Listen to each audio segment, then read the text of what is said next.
like, I'm on. No. All right. I gotta practice. Come on now. I mean, Jimmy, it's like this. Look. Are we up here? Yep, everything's good there. Yeah, you ready? Ready? Listen to this. Table workers, please report to your table. I got this. I got it. You want to at least come in together? Yeah, let me go take a look at the rest of it. You do your thing. I like you. Chili, by the way. She was there. You want to get, you said Mayfield you there. can really you know what you're doing. Not your first rodeo. Only the second.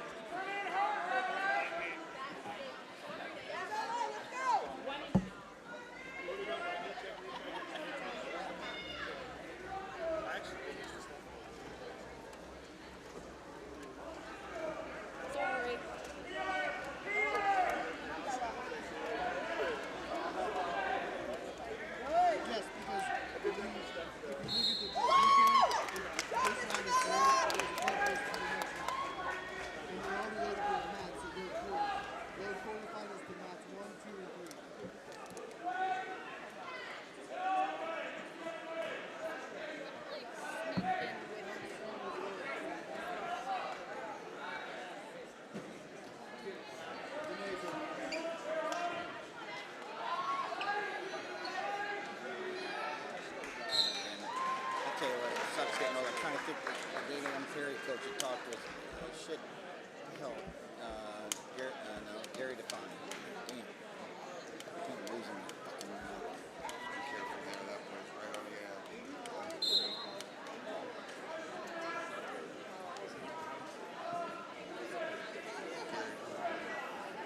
Travis, come back.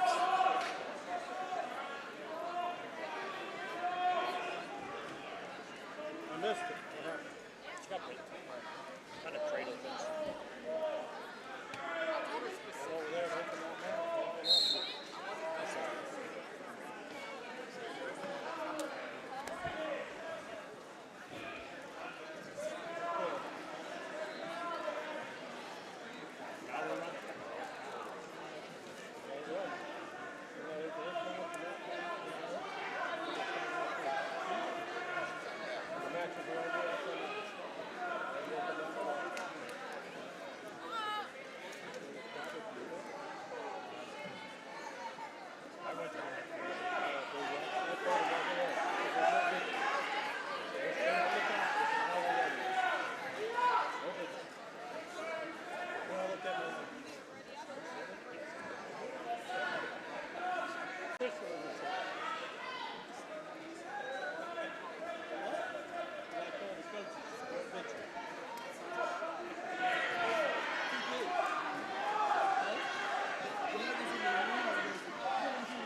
Yep, I'm just going to fly, so we just got to keep eye contact. It's going to be a fast one. Yeah, there's only 86 part. 86 part. Okay. 25 pounders. Oh! She's going to get her. Are they able to announce that? What do you got? Is that Jimmy's? Our girl's going to get her. There he is. Let me write it down. What's the name? Paper that he writes stuff on. Get him out of your way. 125. What is it? Gabby Garton. Yep, Gabby. She's in the hole in mat 2 right now. From Chippewa. Yep. 100th win. Yes. All right, we are starting the second round right now. Mat 3. Hey, Mario. Good luck today. Thank you. Last match is on the mat. Mat 1 in the first round. Officials, you should be able to start your matches on there now. Mat 2. Ladies, check in. Ready to go for the second round. I know. What's he thinking? You're all How out did on the yesterday go internet. good? Seemed like everything. There he is. Looking good. Looking fly. The guy. That was nice. We started using these new radios that run through our phone. So it's a radio, so it turns our phone into a radio. So you can be at Barry and Yeah, I feel like I was hearing everything. That's sick. Wow. But it's thinking us a little bit that they're still fumbling through it a little bit. Your dad said all the stuff you have coming up too. NCAA, bidding PA state for maybe the next year, right? Or Yep. something? Yep. Right now, I was just doing it this morning. I was talking to Jimmy. Okay, This year we where's had she at? it would, at the end of the state tournament, we have 23 Gabby. events. Matt 3, didn't you say in the hole? And then next year, if everybody does the same thing, there'll be 23 events. Gabby right here. But that's not This gonna is be it you, right here? You're gonna want to do No, it. she's- That's Matt 2. I'm saying she's right there. Oh, We're gonna bring it that's back Gabby. in. So either the day before or the day Matt after. 1. She said 3. That's what I'm saying. Like, I'm sure it's gonna be smaller, but That's still her. event. We know that. That's but Gabby. it Yeah. just it takes we Yep. gotta strategically, and I gotta make sure we have the ability to do it on those days. So you, as soon as you get them locked in, I need Yeah. to know so I can get a pencil in. Okay. I'll talk If with you him. want us, if you don't No, want us, I do. And, I mean, he does. So we're just gonna keep you both and I'm gonna keep have your to- stuff out there. It's just gonna it's So it should be about number scheduling is 12. becoming a nightmare. I keep going to see them like, listen, I'm the tech guy. I'm not the schedule guy. Yeah. Does he normally do the schedule stuff or? No, I do. Like I put them all in an Excel. I put them in a Google sheet, and then I let everybody have access to it so they can do like, hey, I'd like to do these. Okay, And then right. then the little column is like, That's these a good are part mine. too. Where's staff going? Yeah. Well, that and you know who can do a head table, who is qualified to do this, you know, who can do both, and who can. So who can run a tournament? You, your mom, your dad. Well, Dad can't do the computer side of it as much. He can run it. If I can get it all set up, and I can get it all Kind of like ready. Wadsworth yesterday. I was still About number on, 12. but Tony's in the process of training. Okay. Well, I'm just saying, Gabby Gardy's Tony's about to get a smart. 100 Yeah, win. They so want he to picks announce up on it or it. when Yeah. it's She's announced. coming up next. She should be Jimmy well. is in I'm training, ready. so What he's match? about able to coming do on, most of it. Yeah. He's It's not coming. as There's technical pins out all over here the place. as he It's is gonna back go here. fast. Corey is Yeah. Oh yeah. Who do you he's need? with me for a year, so he's a little bit more. But nobody can Nope, do not there. like all of it like I can. I've got Not to there. start. About number 12. Because if you keep popping them out, you're gonna. There's no way you can do it all. Pass out and die of a heart attack. Excuse us. Oh, gave him one too many tournaments. Good morning. How are you? Good. Senior's here somewhere. Smack him around. No, he's not here. He's like, Kayla Morishon. It's good to see you. dude, always good. Big play. Yeah, I got Clay. Who's that? The feminine face of wrestle one. What, Dad? Your I mom? sit down and talk about the tournament, how we come around, you know, all that stuff. Random freaking the female face of Russell Women. One. There you go. See? I like that. See? See, I should just take over for you guys. Guy's a marketing genius. Absolutely. Recruiting looks like it's been good, man. What's up, buddy? It's going well. Yeah. We've seen a lot of stuff on there. Yeah, we're getting Guys there. on campus? Yeah, we're getting there. You okay? We'll go after Gabby. I'll announce her, and then we can go, and that way we can leave that as a promo. Perfect. I hope she's right here.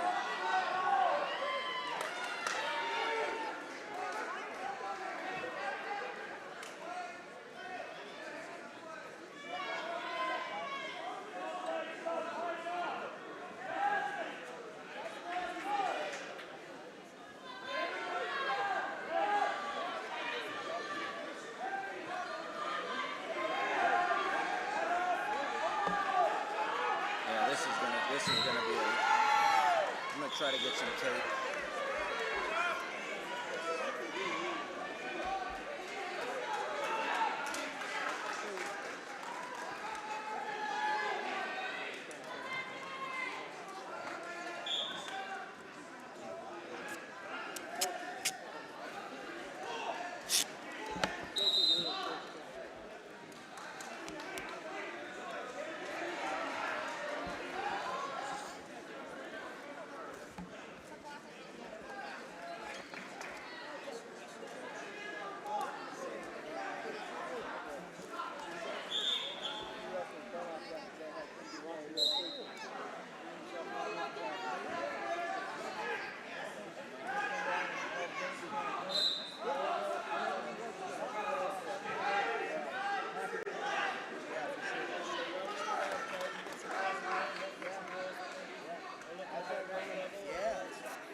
do the freestyle. So we'll have a girl and a boys too. But yeah, you see, There's only 4 matches good luck. in round 1. Because there's only one or two weight class with 16 members. Everything else is 8-man.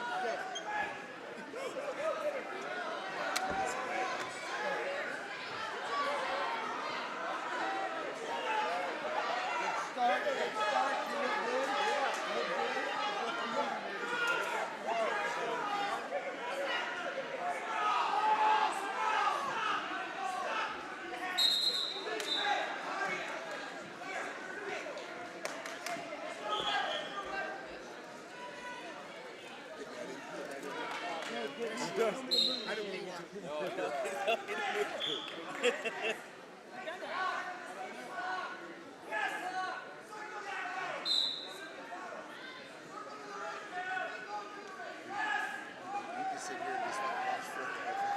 I know he's nuts. I can sit there and watch I that. love his and intensity. comment, just that'd be filling right there.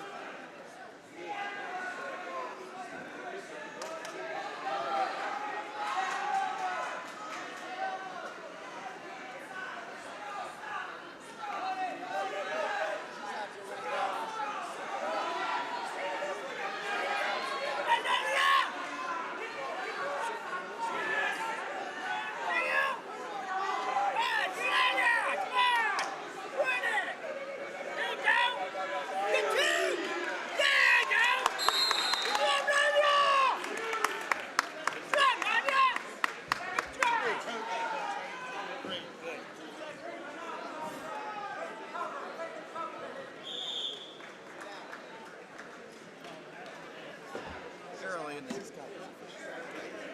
Rich Carpenter. Rich Carpenter, yeah.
What's that?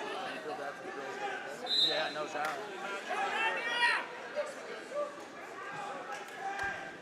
You want to put the camera there? I don't know. You can sort of get it. It'll be a little choppy. Let me see if I can maybe just go handheld off the joint. Oh, you don't want to unplug all that shit. dude. No, I'm thinking maybe just like lift it. I know. Man, I'm sorry. That guy's a fucking tool.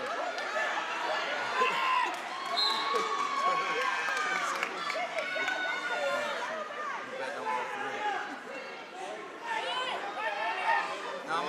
Sharon Kinda said. like your Perry. Sharon. Oh yeah. No, for me now, it's Saint Maslin Perry.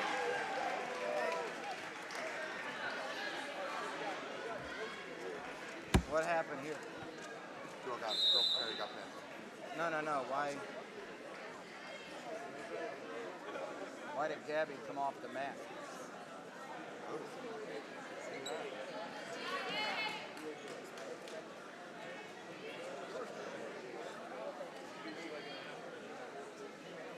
don't understand.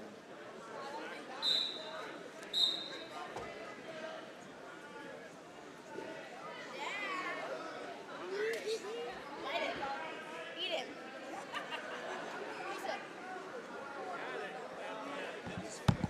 Think about it for the other day. Get a smart person there. You should pick. Oh, absolutely. Imagine. Well, what happened to? I'm sure Gabby's. I'll find out. She didn't wrestle. I've been wrestling for like 2 days.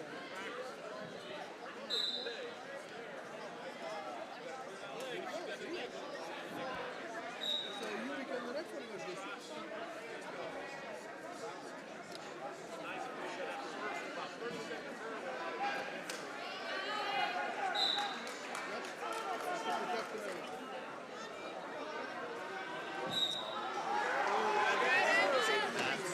Oh, they skipped it. I'd say let's do it then. Let's do it. I mean, we got a 2-second period. That way you can hang for a little bit. I mean, that other shit, that'll be on forever.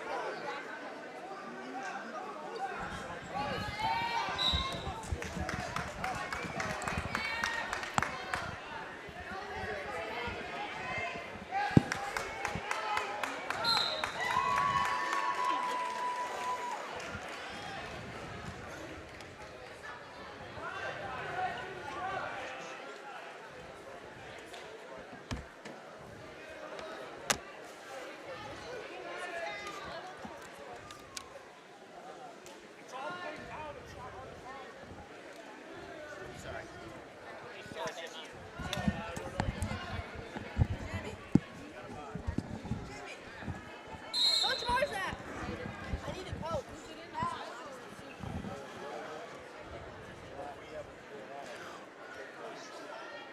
Welcome in, everybody, on the SMG Network live streams presented by Hilscher Clark Electric Company. TJ Downing here with Jim Bostic. We'll be hanging with you here all afternoon for the ladies pre-regionals here on the campus of Northwest Local Schools.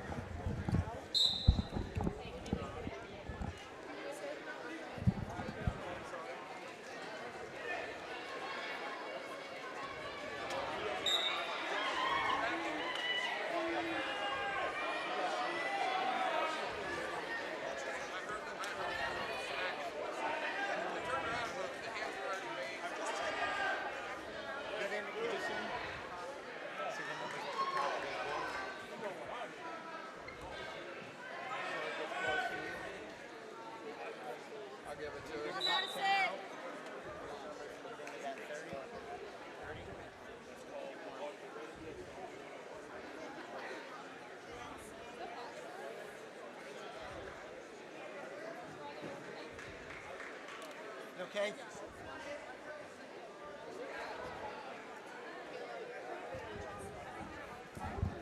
They have to work a couple things. If it comes in and it sounds a little echoey and weird, don't worry about it. Welcome back in, everyone, on the SMG Network live streams powered by TKDS Sports and Hilscher Clark Electric Company. I'm TJ Downing, joined by my partner Jim Bostic here at Northwest Local Schools, the home of the Indians.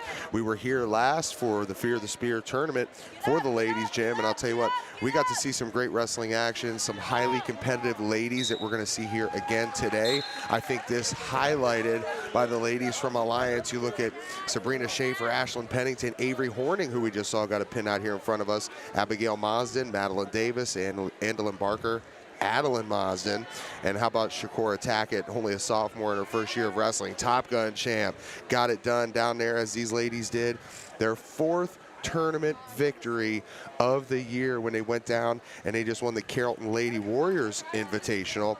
And also, how about Gabby Garton, Kayla Morishon, Isabel Adams, the ladies from Doylestown, the Chippewas. We're going to potentially see Gabby get her 100th victory here today. So I know we're excited to get things rocking and rolling, partner. We're underway here for the ladies pre-regionals. Absolutely. I'll tell you what, Gabby is just on deck, getting ready to go out onto the mat. And as you shared there just a moment, she is looking for her 100th victory of her career. So it'll be real exciting to watch that here. But it's like you said, Tej, a little bit, you said it during the Fear the Spear. There, the ladies that were there, that we were going to see 25 to 30%, if not more, making their way not only up to Menor next week for the regionals, but down to the shot, as we will have our year 2 as our ladies there in the mix now for the state championship. So again, just outstanding wrestling here. And folks, if you've been with us with tournaments before, we do the very best we can to move the camera around a bit to try to let you see the mats. I can tell you from our vantage point today, mat 1 and 3 will be our best. Mat 2, where unfortunately Gabby's going to wrestle, we'll do our best to maybe let you see a little of that footage. But again, enjoy the action, enjoy the ladies. And I'll tell you, Tej, we've got a great lineup of guests that I think will be joining us throughout the broadcast. But the one thing, it won't be too long a broadcast. Total of 86 wrestlers here today. This tournament is going to fly. And, we're going to be with you from start to finish, bringing you, of course, the finals right here that you're looking at on mat number 1, the red mat right here at Northwest High School. Again, though, Tej, as always, we couldn't do this without our great sponsors out there that make this possible for all of us. Of course, we are powered by TKDS Sports and presented by the Hilscher Clark Electric Company. But again, our many sponsors are out there. Thank you. Want to get a shout out to them here and throughout today. McNeil & Sons Tree Service, Leatherneck Nations Motorcycle Club, LPL Financial, CH Fallows and Associates, Lace and Dagger Tattoo Company, The Save Center, and Sam22.vet. Drive Mine Group, Miracle Motors 42, Cackley Insurance, and Walsh University. Yeah, Jim, as I just mentioned to you, went down there, and I know that you're going to be announcing for our friends here at Wrestle One Tournament. We always want to talk about the job that you guys do out here yesterday for sectionals.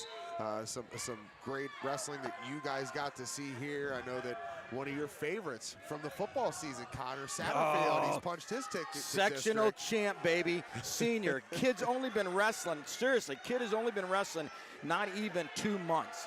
And I'm just, as an old wrestling coach, I'm going, dude, where were you at as a freshman? You'd be unstoppable. Probably had a couple state placements, running for a state championship. Not saying he can't do it in year number 1, but I'm going to tell you what, brother, it was absolutely exciting seeing Connor do what he did. But I'm going to tell you, as you know, you and I, we were down at New Lexington High School a couple weeks ago where Graham and Buckeye went head-to-head for the state dual title. Yeah, of course, Graham came away with that title, but I'm going to tell you what, Buckeye, I believe, I didn't get the final count. I want to say 11 qualifiers up to going over to North Canton next Saturday, where, of course, SMG Network, you're going to be there live, brother, yes, right? Sir, yes, sir. We're going to be bringing you the district tournament live from North Canton High School. I'm telling you, the Buckeye team, the Bucks are loaded. They are ready to go. They want a individual team title, and I think they're going to give Graham a run for their money. It's going to be a great, great tournament in shot. Jim, should we go ahead and just give our disclaimer out here now? We want to apologize for any mix-up and confusion down there at New Lexington High School, the Division II state duels. We were down there up high atop the bleachers, kind of set up on the catwalk to be able to bring you that action with 8 different teams, 4 different mats going at once. There was a ton of lineup changes. There were guys that went up, went down. There were guys that did not wrestle. And for us, not getting the exact correct bout sheets and working with a lot of guys that we've never covered before. We're fortunate enough to see guys from Buckeye, maybe Graham once as we come to a MIT, or we see them not again until like a districts or down at the shot last year. So there was some confusion. We had a couple names correct, incorrect, switched them afterwards as we got on to some social media stuff. But I just want to apologize to anybody. No offense taken. We want to make sure we always give the correct victory to the person that earns that victory. And some were wrong on there, but Jim, you had a great idea and I loved it. And I was kind of shouting this around to some people. Hey, Maybe we need to invest in some SMG walkie-talkies for down there for the scorer's table. No, that's right. No, TJ, I did pull Coach Tecco aside yesterday and gave our apologies for what happened there. I didn't get a chance to talk to Mr. Lippert. Colin, of course, came out, sectional champ, did a great job. I mean, just he's at such a far level, ranked number 1 as we know. But yeah, you're right. He jumped to 126. We didn't know it. We were excited. I mean, our guy Elijah Rowe, who was our Hillshire Clark Electric performer, we're thinking, man, this guy just came in here. This is gonna be right. That's the victory of the year for him. Right. But Elijah, in fairness, I'll tell you what, and you'll concur, that match really turned, I believe, the tone of that duel. So. Sure enough, it did. It is what it is. We do the best. We are always improving here at SMG. We're always looking for your counsel, your advice as our fans out there that listen and watch. And, we want to bring you the very best that we can of wrestling from the youth level to the college level. And I'll tell you what, I know, Tej, you're going to be with me for a little bit, but I know you're headed over to Glen Oak High School, where, of course, you are a Hall of Fame member over there. So proud of that fact for all of us.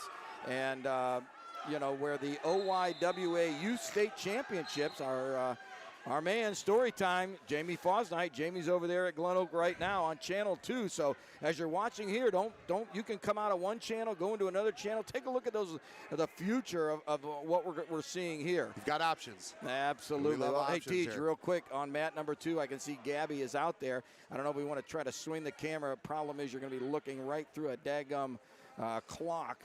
And Coach Define over there for.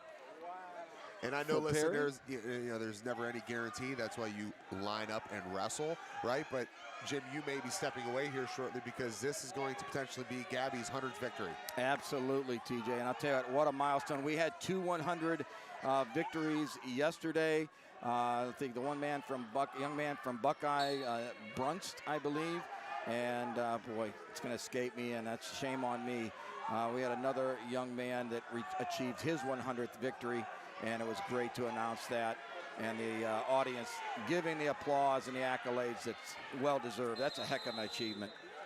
Well, listen, we're being spared right now, or you, the viewer, is being spared right now because Coach Define is in the corner, and just as I say that, he walks out. But you didn't have to deal with Flip McCullins, who was out there first. He kind of wrestles from the side. No, I'll tell you what. It would have been very active, keeping you from being able to see Gabby. Gary a little bit more reserved, like to sit in his chair. Coach Flynn he's a great coach. Been at Perry for a long time. He's worked all levels over there, building such a great program. Yeah, he gets a little animated here. You're right. That's a great way to put it. He wrestles the match right from the corner. This young lady from Perry who's out here right now in about 17, boy, she's looking to roll that girl over and finish this thing off. And she does. And I'll tell you what, real quick, Tej, I'll let you know that was Maya Lee. Maya getting a pin and moving on to the semifinals. So, yeah, we're going to do the best. We have bracket sheets here for you. We'll do the best to get you the names. Again, you'll probably be watching most of our action from mat number 1. So, but we'll try to keep you up to date as the day goes on. Yeah, Jamie Jamie Fosnight over there right now at Glen Oak High School, man, and the gym is absolutely packed. Can't find a place to park anywhere. I mean, you got to go all the way down to friggin' Bell Stores to be able to get a parking spot. And it's some great wrestling action. Jamie's going to be joined by some coaches, some of the kids, some of the coaches, and nice little atmosphere over there today as we were down early this morning. They'll be rocking and rolling probably. That's going to be a long day over there, right? It's a long day. But was there obviously many years, 15-plus years with Jackson Youth Wrestling. You know, we actually started Jackson right here when my boys first started, and I took over that program. We were right here at Northwest, moved over to Glen Oak. Whoa, Gabby with a big throw. Do you see that, Tej? Oh, my gosh, around she goes, puts her on the mat. There it is, the fall. And I got to step away just for a moment. Partner. All right, baby. Woo! We'll hold it down for you. Great job by Gabby Garton as she's getting her hand raised here. This is going to be her 100th victory. I have a little special presentation for her. And these ladies who run this program, they do a great job.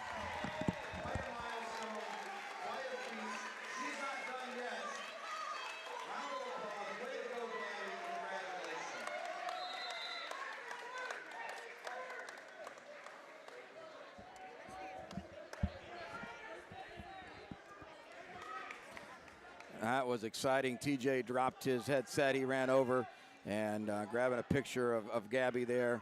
That is quite a feat at achieving that 100th victory.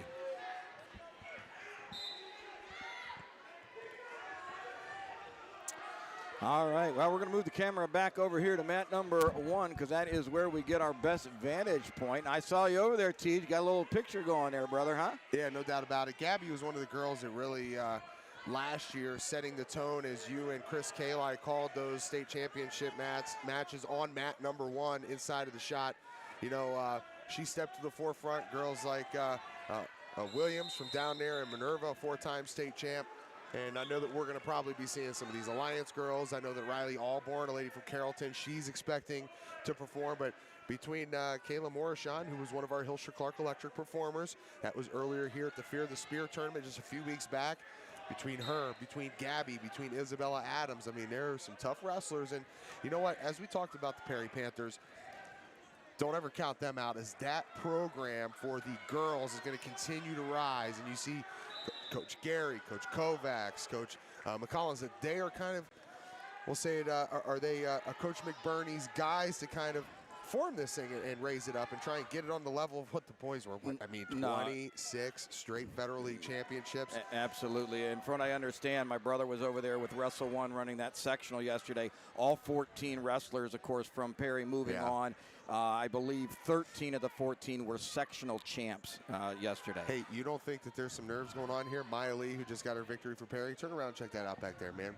Barfing in the trash can. That's, you know, you got to love it, man.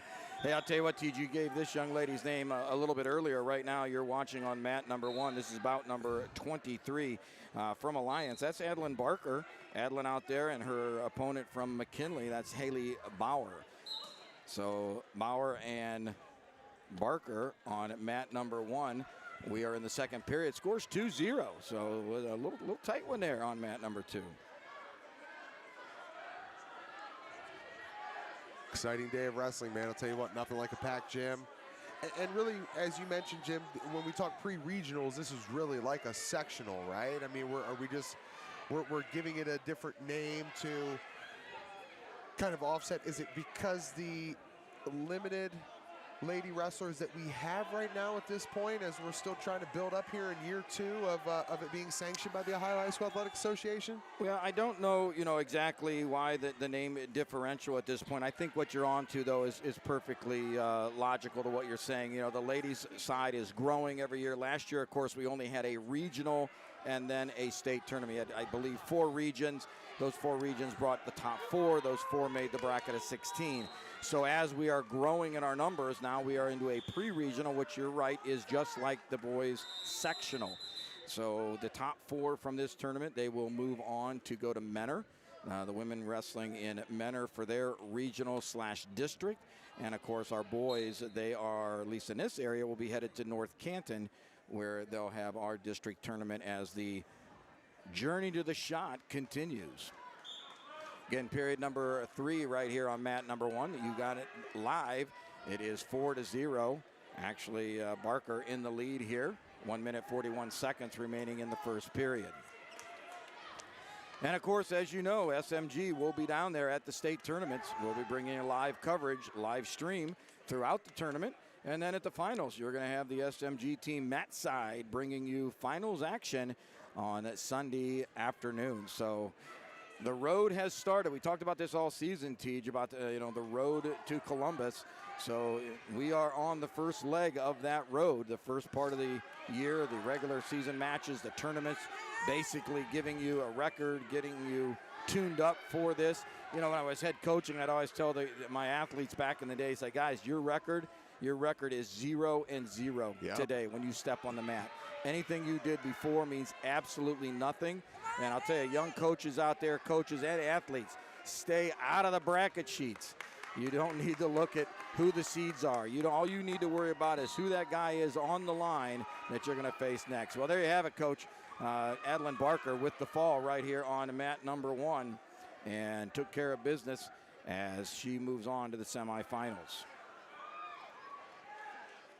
And I'm not sure, but I think we might have one of our former Hilscher Clark wrestlers of the event here coming up. One of our past events. Let me see here. The young lady from Perry. This is bout number 25 going to mat number 1. And this is Kaylee Miller. Kaylee from Maslin Perry. Her opponent from Woodstown. This is Kayla Nicholas. She was the electric performer from day one of Fear of the Spear. All right. Well, I'm not losing my mind, so that's good. No, that was that was day the Friday one. Night Extravaganza. Friday night extravaganza. That's so right. much going on out here, man. I'll tell you what, Jason Hathaway, he said he's been busy, man. We shot him a couple emails. You wonder why he doesn't get back sometimes. Yeah, I don't they understand always that. have stuff going on out here at Northwest. I mean, they stay busy. They've got, what we talked to them last time about during Fear of the Spear, new facilities being built. So always something going on, man. One of the best athletic directors in the business. Yeah, I'll tell you what.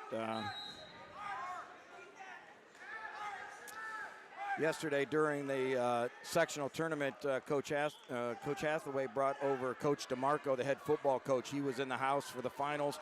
He wanted to see his star running back, Connor Satterfield, wrestle that. I got a chance to speak with Coach.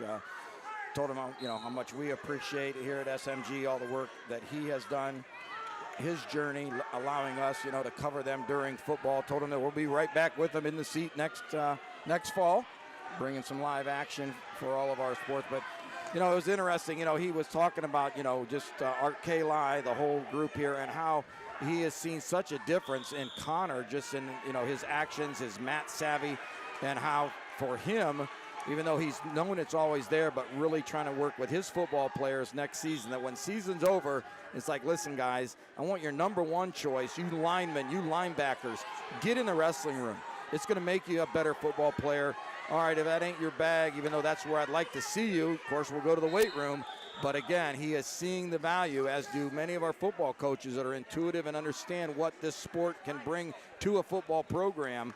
So you football coaches out there, if you're listening, watching, please think about it. Really encourage the athletes, especially those linemen, those linebackers. Get in the wrestling room, take on the sport. Doesn't mean you got to get down to the shot. If it happens, great, but it will make them better football players.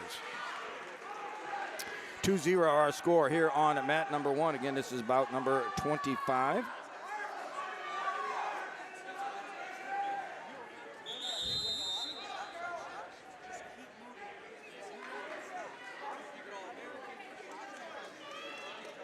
Jim, do you take or put any more stock into what Gabby Garton has done here, getting 100 wins? I mean, is it any different from what boys do? I mean, you think maybe less matches for somebody like Gabby compared to somebody, at that weight for a boys in comparison, contrast? I mean, to me, I feel like we see a whole lot less ladies out there with 100 victories. I mean, that's got to be a pretty special mark. Oh, no, I mean, it's a huge mark for our ladies, just for the fact that if you think about when she was, I'm not sure if she's a junior or senior. I do have a grade level here for Gabby. Let me take a look at that. I think she's a junior or a senior. Gabby is a junior, so she returns. So you got to think her freshman, sophomore years, right? The first 2, she's probably wrestling mostly boys because the women's side of things is still growing. Teams are still, developing. As you've talked about, great job, Olin Tangi, Orange down there, Vanessa Oswalt, that crew down there growing that program. But here up in the Northeast, many programs, Alliance is ahead of the curve for many. But many of our teams with only 1 or 2 girls, if not in a weight class, she's got to wrestle a boy or travel the state to try to find some matches. So you're spot on. I mean, to be get a 100 win for our young ladies, it is a little bit tougher to do. Now, that will change as years go on. We'll see more achieving that milestone. But right now, you're spot on with your analysis. Again, TJ's got you lined up right here on mat number 2, and Miller trying to go with that cradle. Got a little bit high. She's going to drop underneath. We'll see if the young lady from Rootstown can get the reversal. 32 seconds to go out of bounds. 4-0 our score. Miller still in the lead. 30 seconds remaining in period number 2.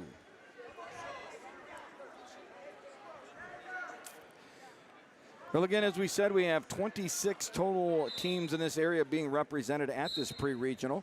Total of 86 wrestlers that are competing.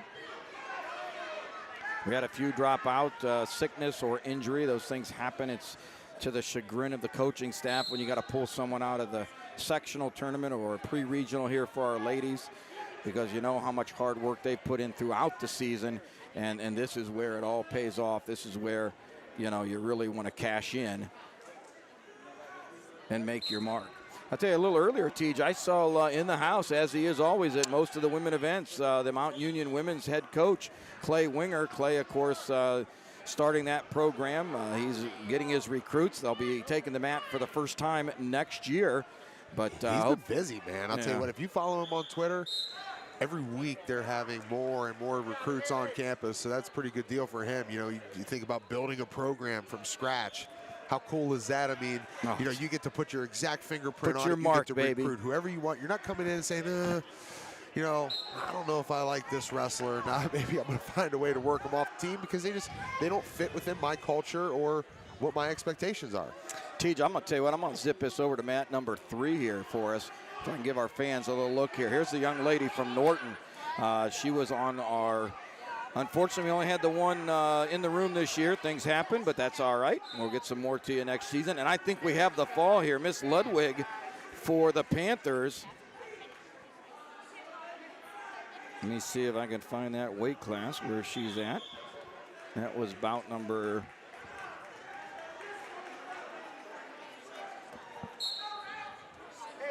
You know, that bout doesn't match up with where I was at.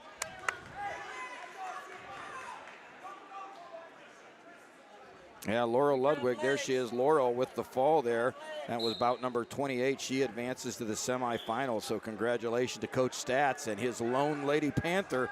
She's making a mark there. You know, and Teach, we talked about this earlier, right? You know, starting programs, Kallai over at Mount Union. Many of these schools are here today with only 1 or 2 wrestlers. These are the pioneers. These ladies are the pioneers of lady wrestling at their high school. Laurel, you know, trying to make her way into the region. I'm sure Coach Stats next year, she'll be back. Going to use her as a recruiting tool, trying to bring more young ladies out onto the mat, into the sport. So congratulations to Laurel as she's going to move on into the semis. And we'll flip back here to watch the hand being raised. Miss Miller for the Perry Panthers punches her ticket into the semifinals.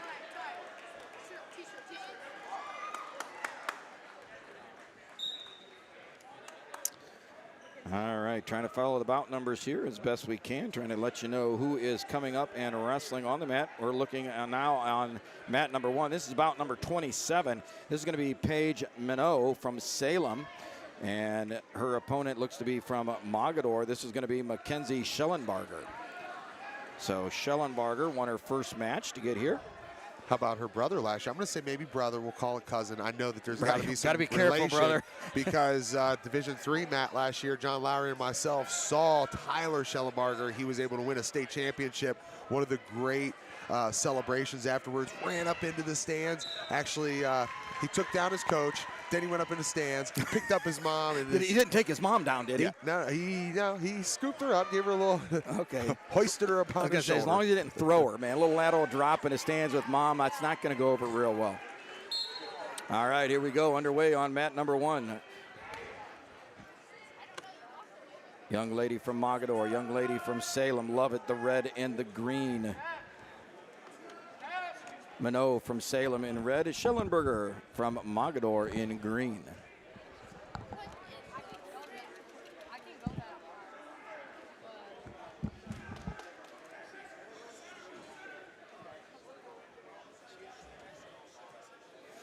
Both ladies on their feet trying to fight for position here, trying to get an opportunity for an opening. And there on camera, you can see the president of Russell One, at least the back of his head there, Mr. Chris Kallai, is on the microphone. To a stop here for the semis. We will be running the semis on that number 1 and number 3. Before we do that, we will take a 15-minute break. We have go time, so we don't want to run into and stop. So I figured this was going to happen as the tournament went. We're going to have to take a little bit of break with the number of wrestlers. And after a match, each wrestler must have, by state rule, 30 minutes of a break. So with that, I'm hearing Mr. Kallai announce we're going to be taking a 15-minute break before they start the semifinals. So again, we knew this tournament was going to fly with the number of participants. And with that, we got to be very cognitive of the time. So he's letting our fans know and coaches know there will be a 15-minute break. And at that time, hopefully we can pull on some of our guests, some of the great figures that are walking around the gym here. And enjoying today's action. Hard. Hard.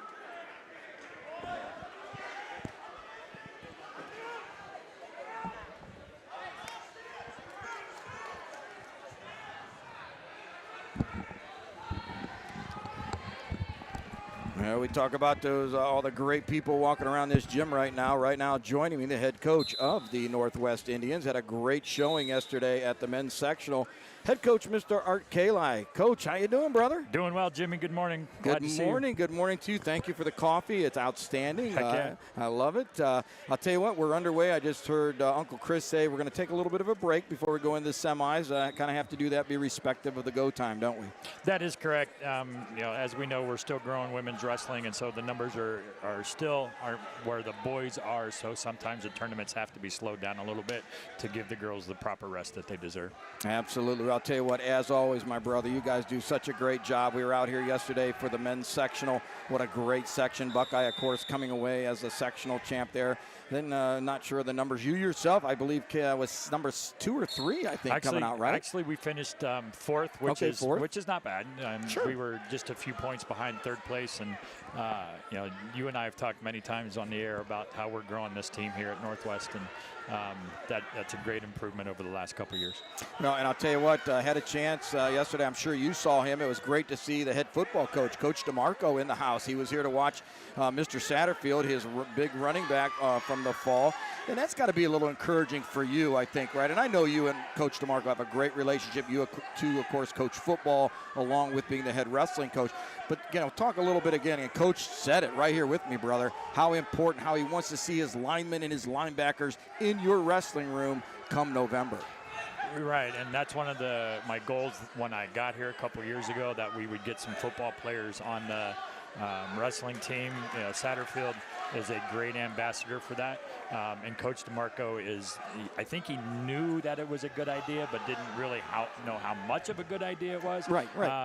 And so now I think it's probably going to become an expectation for the I think linemen. he drank a little Kool-Aid yesterday, didn't he? Yes, he was did. so excited. I saw him in the like, stands. "Oh, my He was fired up for Connor, brother. Yeah. I mean, all the boys. Don't get me wrong. All the yeah. boys. But, that's a special relationship. That is, and to have the boys football coach, the head coach of the football team here, not just a line coach and that kind of thing, here supporting them, it's only going to make both programs better, football and wrestling. And like you said, John's a good guy, and I think between me, him, and my assistant coach Sean Lazarus, who's the defensive line coach, we'll get more big guys on the wrestling team next year.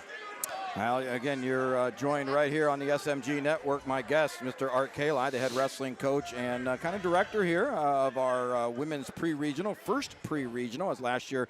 Right, last year we just had a regional, and then the girls went to state, correct? This is the first year for the pre-regional? That is correct, and I'm just going to go ahead and call it sectionals. Real quick, just your perspective, because TJ asked me about that, and I'm guessing it's just, the numbers until it grows. Why pre-region versus section? Was there anything given to you from the state on that? There was really no explanation. I just think they may not have wanted the confusion between boys and girls. And so with the pre-regional, I mean, it's not that big a deal, because those of us that are coaching wrestling and been here a while, we know the difference. Right. And I got one of my girls just pinning her way into the semifinals here. That's pretty cool. I see a big smile on your face, brother. Yeah. I love it. So last year, we went to Mentor for the regionals and or districts, and that was pretty tough. Nice job, Sophia. She just got the pin. I don't think the state realized how popular girls wrestling was going to be in that first year. I would agree. Agreed. I mean, we talk about this all the time. You were there, state tournament, right? When they announced the first women going to the match. That place down there exploded. It did, and to see the acceptance, and our partners, Rudis did a great job with that, and girls wrestling in Ohio is just exploding, and so we have over 500 more girl wrestlers this year than last year, and so it only made sense that we kind of take the boys model with the sectional and district tournament model, even though it's called pre-regionals and regionals, and then getting to the women's state tournament is going to mean even more, I think, to these girls that they had to go through 2 tournaments 2 to levels. get there. Yep. Right. Yep. Well, folks, as you're watching mat number 1 right here, I'll tell you what, the score 9-5 was the score. The young lady, Schellenberger from Mogador, just had McNow from Salem on her back. My partner, John Lowry, couldn't be with us this weekend, but John calls it the great equalizer. And again, up 9-8 is the Salem wrestler, but she's going to get more 2 points here. Schellenberger getting the swipes. This is going to take 25 seconds, if not the fall. There it is, the fall! The great equalizer and the flexing of the muscles to her fans. That's it. I tell you what, Coach, talk a little bit about the fall and how that is the equalizer of our sport. Well, it is, and you could be down 15-2 or 15-1. As long as there's time on that mat, you have on the clock, you have an opportunity to win. And we tell our kids, and we just saw it right there, is that you got to wrestle to the whistle. And as long as you're moving and doing something, you got an opportunity to win. And who cares that the score was 14-0 or 14-1 before you pin that girl? So, no difference. Yeah, it's great. It's great. Well, right now on your mat, just to keep you up to date, again, my guest, Mr. Art Kallai, head wrestling coach here at Northwest High School. On mat number 1 that you're watching, this is Katie. See, this is bout number 30. So this is Katie Beresford. Katie from Fairless High School. Her opponent is Sarah Meeker. And looks like she's from Perry. No.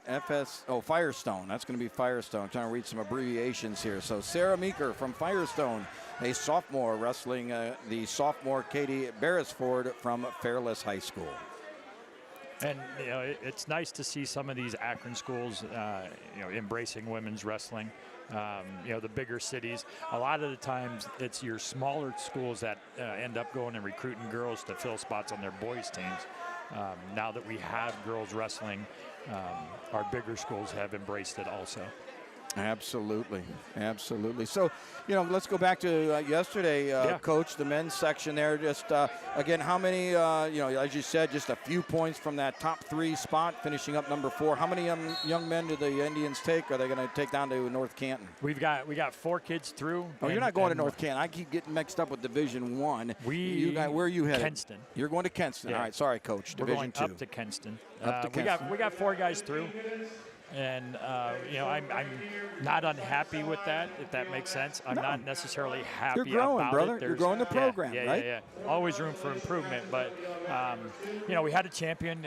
We said Connor Satterfield came in, unranked, I guess is the way to put it. He didn't have as many matches as most of the other kids in there. And so he ended up drawing the number 1 seed at the beginning. And he beat him. And that just set him up. Truly, he became the number 1 seed on his way to a championship. Braden Wolf finished second. Had a tough match against a good Copley wrestler. Yes, good match. Good match. Yeah, and we had 2 guys finish 4th. Lucas Nair, who's a sophomore, and Aaron Workinger, who's a junior. Who's coming into his own at 120. He was 106 pounds the last 2 years, and his first year at 106, he weighed 95 pounds. So he's working through that growth problem that a lot of our young kids have. Has worked his rear end off in the wrestling room to develop skills that fit his body type, if that makes any sense. No, perfect sense. And our 190-pounder ended up finishing 5th, so he is an alternate. We filled 11 weight classes, and we had 7 kids place, and so I look for positives with my boys, and that's actually pretty positive that we placed that. Very positive, as I know what you guys are trying to grow here at Northwest. And I'll tell you what, I talking with athletic director Jason Hathaway. Jason, you guys got some new facilities coming here. Yes. Is that right? Yeah, how about a little bit about what's coming here for the Indians? Well, we've talked about it a couple times on the air, and it looks like it's going to happen. I mean, we as we know in government and schools, nothing is a definite. I know our superintendent's working hard with the community to get their support and the backing and, of course, the money to do this. We are going to be putting in kind of a whole athletic facility. There's going to be training rooms, weight room, which is huge for all of our sports, locker room facilities, coaches' offices, and a brand new wrestling room. Oh, you're getting a new room. And a brand new All wrestling right, room. brother. We've been in the annex, and anybody in this area that's wrestled at Northwest, they know what the annex is, and that building is almost as old as I am. It was built in 1970, and it's showing its age. And so we're going to get a state-of-the-art facility, 3 full-size mats, pull-up bars, room for exercise equipment, just basically bringing us into the 21st century like the schools that are around us. It's awesome. It's exciting. And so all you community members out here in Canal Fulton, Northwest School District, man, you are in for a treat in the near future. So very, very exciting. Well, again, ladies and gentlemen, you are joining live broadcast of the women's pre-regional right here at Northwest High School, powered by TKDS Sports and presented by Hilscher Clark Electric Company. As you look on to the live stream, you can see the mats are empty. Again, Chris Kallai, president of Wrestle One Tournaments, had to make an announcement. We had to go on a little bit of a break. We're moving quickly, and we are on about a 15-minute break here as we let the time for the go time. Remember that the wrestlers must have that 30 minutes as we prepare. Semifinals are coming up next, aren't they, Coach? They are, and we entered 7 girls into the tournament. We got 6 in the semis, so I'm pretty excited about that. Well done, brother. Yep. Now, I see you have pulled up. Why don't you share with us a little bit? I see you have the team scores pulled up here as we're getting ready for the semis. How's it look? Looking pretty good. Alliance always powerful there in first place with 35. Maslin Perry, as usual. They're in second at 21. Chippewa with, we saw Gabby get her 100th win, is in third, followed by Mogador in fourth, and Canal Fulton Northwest. The Fighting Indians are in fifth place, only 1 point out of fourth. Norton's up there, Rittman, Cuyahoga Falls, Firestone, and Barberton round out the top 10. All right.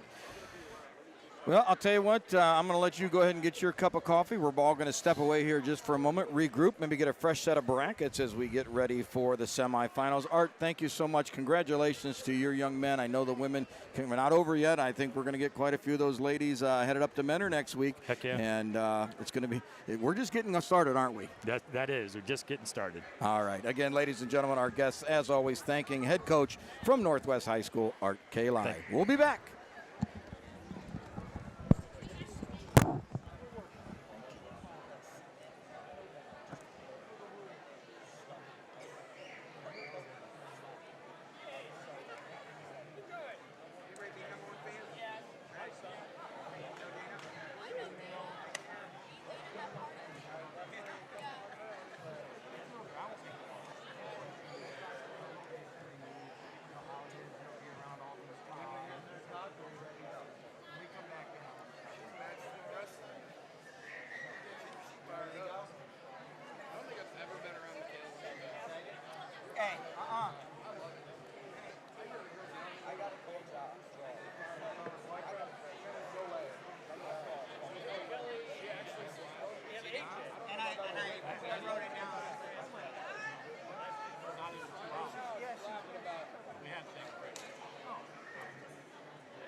guess you said they Alex Gifford.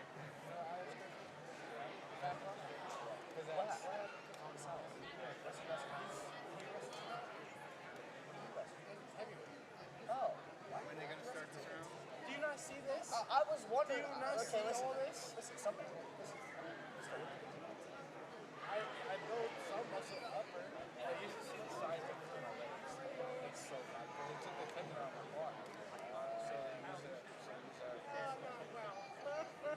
Why do you love that? It makes me so happy. I'm so happy. Yeah, they say you go to kids, right?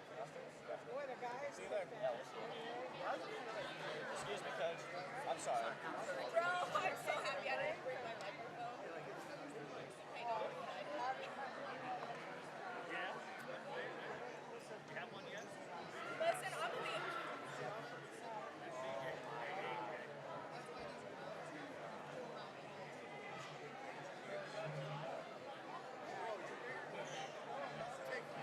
So they have a consolation. They're trying hard.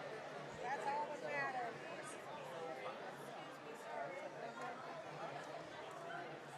Right. Well, behind the scenes. He came out. Got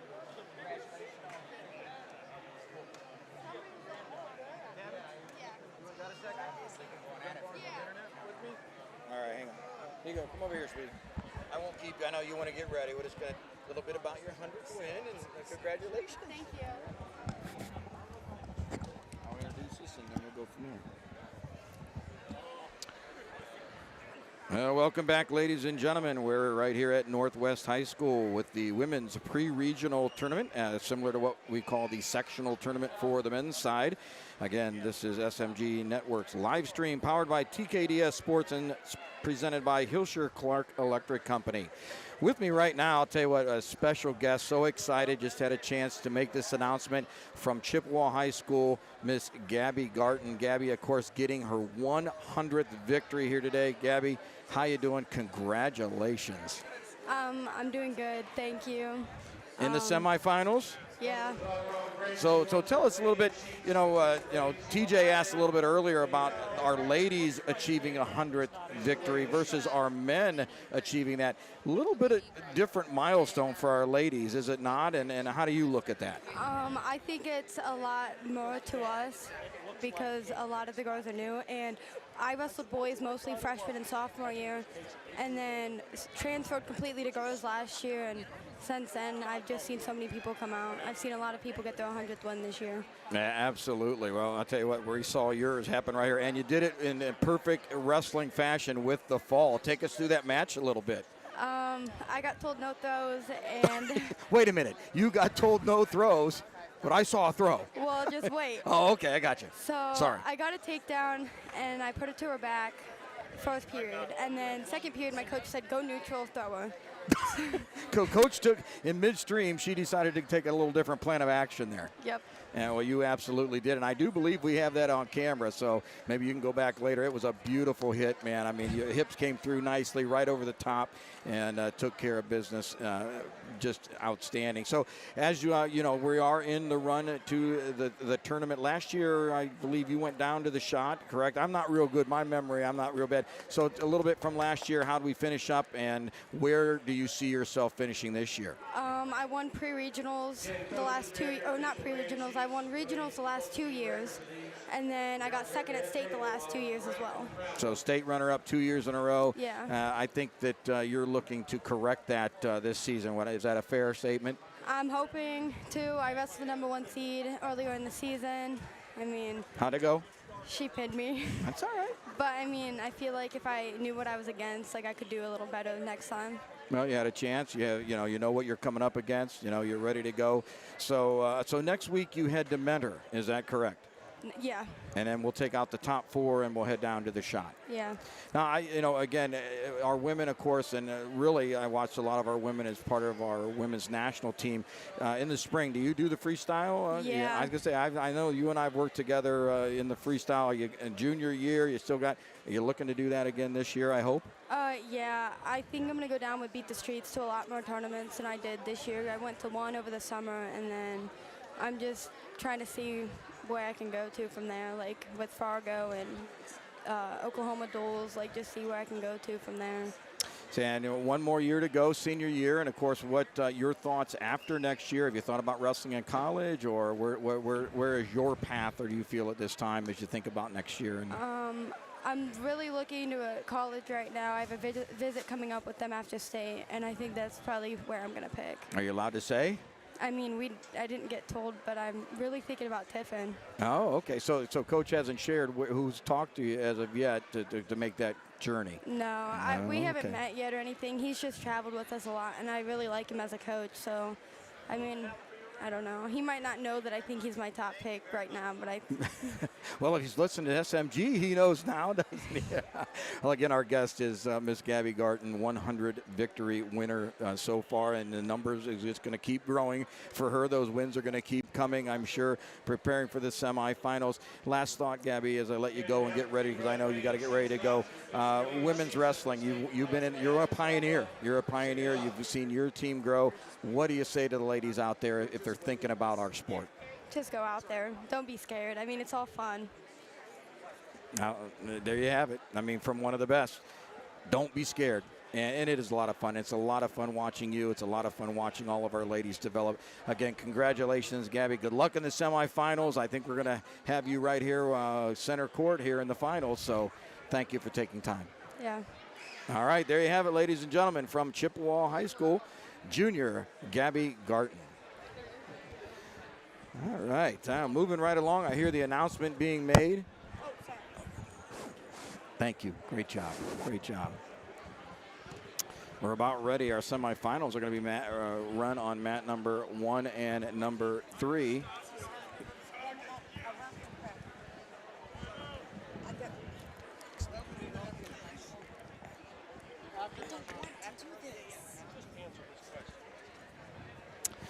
All right, well, again, we are in a little bit of a break here. Break almost over. We're about ready to head into the semifinals here at Northwest High School.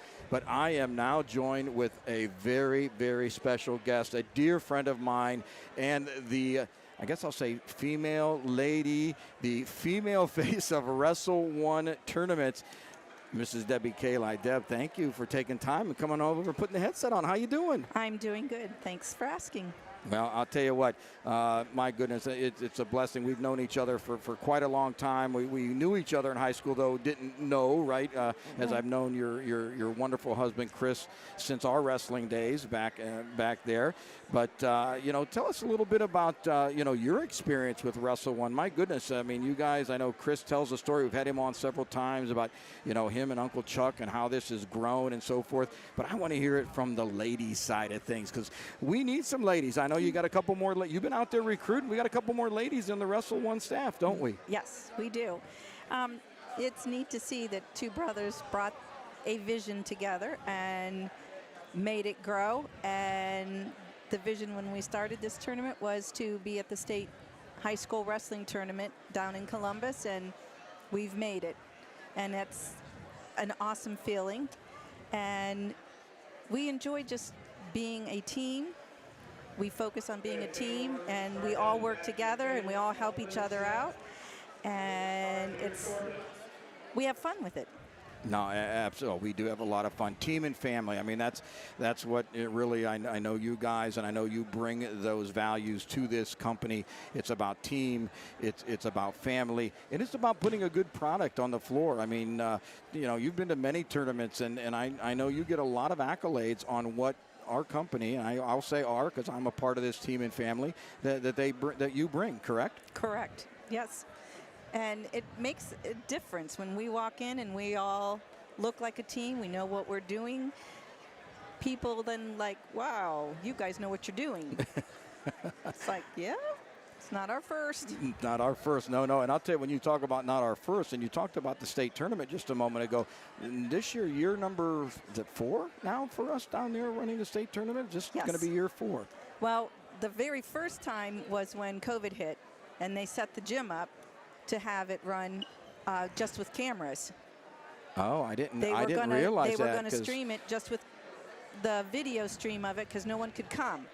And then that later afternoon, after everything was set up, it got called. and there was no state tournament. No, I remember you remember my son Jimmy. He was a senior that year. Didn't make it. Fell a little bit short. But right when that news came out, boy, what a devastating feeling. Yes. You know, for all of those young men throughout the state. You know, making that. But you know what? Irregardless, they still were and are the state qualifiers for 2020. Right, and then after that, the following year, when it was in high schools, there was in 3 different high schools. That's right. Remember that? You and I were together, I think, weren't we? No, you and Tila. Oh, that's right. I had Tila. Yep, and then Chris and I and Sam was at Oh, goodness. Harrison. No, Marengo? You guys? No. You guys weren't at Marengo. Tony, Christopher, and Josh was at Marengo. Okay. Yeah, I don't remember where. You were at Division I, I think, that day. Yes, Christopher, and so I might have got that mixed up. Tila, Ron, and someone else was at Division III at a high school. And that same day, Christopher, Tony, and Josh was at Division II, and then it was you. I was with Tila and those guys. And Ron. Right. So, okay, I had it all totally wrong. So it was you, Tila, and Ron at Division III, Tony, Christopher, and Josh at Division II, and Chris, Sam, and I at Division I. And we were all within 5 minutes of each other, finishing each round. It was amazing to run a 3 state tournaments. This company just, again, above board, top shelf. Again, my guest, the female voice, even though Chris says president, I know who's really running the show around here. Deb Kallai is my guest. And Deb, you mentioned his name just a moment ago. Last year, of course, or early this year, we lost one of our members. Ron, just a great guy. Just a little bit, your perspective there, Ron, what he did for us, and boy, how he's missed. Well, when we first started, it was Chris and Charlie, and then Christopher, Ron and Sam, and I. And then after that, it grew. So Ron started with us when we put the business together, and he's a big part of it. No, absolutely. Yeah, he's been sorely missed. He was my roommate, man. I lost my roommate. Yes. Though, I tell you what, though, as you know, I went out trying to do a little recruiting myself, trying to get my brother to jump in. He's been with us this year. And you made a mention earlier, Jim, I think he likes it. And I was like, yeah, I think it's great. And he does it. He fits right in with the family and the team. Absolutely. Well, final question here. As you know, semifinals are underway. I know you're watching live stream right now. That's a 100-pound weight class. The future for Wrestle One, where, I know you're in those meetings with leadership there, Chris, yourself, Chris Jr., of course. Where do you see Wrestle One going in the future? We're going. I mean, we don't have to look. They come to us. And that says a lot. And we're growing. And it's almost like we need 3 trailers so that we can head off and know that we have everything and we can run them. But people like structure and how tournaments are run. They want to be in and out. And that's what we give them, the product that we give them. Absolutely. So I see us doing nothing but growing. Absolutely. And we're doing colleges. No, I just, and I'm going to shift it. I said it last question, but I got to hit one more because, number one, I want to, ask your forgiveness. And to our fans, Deb, of course, is in the Hall of Fame with her husband. I have to mention that, right? I think maybe, I don't know if the only husband and wife pair, it is the only husband and wife pair in the Hall of Fame. As well as what you are, you're a national pairer for. Actually, if called upon, you could go to the Olympics and represent some of our pairing if needed. And I know your level's really high. I did take my emeritus, so I don't know how that works once you take your emeritus, but I was a P1E, and I was able to run any national and regional tournaments across the United States. That's exciting. The best of the best right here. Again, our guest, we want to thank her for her time, Debbie Kallai. Debbie, I know we're underway here at the semis. I'll let you be back and do your thing. I love you, and I thank you for letting me be a part of Wrestle One because it's a great experience. We like having you. There you have it, folks. the female face and truly probably the presidente of Wrestle One, Debbie Kallai. Well, again, semifinals are underway right now. Mat number 1, you are looking at bout number 33. This is Ellie DeFloria from Canton South, and her opponent, let's see, from got an aviator on the mat, man. Boy, I tell you what, it's a good one here. It says Canton South. I'm trying to get. Is that Alliance underneath? ANOR. Yep. No, isn't this DeFloria? I think this is. Yep, this is that's Ellie semifinal. DeFiore and Miley Gross. I'm Yep. sorry. Jeez. I'm already trying to get us to the finals. Back with me. Where you been, brother? You're out and about to doing your thing, baby. There was no hospitality room, so No you way. can't say that I was there. I did see a chili bowl go through, and I thought, well, there's the hospitality room. I lost my brother. I was just kind of mingling with the crowd a little bit, man. Got a chance. I did get confirmation that the lady from Mogador, who just went through an absolute battle out there, that is Tyler Schelleberger's sister, Tyler Schelleberger's sister. He's up there. May have him come down and join you here sometime before the end of the day. He's a freshman at Lake Erie now, a Division III state champion from last year, and he's down to about $193, redshirting this year.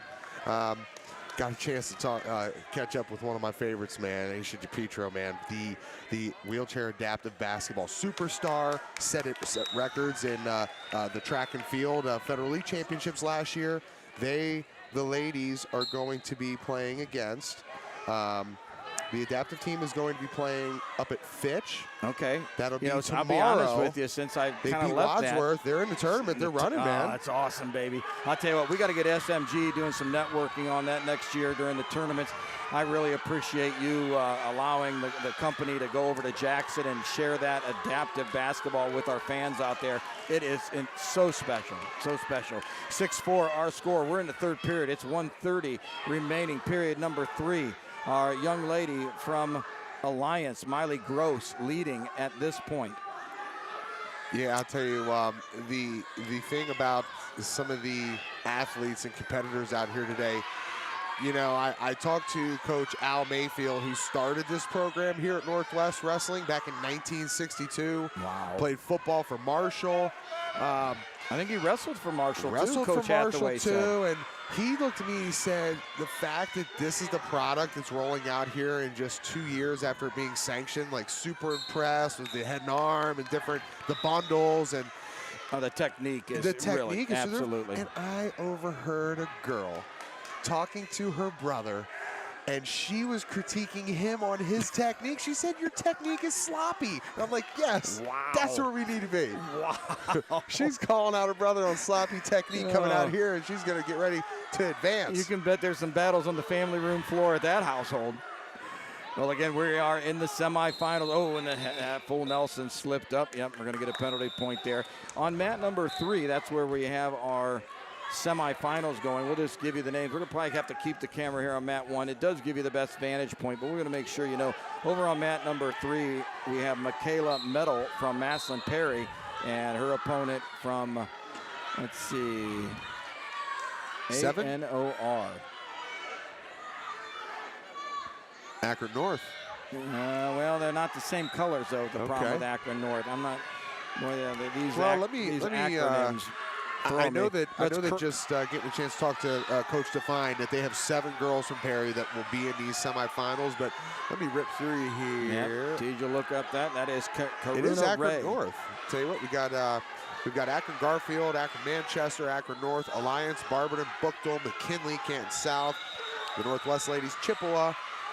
We've also got Walsh Jesuit, looks like Cuyahoga Falls, Fairless, Firestone, Perry, Massillon, Mogador, Norton, Orville, Rittman, Rootstown, Salem, Talmadge, Triway, Tuslaw, all competing here. Now, Tej, if I'm going to just real quick, and I'll interrupt you there if I may, we have our first women's regional qualifier from Alliance. It'll be Miley Gross, just punched her ticket to Menor next weekend. Woo! How about that? I love it. All right, here we go, moving right along. Mat number 2 at the 105-pound weight class.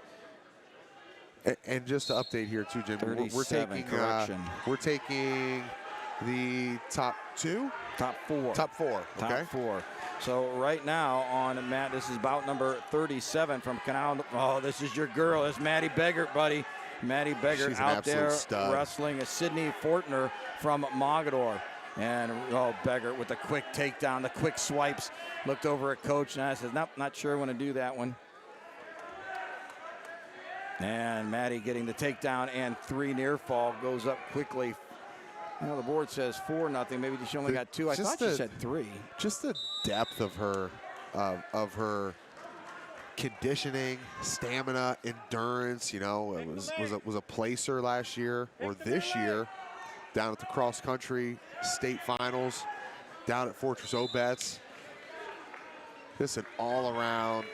I mean, I've said it before on some broadcast partner. You may not find a better overall female athlete competing in the state of Ohio. She's definitely in the top 5, top 10 mix. Oh no, absolutely. You know, she took the drop. She dropped down a weight class here at the very end, and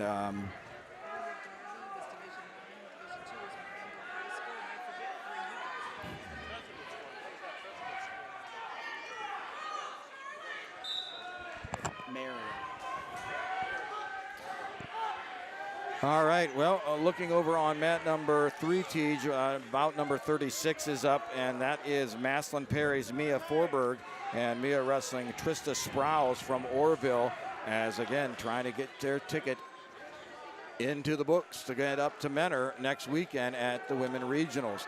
Beggar looking over her coach again, the young lady from Mogador in a tough spot here.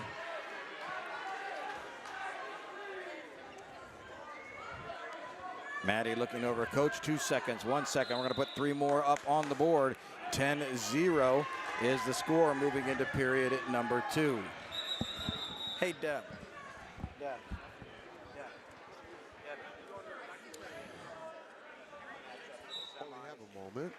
Well, we have a moment here, a little bit of break in the action before we head over here to the start of the second period. 10-0 lead for Maddie Beggar. Want to give a special shout out to our good friends at Hilscher Clark Electric Company. Before the end of today, Jimmy B will announce our Hilscher Clark Electric performer. Also want to give a special shout out to McNeil & Sons Tree Service located in Portage Lakes area. You can call them at 330-606-1126. Our good friends at the Leatherneck Nation MC, Save22.vet, the Sam Center, and 2nd Brigade in Canton. Also Lindsay's Pizza, 330-477-3800, or order online at lindsays.pizza.com. Still got time to do that here for your Sunday feast. LPL Financial, grow your wealth with Manuel Patterson, 330-244-9779. Our good friends at H&H Truck Parts, hhtruckparts.com, located in Valley View, Ohio. Call them at 216-642-4540. For all your reman transmissions, differentials, driveline components, C.H. Vallis & Associates, 330-494-2776 at 1302 South Main Street in North Canton. And also our good friends at the Drive Mind Group, Walsh University, Lace and Dagger Tattoo. And my guy, Jason Cackley. Cackley Insurance, 330-929-6006. Home, auto, personal lines. Contact Jason Cackley. Well, Teach, stay right there, brother, because I'm going to hand the headset over to somebody. I want you to interview this gentleman right here. He's been on with us before. I'll tell you what, from Mount Union High School. Go ahead, hit me. Mount Union College. Hey, we'll call it Alliance High School. My boy Cackley will like Alliance High School, and we'll transition to Mount Union, the university. We're going to go right to Mount Union University. Here he is, the head coach. I'm going to turn it over, Mr. Clay Wenger. And Clay, here you go, brother. You and TJ, make it happen. Clay, I'll tell you what, first I just got to mention here, contact you at 330-414-6671. Become a Raider. You guys have done a ton. I see you have a little bit of the information out there on the tables and the QR code. Tell me about what recruiting has looked like. I follow along with you guys on Twitter, and it seems like every other day, every week, you are having more and more recruits step foot on campus. Yeah, hey, well, thanks again for having me on first off. But, yeah, hey, and it's credit to these girls, just the excitement they have to keep wanting to wrestle and keep wanting to compete is what's fun, you know, and I love having all these girls come on campus and, you know, seeing what we have to offer, and, you know, and that's part of it, you know, that here we have amazing facilities. You know, we have a great campus, great professors, just a really tight-knit group at Mount. And, you know, if we can get them on campus, you know, we can show them we have a lot to offer. But it's been a lot of fun, you know, getting to meet these families, these girls, and just watching them wanting to continue with wrestling and It's just great to see. So it's been a really fun couple months, and yeah, we're going to keep at it though here. Clay, when you look at the job that Coach Riggs has done there for the men, I know that you know the staff that's there, some things that they're doing. Kind of give us an update on where Mount Union Purple Raider Wrestling is for the men. Yeah, hey, they're doing a fantastic. Hey, when I can walk into an office and talk with Ryan Riggs and Sammy White and Dave Riggs, and man, you know what? I'm lucky. You know what a great staff, and Coach Daly's there. You know, kind of the Perry crew. It's just great. They're having a fantastic year. You know, getting a couple guys healthy right now, but the regional tournaments coming up next week, Friday and Saturday at Ohio Northern. So they're ready. You know, the guys are excited. They're ready to compete and, you know, punch their ticket to the national tournament. Mount Union's women's wrestling coach, Clay Wenger, joining me, TJ Downing, here on the campus of Northwest Local Schools here for the pre-regionals. You can catch us streaming live at smgnetwork.tkdssports.com. An NFHS production here for your regionals. Also, yesterday's sectionals. You know, Clay, I'd be remiss if I didn't ask you. The first time I got a chance to meet you was up in the room when you were at Wadsworth. You've now taken this job and this undertaking of building and developing the program at Mount Union. But as you look back, all your special times, the different wrestlers that you were a part of your room, give us an update on where Wadsworth is right now. Obviously, with what Jackson does, everybody knows the name, and he's a sensational wrestler. But as sectionals finished up for the boys yesterday, give us a little Grizzly breakdown. Yeah. So the sectional tournament was at Wadsworth. I went out there to help Coach Riggs recruit. He was at another location, and Sammy was somewhere else. So I went out to Wadsworth. Grizzlies did well. They sent 13 of the 14. The last kid was an alternate. So, you know, they're all going to be training, getting ready for the district tournament. Hope our 14th can get in. But they're wrestling well. You know, they have some young guys or new guys in the lineup that are starting to step up. And then, you know, you got your core and your leaders that are doing what they're supposed to do. And Jackson Joy actually he beat the all-time winning wins in history of Wadsworth and Medina County. So he did that yesterday. And when you look up on the wall inside of that room up there at Wadsworth, to say that is pretty damn special, because there's some legends on that wall. Yeah. He actually passed Nick Tavanello and yesterday after his semifinal win. But, you know, what was cool, the first text he got was from Nick Tavanello, and, you know, just congratulating him and, you know, just loving to see, you know, Wadsworth keeping rolling and keeping growing. So, yeah, what a special thing. And, you know, he's doing well, and, you know, just on to the next week now. So. Yeah, I'll tell you, my history with Nick was not fun, because I was the offensive line coach at Glen Oak, and we were, you know, our first home game that we had hosted at the new stadium and facility there in playing local. We played the Grizzlies, man. I'll tell you what, we're leading by 3 touchdowns in the second half.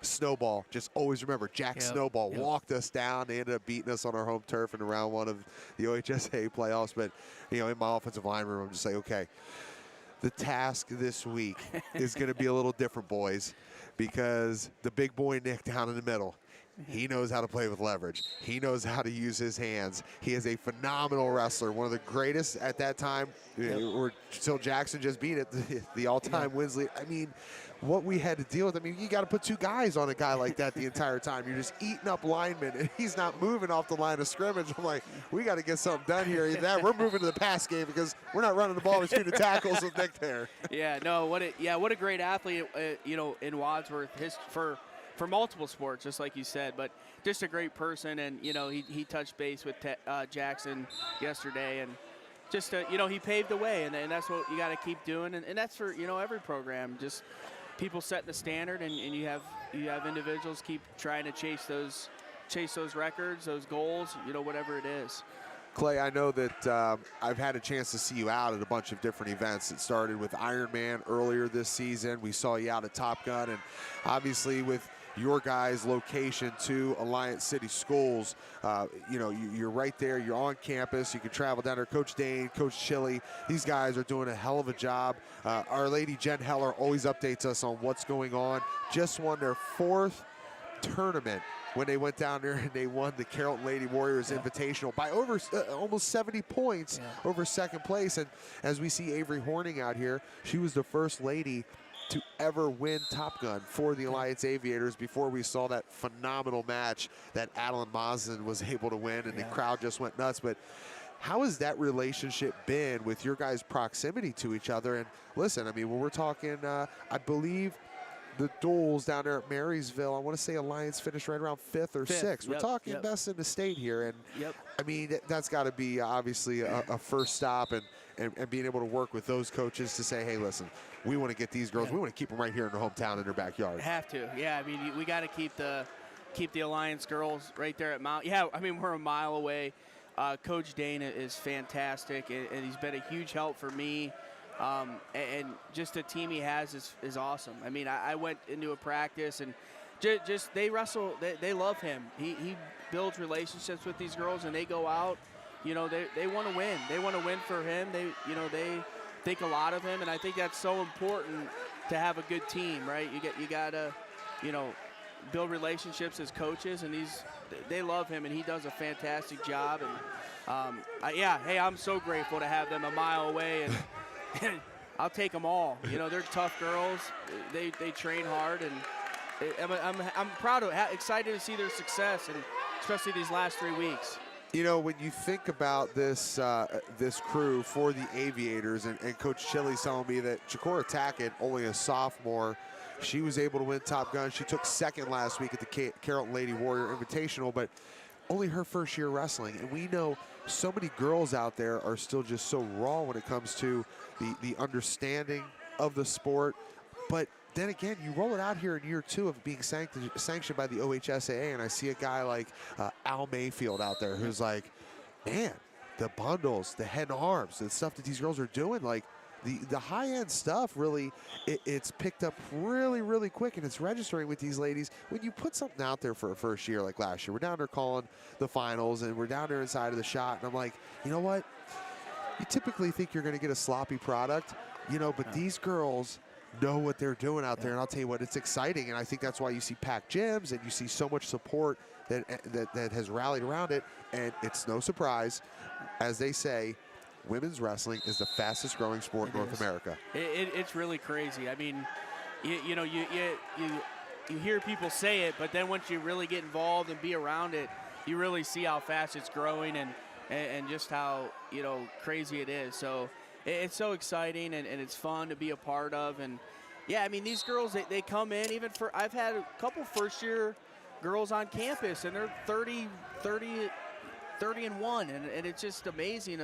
And that's a credit to them, and how quick they're picking stuff up, and their work ethic, and their coaches. So I mean, there you go, man. Hey, you got to give yourself a shameless plug, man. Coaches too. Yeah, coaches too. But no, it's just great, and that's to girls that maybe on the borderline. Hey, should I do this? And hey, you can be a first year and do really well, and pick right up into what's going on here. So, I kind of see that too. People are on the borderline, like, hey, should I do it? I haven't done it, but there's a lot of girls out there. So, yeah, get on the mat. Tell you what, we just got a chance to see Avery Horning. Yeah, good win. She's going to punch her ticket. It's fantastic. Good for her. Yeah, I'll tell you what, she just, the energy I see, and a lot of that, too, I see with Maddie Beggert from Northwest here. I mean, she's had a big win. The conditioning and the depth of, I mean, you're not going to wear her down. And I'm going to pass you off to Jim Bostic here, as I'm going to start maneuvering around the gym here a little bit, get some more pictures. But again, yeah, we see another one of the Alliance Aviator ladies getting it done. Shout out to Avery Horning. Jimmy B back on the mic. All right, well, again, ladies and gentlemen, you are with us live stream, SMG Network, powered by TKDS Sports and presented by Hilscher Clark Electric. Of course, our guest, the head coach of the Mount Union Purple Raiders women wrestling program, Kallai Wenger.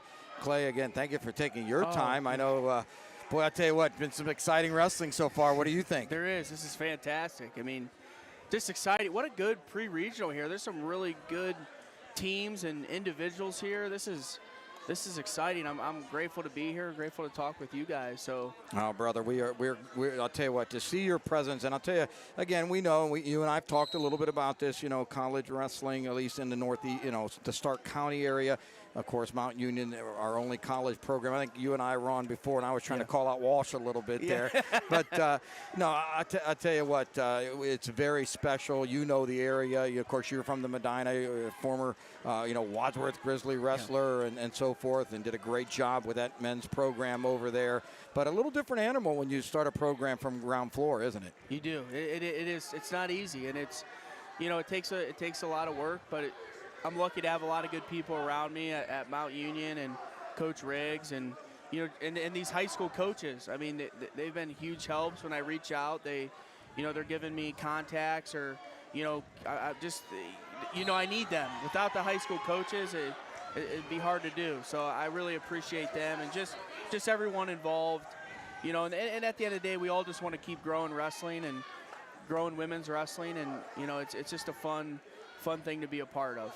Absolutely. Well, here's a young lady on mat number 1. She's not going to be available for you for a few years yet, but from Walsh Jesuit, the freshman, Bella Nadinga Mabape. Watched her in quite a few tournaments, man. She is tough. Saw her up at the Ironman, of course, did a great job. She's in the semifinals right now from a young lady from Canton South. This is Deanna Walters. So we are in the going into the second period. 4-1 is our score. Nadinga Mabape is in the lead. Over on mat number 3, Coach, we have bout number 44 up, and that is from Canal Fulton Northwest right here, the host school, Alexis Lewis, and her opponent, I'm guessing, RIT. We're going to go with Rittman on that. That'll be Merrick Gibson over on mat 3. A little hard to show our fans that one. But, Coach, you and I have talked about recruiting, and I know that, that's something you're making those contacts before you can make those final commitments. I mean, just again for our fans out there, just a quick 1, 2, 3 step, as you look to bring, let's say you're looking at Miss Nadinga Mabape, what are the steps you go through to possibly bring a young lady like that onto the Purple Raider squad? Yeah, I think number 1, they have to love the sport of wrestling, right? I think, I know I don't just look, oh, she's a good wrestler, right? I want people that love to do it, that want to continue to do it, because it does take some time. It takes extra time and work. So, the love of the sport, number 1. Number 2, just a good overall person, and you're good in the classroom. You're good, in your community and to your coaches and, to your team. And then, last, you're a hard worker. You want to work. You want to put the time in. And I think no matter how many years you've wrestled or, what your skill is, if you have those things and you want to get better, you're going to. And that's what I look for, and I've been so grateful to talk to so many great girls and have them on campus. And I mean, you don't run into bad ones. Where I've been, every coach I've talked to, these girls are awesome, and credit to all of them. No, Coach, you make a great point, and of course, myself being part of this part of wrestling since 1976-77, and I can tell you as I've watched the women, and as you know, part of our USA national team, I've been our women's team leader for many years. I just want to echo what you just said there. The coaches, the young ladies themselves, I mean, they really understand where they are. They respect this sport. They respect each other, their opponents, their teammates, but they respect themselves also. And you're spot on, brother. I mean, it's really cool watching what these coaches and young ladies are doing as we grow women's wrestling in Ohio. Yeah, I mean, it's just a group of people that love the sport coming together, and that's just what wrestling is, I feel like, right? We all work together to do something great, and everyone's on board pushing women's wrestling, and it's just, that's why it's going crazy. It's growing so fast. So, again, I love the relationships of wrestling and people working together, and it's been a really fun year, and just continuing to see this grow is fun. I know for myself as a former head coach, this time of the year my juices get flowing. I think, well, maybe I want to coach again. So I got to ask you, brother, you left a great Wadsworth program. You left it in great hands, turned it over to your dad there, but you missing the men's side of things? I'm just curious. Got to ask. Yeah, what I miss this year would be not having a team. Men, women, doesn't matter. I miss not, having a team right now, if it's college or high school, and not, just kind of recruiting. So I do. I miss these last 3 weeks of you know, the last push is a lot of fun. So not men's, you know, directly, just a team I do miss, and I'm excited to get that back next year and enjoy the last little run at the, you know, for an NCAA tournament and, you know, whatever the goals are. Absolutely. You know, it's a great comment about team, and I know you and I talked back at the Friday night extravaganza. I think you were here Saturday for Fear the Spear. Yep. But, you know, I know Friday night, of course, Coach Kallai put on the duels, if you will, and I had a couple girls come up and made the comment to their coaches about how, you know, Norton was the one that brings to mind. So Laurel, you know, it was the first time she kind of sat with a team, right? Yeah. And she said, Coach, to have all those girls cheering for me when I was out there wrestling, because, you know, she's the only Panther, right? Yeah. And there's many programs, 1 girl, 2 girl. It's a great comment on your part about the whole idea of that team atmosphere, where many times people think wrestling is that individual sport. Yeah. There, you and I both know there is a whole team side that unless you're there, unless you're in the trenches, that you truly can understand. And you're spot on with that, brother. Yeah, yeah. And you see, you know, you're with your teammates every day, and you see what everyone goes through, and you see their ups, their downs, and their tough times, and, you know, to come together at the end and see them to do something special is so great. And I don't think the girls show it better than anyone. There's so much cheering, you know, your whole team's behind their coach's bench, and it's just awesome. And it is fun. That's what you remember. Dude, I don't mean you make me laugh because you're so right, man. The girls so get into it as a team, man. They're cheering for each other. Not that the guys don't, right? No. But you know, kind of be reserved, right? You got to be cool. Got to be a dude. I can't really get all fired up. I'm excited inside, but man, you know what? You got to let it out, man. I mean, and not that they don't. You've been on some, you know, you've experienced it as a wrestler. You've experienced it as a coach for that team. But yeah, the ladies are a little different, aren't they? It is. It is very different. But I love it. I mean, they're jumping around for each other. They're, you know, just cheering each other on every match, you know, every round. It's really fun, and I'm sure they're enjoying that. And that's the stuff I remember wrestling, the team stuff and the team memories, and, you know, that's what they'll get to have as well. Absolutely. Well, Coach, I know that you know have been around most of the, you know, our pre-regional here now. I'm just curious, next week will you head to Menor, or will maybe you hit a different part of the state? I mean, obviously, you know, this is the area you know best, but boy, there's some other great wrestlers out there that need to be put on that purple uniform, I think. Absolutely. I had a couple girls from the Columbus area on Friday, so yeah, I'm going to map out, kind of see what happens here today, and, you know, see where I want to go to next. I've made some trips out to the Columbus area. They have the Olentangies have great programs, and, you know, obviously Harrison. So yeah, you know, I'll figure it out. Definitely either Mentor, maybe down into Columbus, but you know, luckily then the next week at the Jerome Schottenstein, they're all going to be there, so that'll be good. So yeah, just trying to get around, and, you know, we want anyone, you know, to be a Purple Raider that wants to wrestle and be a part of something special. So I'll tell you what, I mean, obviously been in the area as yourself for many years, and to see, you know, Mount Union College go to Mount Union University, the growth that institution has experienced is just outstanding, second to none. It is, and that's just the credit of the whole university and the people around it. And the more I'm there, the more I see, you know, what a team and what a group they are, from the president down to, you know, the people, the faculty workers, you know, and the maintenance workers. They're just all great people, and they love Mount Union. Well, right there, you saw it, folks. Hand raised. The freshman from Walsh, and Bella Ndinga Mabape, will move and punch her ticket off into regional competition next week up at Menor High School. Moving on right here on mat number 1. This is about number 43. You saw it a little bit earlier. We had her on air. Well, here's a young lady that would look nice in purple there for you, Coach. Yeah, this is from Chippewa, Gabby Garton, and her opponent, another real good one there from Maslin Perry, Emma Shepard. This is going to be a good one, Coach. This is a good one. Yeah, Gabby's fantastic. We obviously saw her win. Congrats to her on her 100th win. And yeah, Chippewa is right across the street from Wadsworth, so I definitely know the Chippewa crew well. And then Emma, yeah, her brothers came around a lot to our club in the Wadsworth area as they were, you know, going through, you know, wrestling too. So she's fantastic. Her family's great. So yeah, it's a great match. Two good competitors. Now, something you don't see, Coach, and I don't know if you wore one back in the day. I only did one time. Some of our fans out there may be seeing the face mask there for the first time.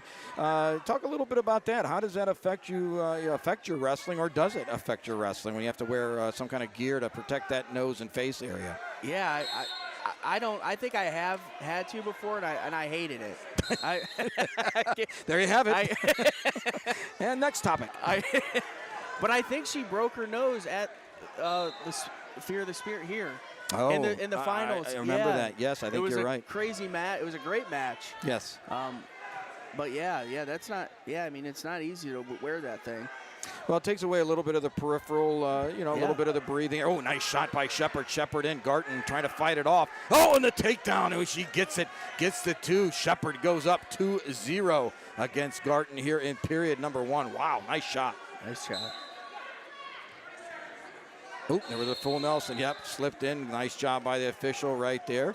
And, yep, it did slip. I know Coach saying something, but I saw it slip up there. And I'll tell you what, again, shout out to all of our officials out here today. They did a great job yesterday, of course, with the men's section, our women here. So with that, again, real quick, we always like to share, if you're out there wanting to get back into the sport, maybe you were a high school wrestler and you didn't leave the area, maybe you wrestled in college, you came back and you're around, you'd like to get back in, think about putting the stripes on. We need officials, don't we, Coach? I mean, our officials are down. I heard Rich Carpenter, his back to us right now, was saying that a year ago we were over 900 Class 1 officials, and I want to say that's been almost cut in half to almost 400 in some officials. Not hard to become an official. That doesn't mean anything. It's a little different than what it was in the past. You can go to the OHSAA website. You can search referees or search officials, and the coursework to become an official is right there. You can take that coursework online. Then you want to connect up with your local association, reach out to them. But we need officials, right, Coach? We do, and what a great job they've done. They're putting 3 days, next week they're going to put 3 days in a row, then another 3 days in a row. I mean, they put a lot of time in, and allow us to get to do this great sport. So yeah, we need them, and like you said, college wrestlers. I mean, it's a great way to get back into the sport.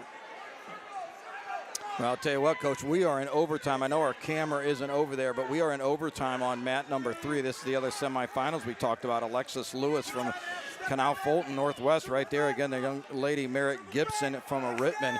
It's tied. Well, actually, I see a point put on the board, 5-4. Let's see if we can get an anklet. And it looks like the young lady from Rittman is up right now. Coach, talk a little bit about, and of course you, being a head coach, you had to deal with this. The mental side, which we don't really talk, I don't think enough about how important the mental side is. Even if you take a loss here, in the semis, you don't want that. But, man, you can't let it get in your craw, can you? You can't let it – you take 4, right? Yeah, I mean, what I always told, I try to tell my guys at Wadsworth, you have 5 minutes. You have 5 minutes after a match. If it's a win or if it's a loss, you're moving on. You gotta, right? You can reflect, you can be upset, but you don't have time to worry about it for 45 minutes to an hour. You gotta move on. What's next? And I think both of us, we've seen people leave a district tournament at number 4 or number 3 going into the state tournament, and they win a state title. So it's just about moving on right now, and every week's a new week. You're 0-0, and one at a time, and take care of what you can control. And but it's hard. These 3 weeks are hard for competitors. It's stressful. It's part of it. But I try to keep people relaxed, laughing, enjoy it, and then just go do what you do. The work's been done. Just enjoy it and compete hard. All right, well, again, on mat number 3, we're at that match looks like it may have ended. Well, boy, the score's all over the place. Yep, I think we are moving on. So I'm not sure whose hand was raised over there. I think with Rittman. The Rittman young lady went. Oh, and Garton was down 4-1, and now come back Gabby with the back points with the 3, and she's going to go up 6-4. So that was a 4-1 bout. Shepard in the lead. A little bit of a turn there. Garton to the back. Now Garton in the lead, 6-4. Coach, we said this was going to be a good one, and it is living up to it. It is a good one here. So yeah, 6-4 going into the 3rd period. Emma looking over at her coaches. Coach McCollum saying, let's go neutral. They're going to go on their feet, 6-4. Gabby a little slow there getting up. We'll see. I'm not sure. Just conditioning. I don't know that she's injured there. Of course, just had a great 100 win there, but in a battle here, 7-4, she's up. 1 minute 52 seconds remaining in period number 3. Yeah, got to keep. It's going to be good here. The Perry coaches, you get some energy over there. Oh, yeah. Coach Flint's an animated wrestler. You and I have known that through the years. We've been in the opposite chair against him many times. Shepard trying a little bit of an arm drag there. Guns through. Garton not going to give it up. Garton really, has to wrestle smart here. There's no reason to get underneath, get yourself in a bad position. Well, a lot of time on the clock, maybe a little 2-on-1 action. Oh, and Shepard with the blast double coming up high. Drives through. She's going to, not sure, going to go out of bounds. Does he give the 2? No, he doesn't give the 2. Coach, what do you think about that? That's a close call here. We'll see what they go here. Obviously, looking, official has to feel that there was control. That was a nice blast double by Shepard. Unfortunately, right on the out of bounds as she was driving through. And officials going to say he did not feel she had control on the takedown there. Back on their feet, 7-4. Wow, nice blast double. What a good match. Good, intense match. Both ladies circling, trying to find an opening, trying to stay at that same level there. I'd like to see maybe a little level change, get a little difference of the eye look there. But up top on Shepard again with the shot a little bit far away. And coach is saying he wants a little bit of stalling here. Like to see Garton maybe off into a 2-on-1, get a little look here on her feet. Again, doesn't have to press it. Don't think she has a stalling warning that I've saw. Have you saw one, Coach? No, I have not seen one. And takes a peek over at the clock. Not what you kind of want to do. 40 seconds there. Battling up top. Garton, good position. Breaks free. Now there's the stalling call. Yeah, and rightly so. We looked at the clock. 3 shots to none. 30 seconds left. 7-4. Garton looking for win. 101. Shepard was in the lead. Oh, and the blast double comes again. Out of bounds they go. Woo! 23 seconds on the clock. Coach wanting another stalling call. Garton's got a circle. I'd like to see Garton. What do you think? Into a 2-on-1, just kind of put this, put it away? Keep her butt to the center. Yeah, get it tied to slow it down a little bit. There you go. And Shepard again with the shot. This time Garton catches her. We're going to have 2 and back points. That's going to seal it. And the fall! My goodness. It's a good match, though. That was a very good match. Very good match. Shepard up 4-1. Battled the whole way through. And Garton, though, will move into the finals. Well, Coach, I let you go do your thing. I appreciate you taking time with us. No, man, we love having you. We'd like to follow your journey as you continue to build this program. And I hope maybe next year you'll invite SMG to do a little live broadcast down there for you. For sure. Hey, appreciate you guys. Thanks. I appreciate you, Coach. You're the best. Thank you. There you have it, ladies and gentlemen. Mount Union Purple Raiders women's head coach. That was Mr. Clay Wenger.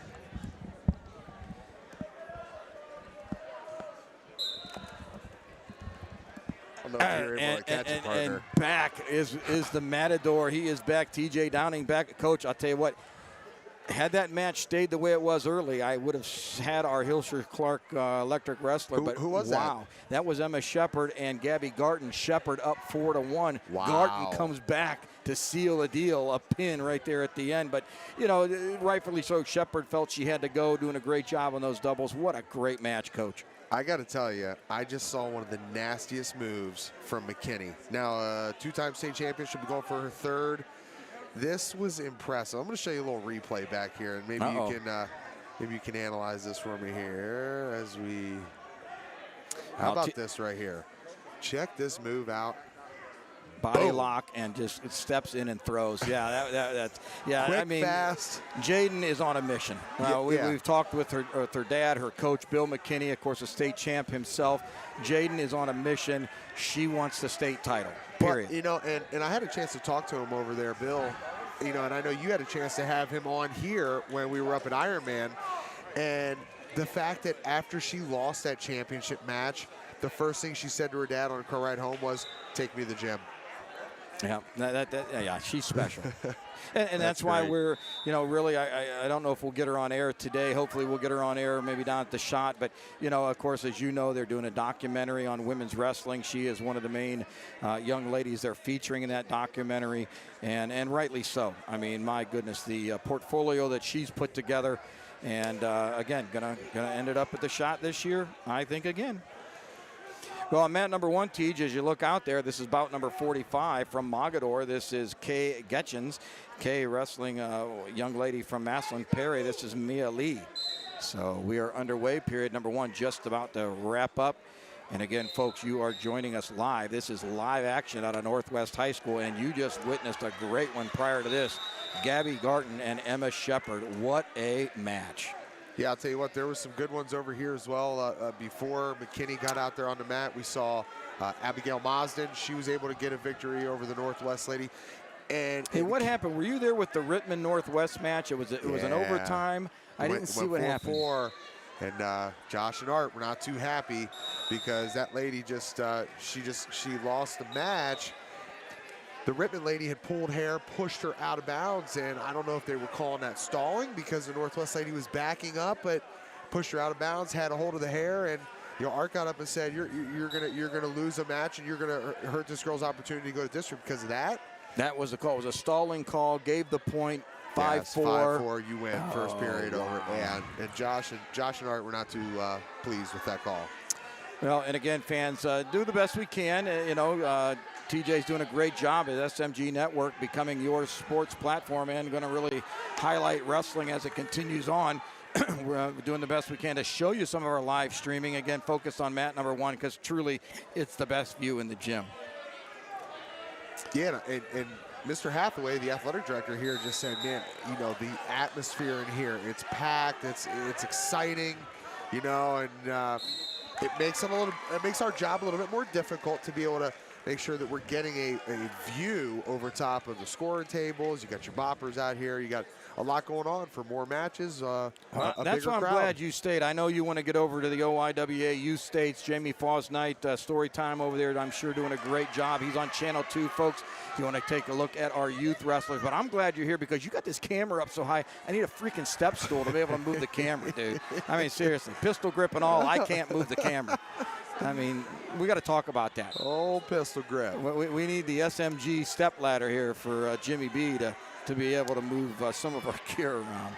Well, Coach, we're going into bout number 48 here, semifinals. This is the 135-pound weight class from Salem. This is Ilana Jones-Wallace and her opponent from Akron Firestone. This is Dejane Rivers. The 2 seniors here trying to punch their ticket to the regionals, and prior to that you saw Kay Gatchins with the fall. She had a pin in her first match, pins in the second to go into the finals. So, oh boy, we're going to have a great finals round here later this afternoon. Shot by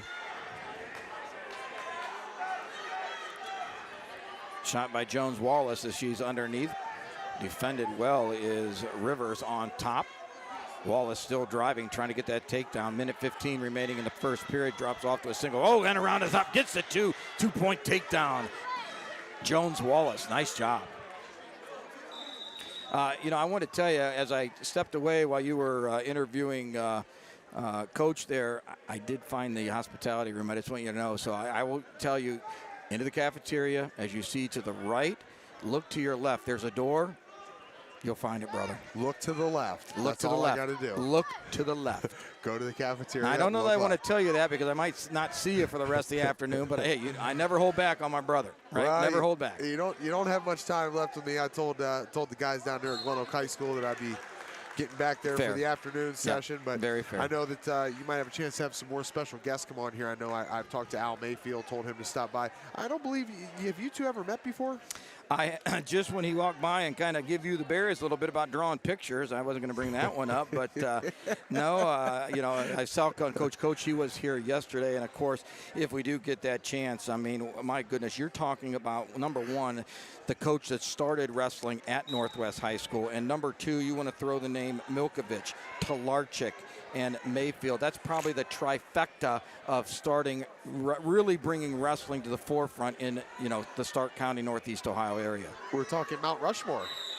Oh, there you go. There's Mount Rushmore material right there. That is Mount Rushmore material, brother. Love it. All right, now going out onto the mat. Mat number one. This is bout number 50 from Akron Garfield. This is Desiree Wharton, and her opponent from Alliance. This is Adeline Barker. Adeline Barker, I believe, another one of those ladies who took first. Let's see here at the Carrollton Lady Warrior Invitational. Jen Heller always does a great job. Okay, nope, was a little off there. She took 5th. She's only a sophomore. You look at girls who took first there. Abigail Marsden, Jada Patrick. Surprising, you know, they were able to win by 70-plus points. And you had ladies like Avery Horning, who was a Top Gun champ. She finished 5th. Think about Adeline Barker finishing 5th. And Adeline Marsden, she would take 2nd. Shakora Tackett, who finished 1st in Top Gun, she took 2nd. But look, Jim, just a young group. Only 2 seniors, Jada Patrick and Sabrina Schaefer. The rest, juniors, sophomores. Well, I'll tell you what Coach Dane and Coach Chili over there, what they're building. And we know that down there at Marysville, we were kind of keeping updates on that as we were doing our state duel down there at New Lexington. Lions girls finished 5th in the state of Ohio. Absolutely. It's funny, I saw Coach Dane on the way in teach, and, you know, first thing he asked me was, hey, Jimmy, what's happening with beach wrestling? the dude, every time I see him, he's asking me that question, and he wants to wrestle. He's like, no, I want to do it. I said, well, you want to wrestle? Yeah, hell yeah. So, and I know you and I, we're on a little bit of a quest here to put together our first beach wrestling tournaments here in Ohio. I think SMG Network may be there. I know it's definitely going to be a sponsor of some of our first beach wrestling events. I know that the idea is hopefully to plan 3 events if we can get that done. So those of you out there listening, keep it in mind, beach wrestling coming to Ohio. Oh, and the fall by Adeline Barker. Barker does it, 23 seconds remaining in the first period. The sophomore punching her ticket to regions. Are we calling that Speedo Quest? Speedo Quest. I like it. Kind of like Johnny Quest. Speedo Quest. Can bet your butt I'm not wearing a Speedo. I've been working out a little bit. I could tell, man. Yeah. Well, we talked about that last year that, you know, we went to see you walking around in the Speedo, man. The Matador in red, the red Speedo with a big O. I'll have to start staying away from the hospitality room now that I know I'm getting ready for a little Speedo action. Absolutely. Here's our lady coming up from Norton. All right. I'm just going to go to that, Coach. This is bout number 54. This is Laurel Ludwig from my alma mater, the Norton Panther, getting ready to go on to the mat. Her opponent from Alliance, this is Jada Patrick. Boy, she's going to have her hands full here, Coach. Yes, she is. I know that I had a chance to talk to Laurel out there in the hallway, and she mentioned, you know, if I get one more victory here, I'll be wrestling for first place. So I know that it's on her mind, and she's been one that throughout this entire wrestling season just got better and better from day one. So peaking at the right time, what you want to be able to do when you're facing somebody like Jada Patrick. No, absolutely. Patrick underneath, kind of a little bit of a knee pick there off the arm right away, comes underneath, has that far arm trapped. Ludwig down 2-0. Needs to fight herself back up to her knees. But again, yeah, a tough opponent here from Alliance. And again, you know, I talked a little bit about this to Clay, you know, when he was on, and I can tell you as a former coach, you know, if things do not work out right for Laura, let's say here, she drops back into the consolation semifinals immediately, has one more shot. Mentally, she cannot get down. She's got to, if this doesn't come the way that she wants it, you got to flush it. You got to get that next one. You got to remember, they take 4. You just want to have one of those top 4 spots. All you got to do is secure your spot. Gives you an opportunity. You can't really ask for anything more than that. Everybody wants to get their hand raised and be at the top of the podium, take first place. But you know what? If you're sitting there 3rd or 4th, you still have a chance to wrestle. Yeah, absolutely. Oh, Ludwig coming up nice. Escape 2-1. 53 seconds remaining in the first period. Well done. A little bit sluggish there in the beginning after she had got taken down, but got back up to her knees, got that leg up onto the mat, and right away she escapes. The Panther, Laurel Ludwig, the Aviator, Jada Patrick. 30 seconds remaining in the first period, 2-1. Oh, and Patrick again underneath on that leg.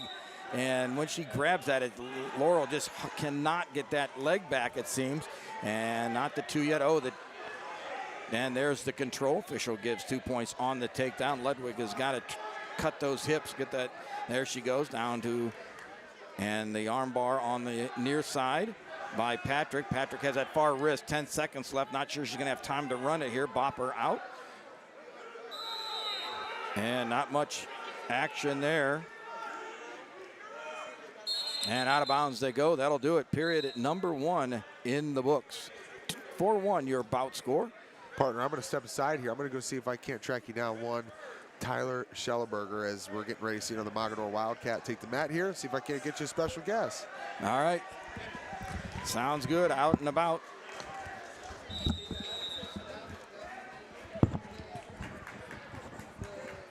Moving on to the second period, they're in the referee's position. Patrick's going to go down. Ludwig on top. 4-1 your bout score. Over on mat number 3, I know that you can't see that right now, but it's to let you know that is bout number 51 in the semifinals. And that would be Anika Murray from Salem. Salem doing a nice job here in the semifinals. And again, from Canal Fulton Northwest, that's Ariana Fowler. And it looks like Murray in red, Fowler in green. The score 2-0. Our young lady from Salem in the lead. Oh, and right here on the mat, Ludwig with the half Nelson, has the far wrist, trying to look underneath.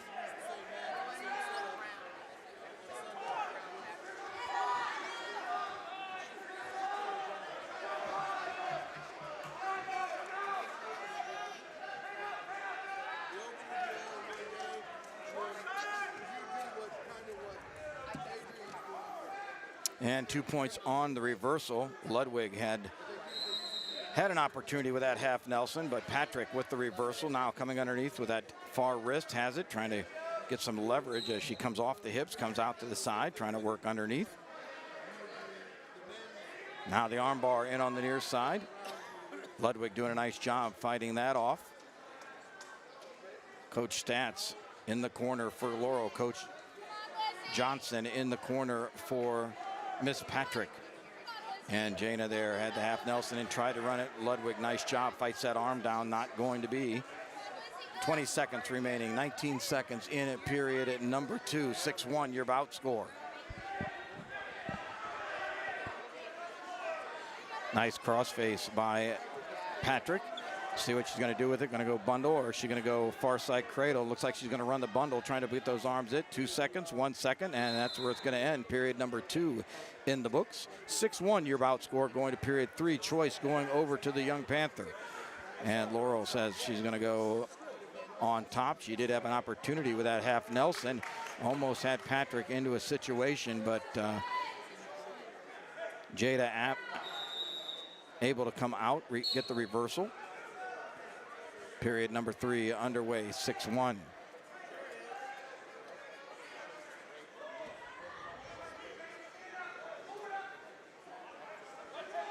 And the arm trap, Patrick trying a little bit of a roll there, had that arm trapped underneath, nice job.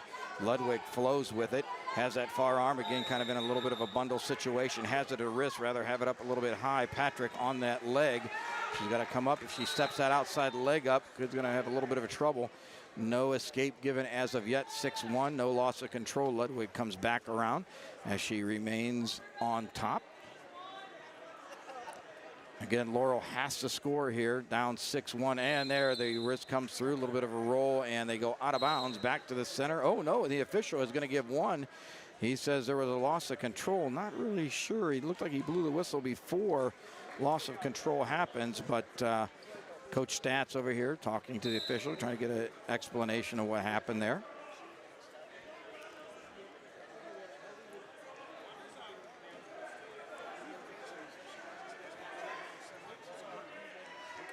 And haven't seen the point put up onto the board yet. There it goes, 7-1. It's on the board, so they're on their feet. Now 1 minute, 16 seconds. A lot of ground to make up here. Laurel's going to have to think of the big move, some kind of a throw, something to take the 2 and the 3. Mogador's girl coming in.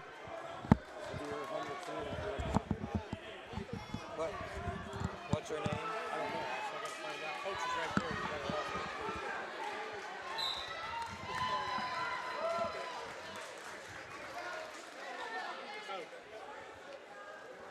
Tell him so he can put it down right there.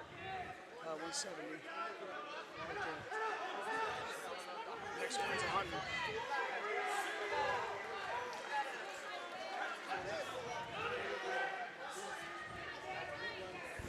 You going to do that?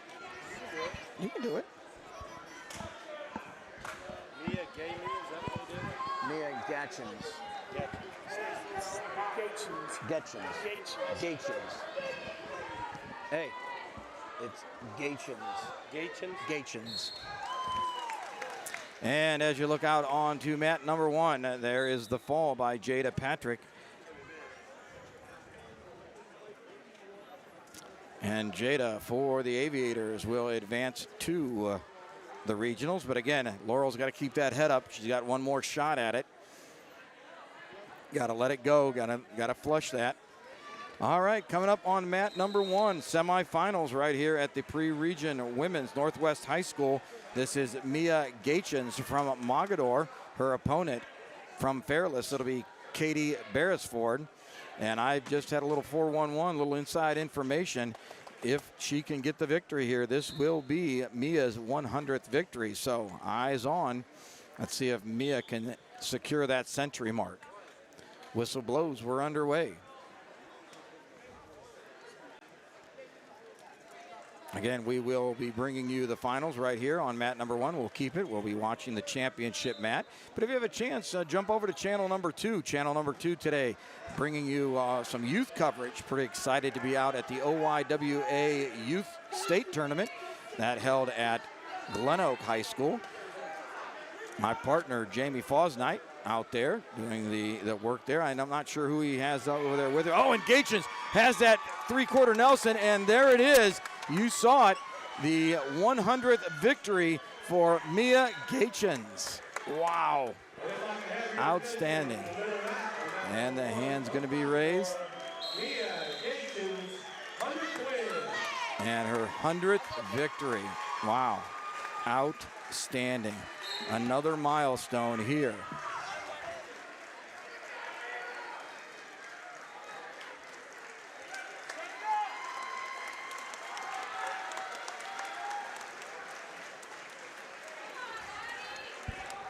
Coach.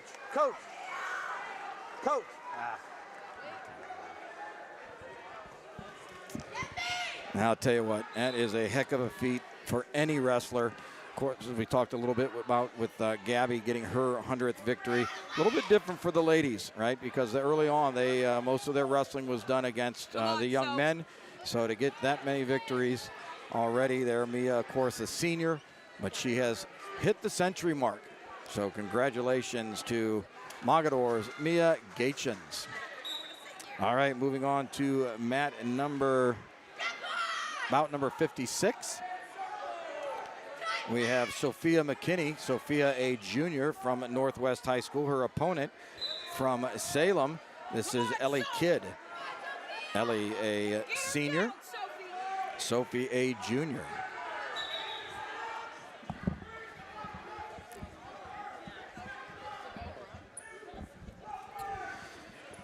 All right, ladies and gentlemen, joining me right now, as he does off and on when I get a chance to pull him away from the computer and work in the crowd, the president, owner of Wrestle One Tournament, Mr. Chris Kallai. Chris, what's up, brother? Good to see you, my friend. Well, it's just good to be here watching these things go on. Women's wrestling's growing big time, and it's great to see all these people here at this tournament. Well, I'll tell you what, and again, we talk about your so many accolades, what you've given to this sport, what you continue to give to this sport. And I'll take it back right, to our national team. That's really where all our women really had, the folk style was there, but not the way it was with our freestyle. You've watched this thing grow from the beginning, haven't you? Oh, yeah. When I brought it back from Colorado Springs when we were in the national convention, and they say women's wrestling's starting to grow, you guys better jump on board. Brought it back to Cleveland and told them about it, and the coaches kind of shrugged their shoulders and said, yeah, whatever, roll your eyes. And now look at where we're at. We've got hundreds and hundreds of girls all over the country that are wrestling. It's the fastest growing sport in high school sports right now is women's wrestling. And it's amazing. There's more and more states that are adopting the state tournament for girls. Well, and I'll tell you what, last year you and I, side-by-side brothers that we are in so many different ways, had a chance to call the very first state women's championship down at the Shot. And word on the street is we're going to be teamed up again in a couple weeks. Is that right? Correct, yeah. I talked to guys down there. Tim Street told us that we were going to be at the edge of the mat again. They thought it was phenomenal. People told us how great it was to be able to understand and follow along in the tournament. and watching the girls wrestle in the finals, give them the information that people needed. And it was very, very much a lot of fun. I tell you what, when you're watching them, there's a lot of excitement down there. No, absolutely. I can't wait, brother. But I'll tell you what, again, you take it from the youth to the college. Next, tell our fans out there where we're going to be, Wrestle One, where we're going to be next weekend. Next weekend, we're going to college. We're going to Ohio Northern in the D3 regional tournament.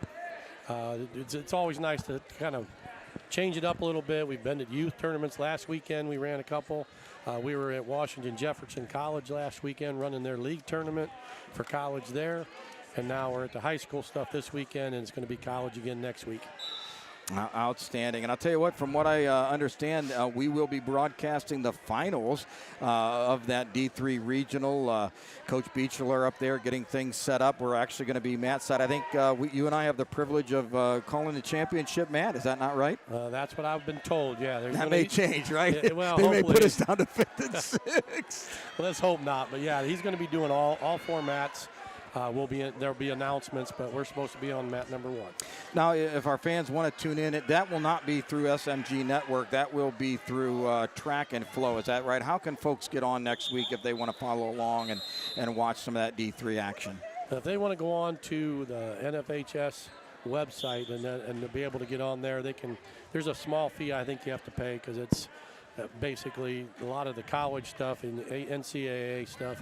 But we will be on Track Wrestling.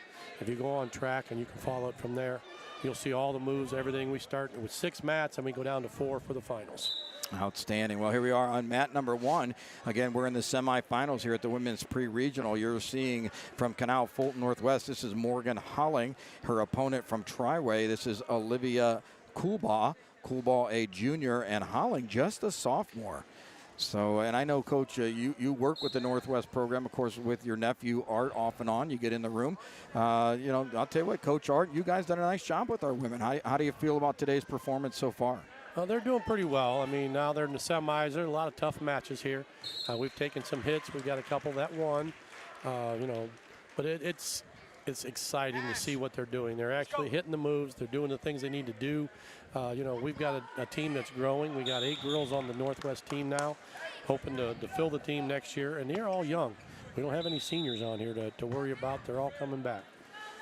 Wow, the whole team comes back. Yeah. That's exciting. Well, you think about that, and let's go to the men's side just for a moment. When you talk about the whole team coming back, boy, the team out of Lakewood, right? St. Edwards last year, all 14 making it to the state, all underclassmen. That entire team came back this season, didn't they? Yes, they did, and they're looking really good right now. So there's going to be some challenges there for them. There's some teams out there, Massillon, Perry, Brecksville, and then you got Wadsworth, and there's a couple other teams, Perrysburg, that can challenge them a little bit. And if they fall the right way, they never know. It could be a real dogfight for the finals. Well, and I'll tell you, another dogfight at D2, right? I mean, we had an opportunity to call the state duels at Division II. It was Graham and Buckeye in the finals. Graham, of course, prevailing in that match. But, we were here yesterday, as you know.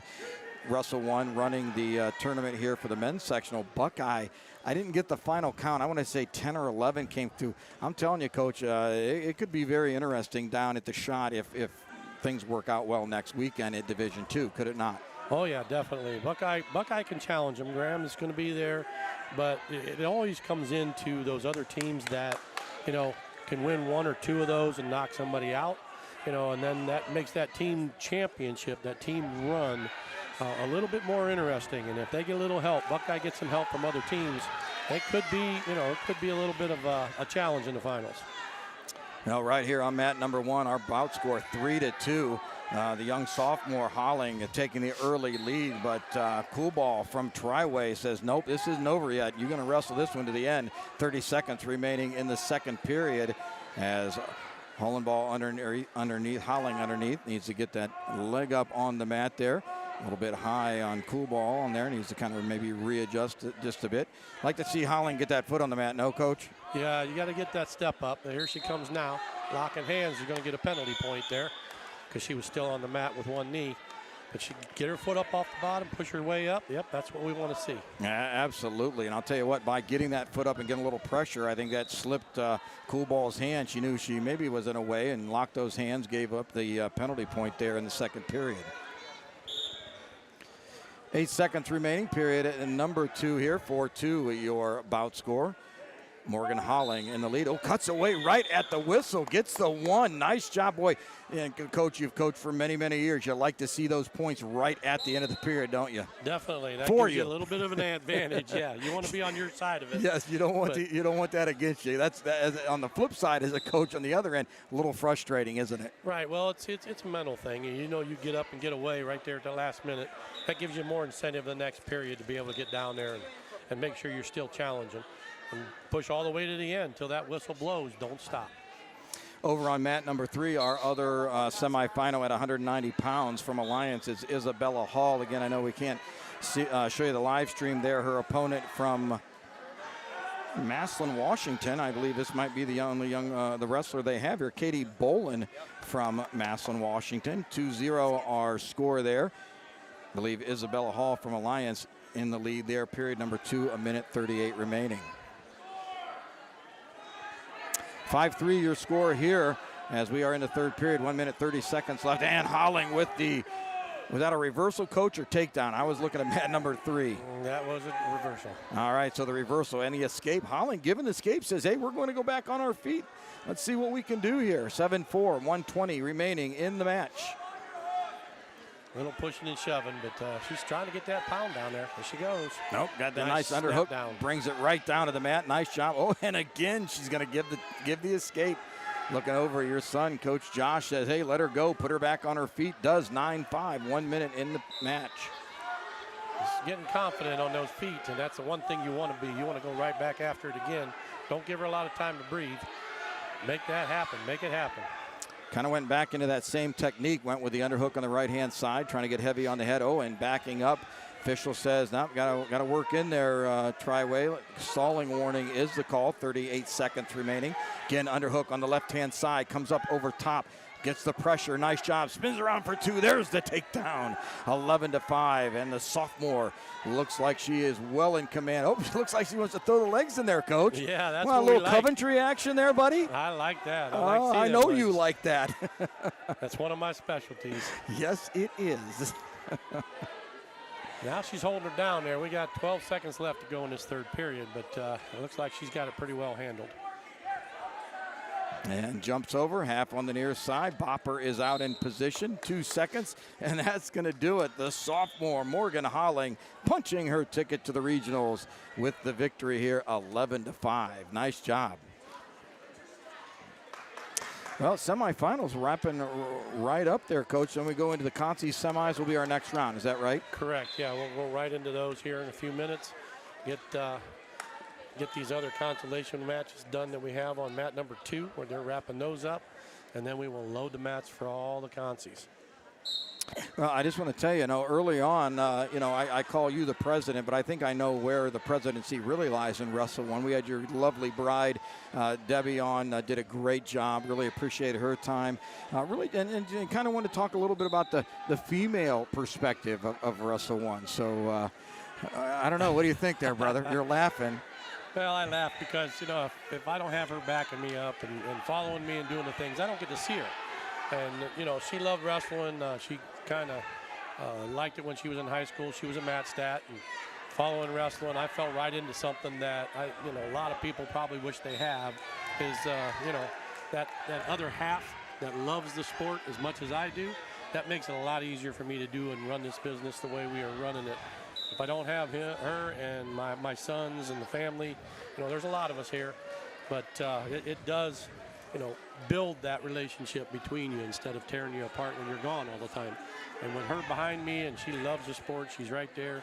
Number 2 pairing person in the country for USA Wrestling, and she represents Ohio really well with all the other states. They call her to help run tournaments all over the country, which is something that we strive to do. And it does make it fun because I get to go with her, and then she goes with me to the national convention, and so it's a year-round thing. It's not just, during the high school season. So, right, absolutely. And if I'm gone all the time, that wouldn't be good. So it's nice to have her right behind me. No, absolutely. And I'll tell you what, and rightly so, we talked, her and I, a little bit, you two, from what I understand, the only husband and wife team in the Hall of Fame. And I'll tell you what, so rightly deserved. I know you're extremely humble about that, but I'll tell you what, boss, very much deserved for both of you. Well, I appreciate it. I mean, that's not what we do it for. We love the sport, all down deep. It's in our heart. It's in our blood. We live it. But we were really, really thankful that, they looked at her and thought what we were doing and how we were doing it.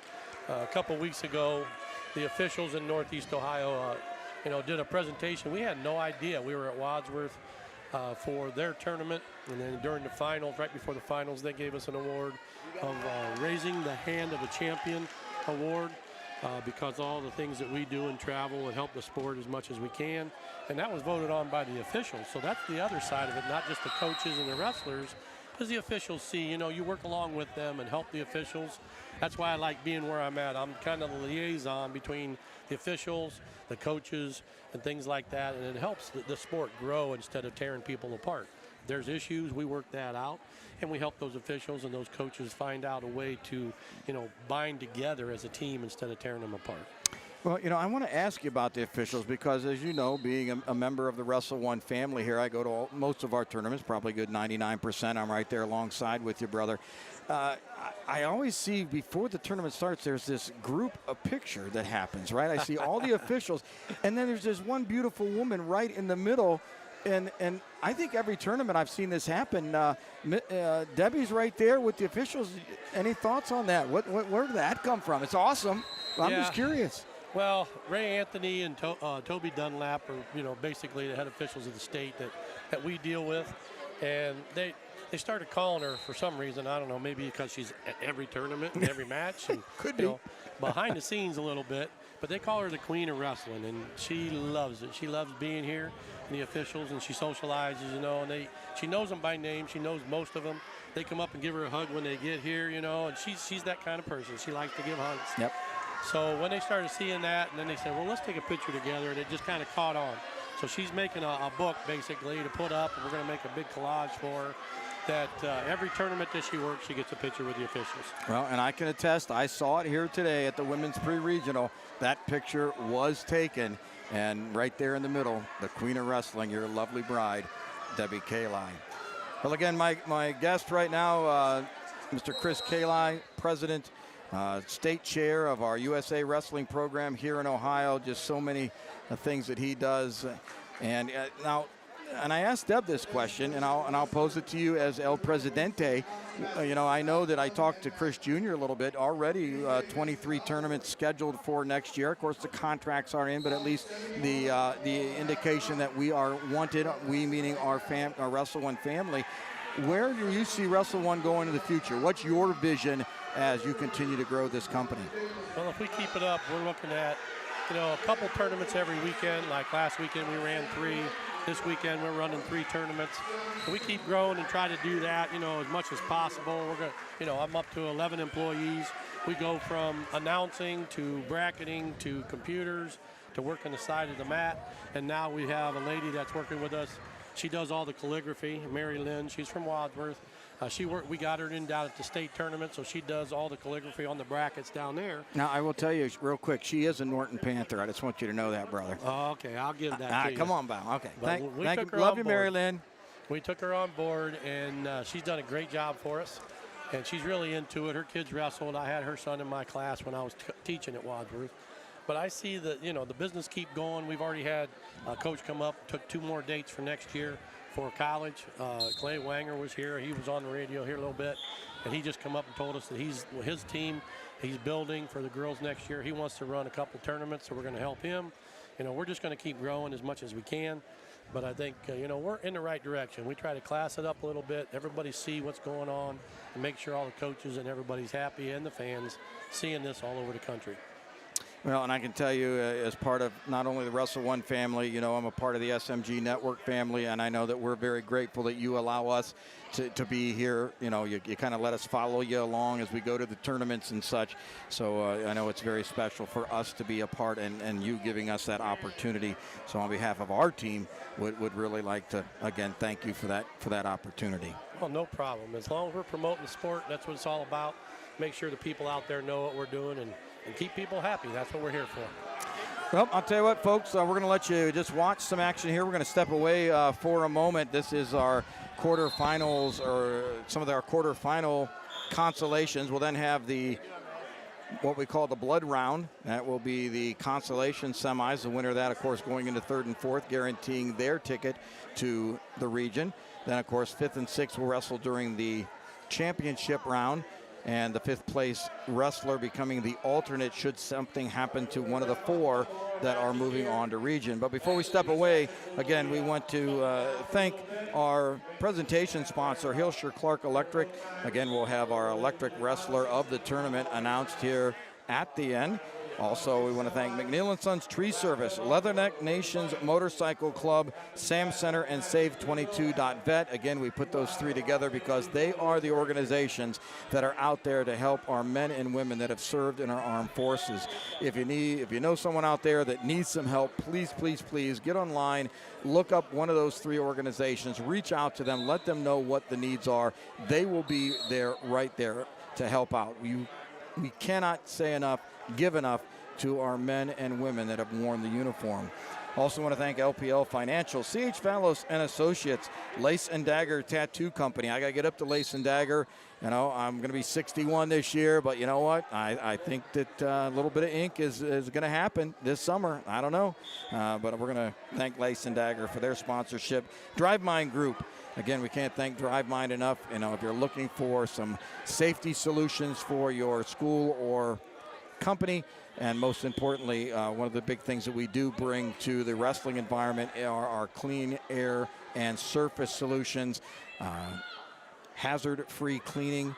Please look them up at www.teamdrivemind.com. Also want to thank Miracle Motors 42, Cackley Insurance, and Walsh University. Well, with that, we're going to step away here for a little bit, let you watch and before I step away, I guess I'm not going to step away because coming back right now is my brother, TJ. TJ, you found it, didn't you? They have a table reserved for you inside of the hospitality room with a couple ham sandwiches with your name written all over it. A couple Fritos, you know. But hey, I got to tell you, man, something that we want to kind of get our crowd hyped up for, everybody listening, streaming us live on SMG Network. Appreciate all of you guys out there, ladies, men, everybody streaming this thing live here on the campus of Northwest Local Schools.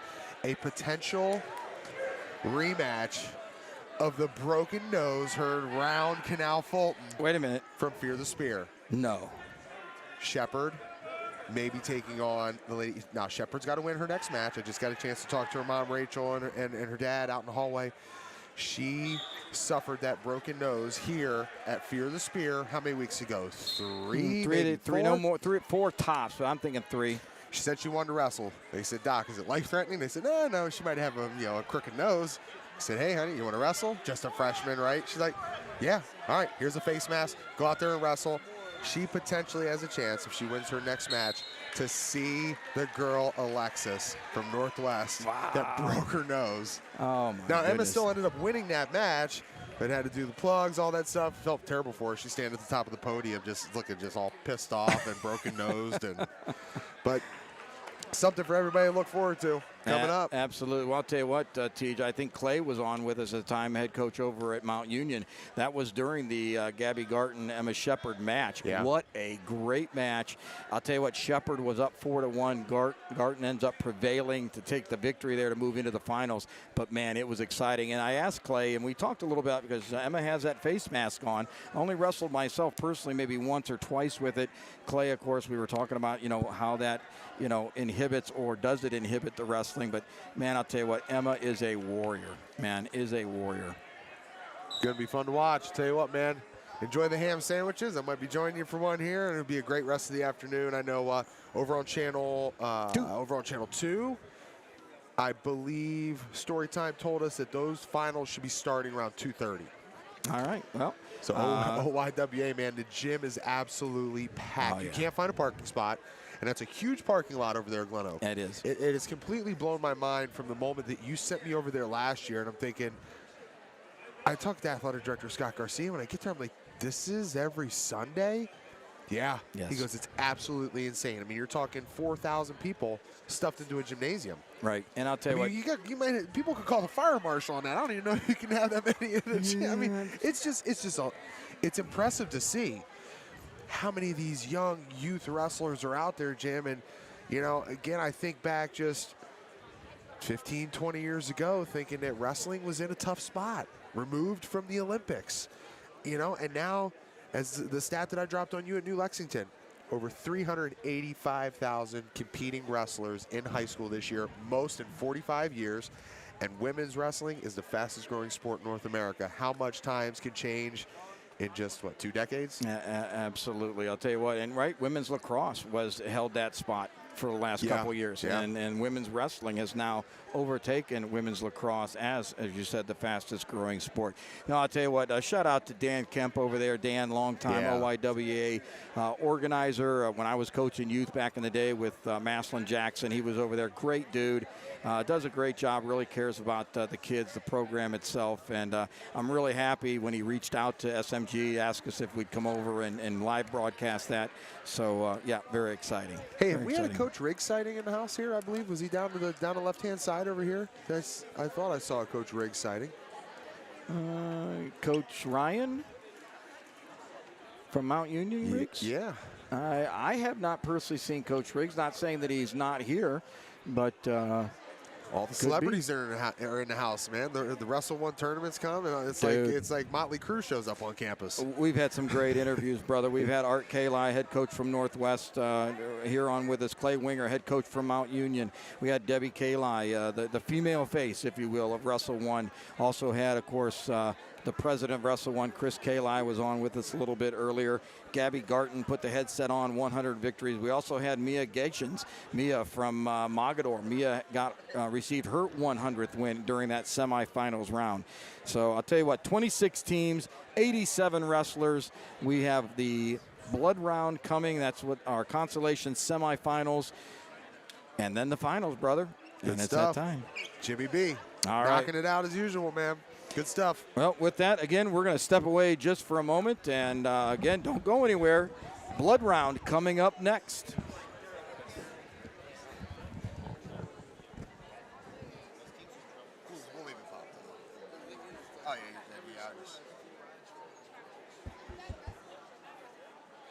I raised those bars just a little bit because this is the closest you can hear. So if you get anything just right underneath the red, I was listening out in the hallway, it sounded good. So I know I told you before, if you see those yellows and oranges, you can back off, but I just take it all the way up because it's getting a better sound through there. Taking it up, reducing it back in here. You hear a little bit of that echo. No, this is just how loud it comes through your headset. Oh, yeah. The echo was being controlled by this audio mixer over here. So I dropped some stuff there, raised some stuff up. It, whatever you did. I mean, it's still kind of there if you hear about it. That's why I just turned the phones down a little bit because you can't hear it as much. It can distract you. Right. What was that? Yes. At the end of this, remember to stop that recording? Stop record. Stop stream. Good. Thank you. So I told Jamie I'd swing head in there that way? and do the finals with him. Nice. I don't know. The Lowry man, he just started texting back. He must have woke up a little late. Jeez. All right, brother. All Hey, right, thank you so much. Call me when you wrap up. I will. Thanks, Tej. Have a good one. After East.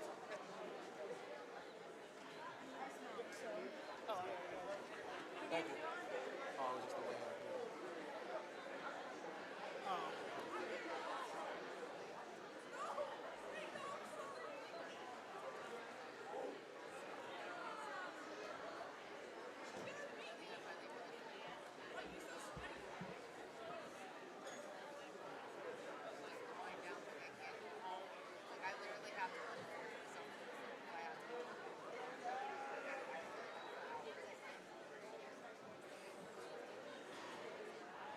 Again, we'll get started here about 5 till. Officials, you want something to eat or something? We're gonna have 2 minutes. There's a hospitality room for coaches and officials down in the cafeteria. We will be starting about 5 till. That'll put us at the right go time for this round. We'll wrestle this round for all 3 mats, and then we can go into the placement matches after that. Should put us right to the go times. We use all 3 mats for the finals. Of course, mat number 1 will be for the championship mat. Mat number 2 will be for 5th and 6th. Mat number 3 will be for 3rd and 4th.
Chippewa goes to the head table.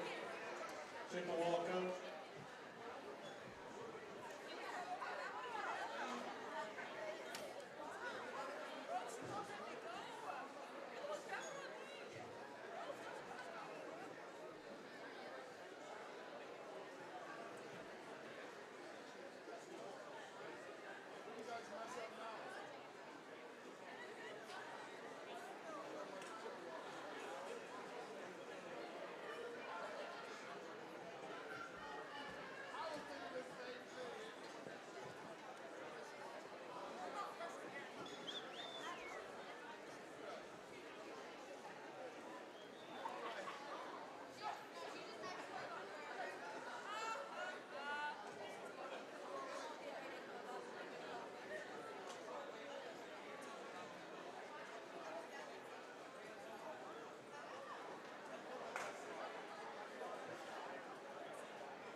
6 still. Okay, that's good. Who's out?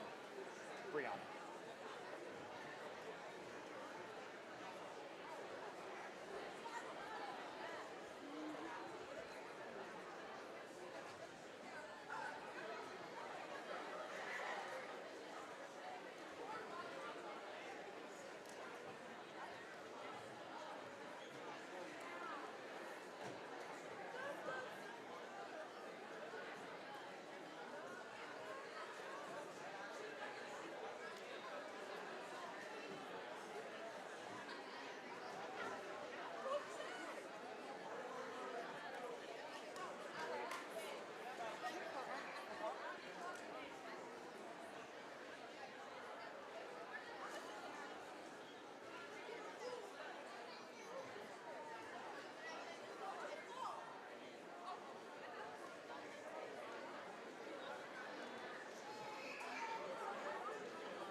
Get up in here, grab Forber. Grab Forber.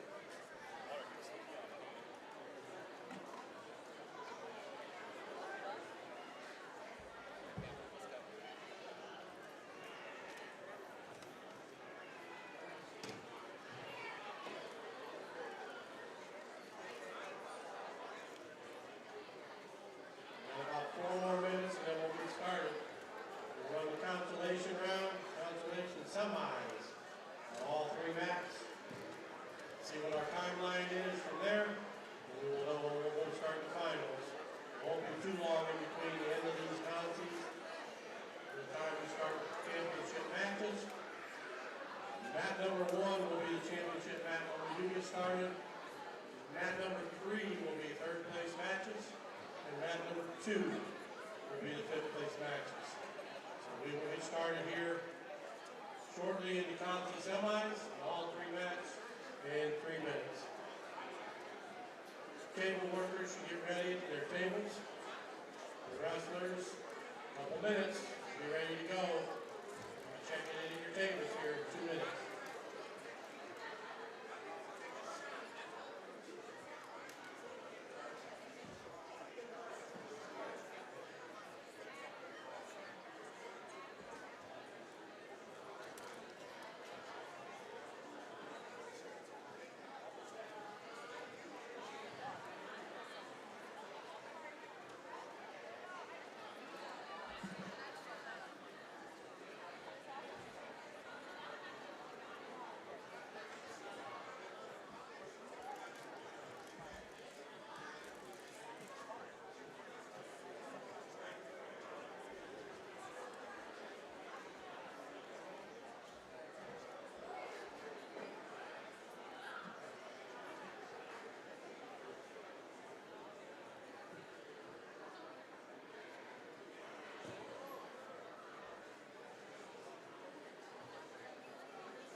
All right, table workers, to your table. Wrestlers clear the mats.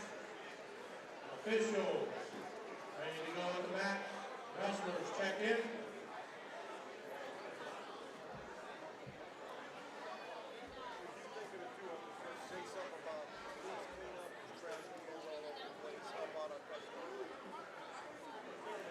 As you guys wrap things up here today, hopefully you guys can help us clean up the bleachers and the areas that we're sitting, please. Help us all out. We all get home a decent time today. Let's get ready to wrestle.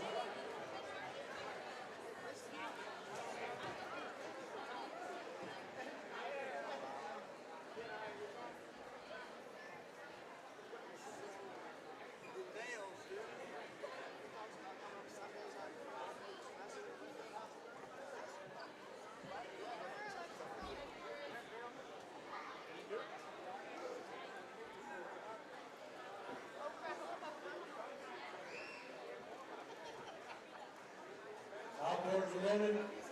Wrestlers report to the back. Check in, we're ready to go.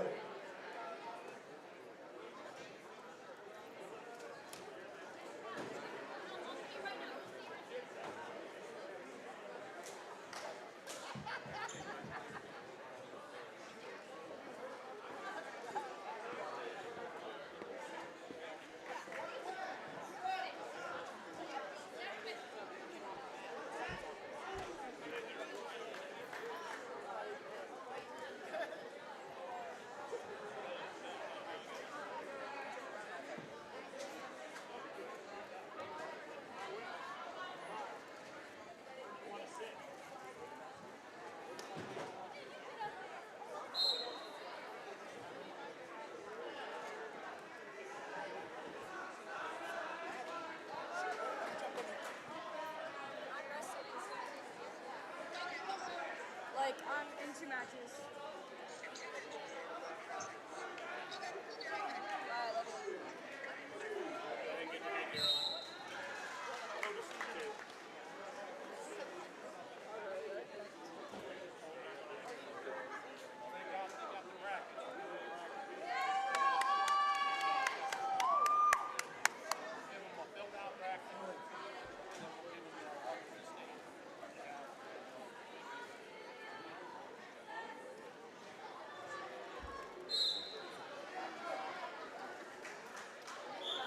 I'm sorry, I'm in your way, buddy. You're fine.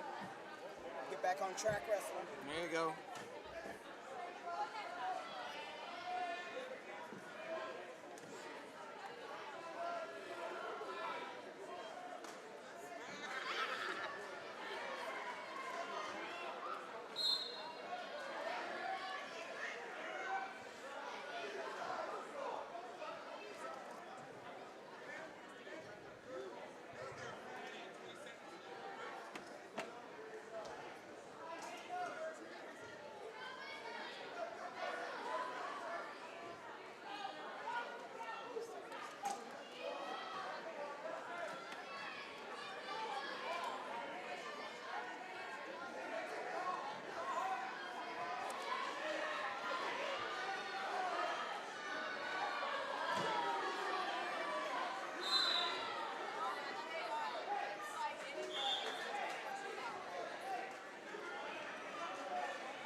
center. No. I was just saying when she goes out, get her hand raised, right? That's how we did it yesterday. And we're still going to go center. Absolutely. I mean, that's a fortunate win. Not only you won it, but You're on deck right now. Yeah, I know. we have to do that. Do those fit you?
Well, ladies and gentlemen, I want to welcome you back here to Northwest High School as we are at the women's pre-regional.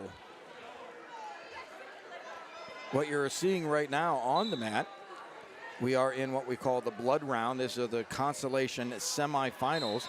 So the winners of the matches that you're watching right now, they will go in and wrestle for third and fourth. They will become regional qualifiers, wrestling up at Menor High School next weekend. And the loser, they can't get their head down. They've got a chance to then wrestle for fifth and sixth. The fifth place winner will become the alternate out of the section.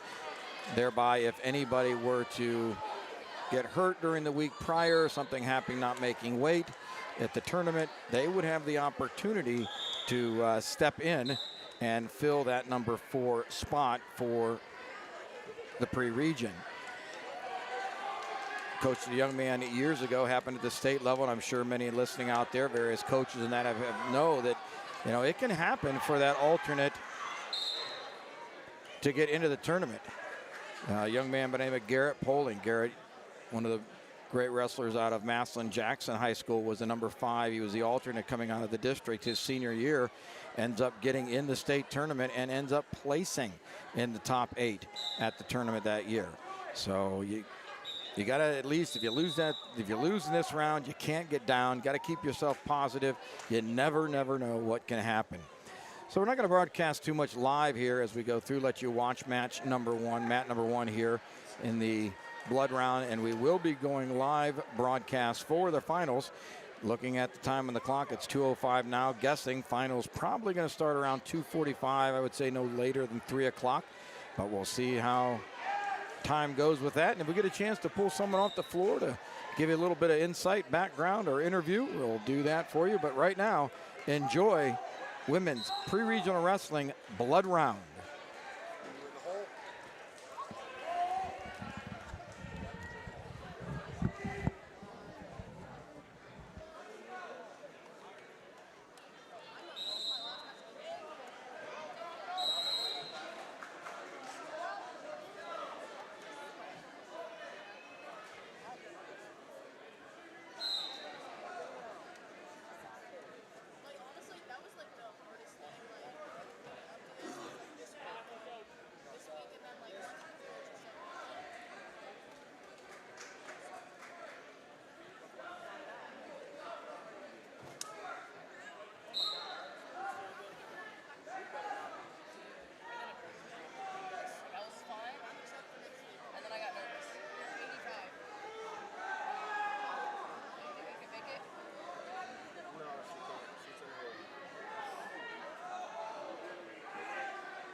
Wasn't it because we didn't make friends?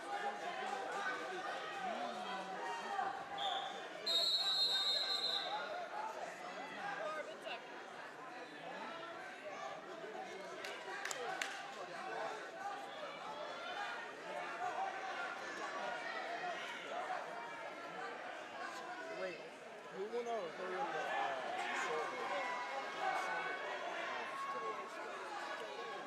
No, she did.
I did personally buy a couple of our regular colors, but all these are personalized. They bought them. They were theirs. Which I think is responsible. Yes, sir.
Hello again, ladies and gentlemen. Welcome back to SMG Network's live stream of the women's pre-regional at Northwest High School, powered by TKDS Sports and presented by Hilscher Clark Electric Company. A little bit later at the end of the broadcast, we will be presenting our Hilscher Clark Electric performance of the day.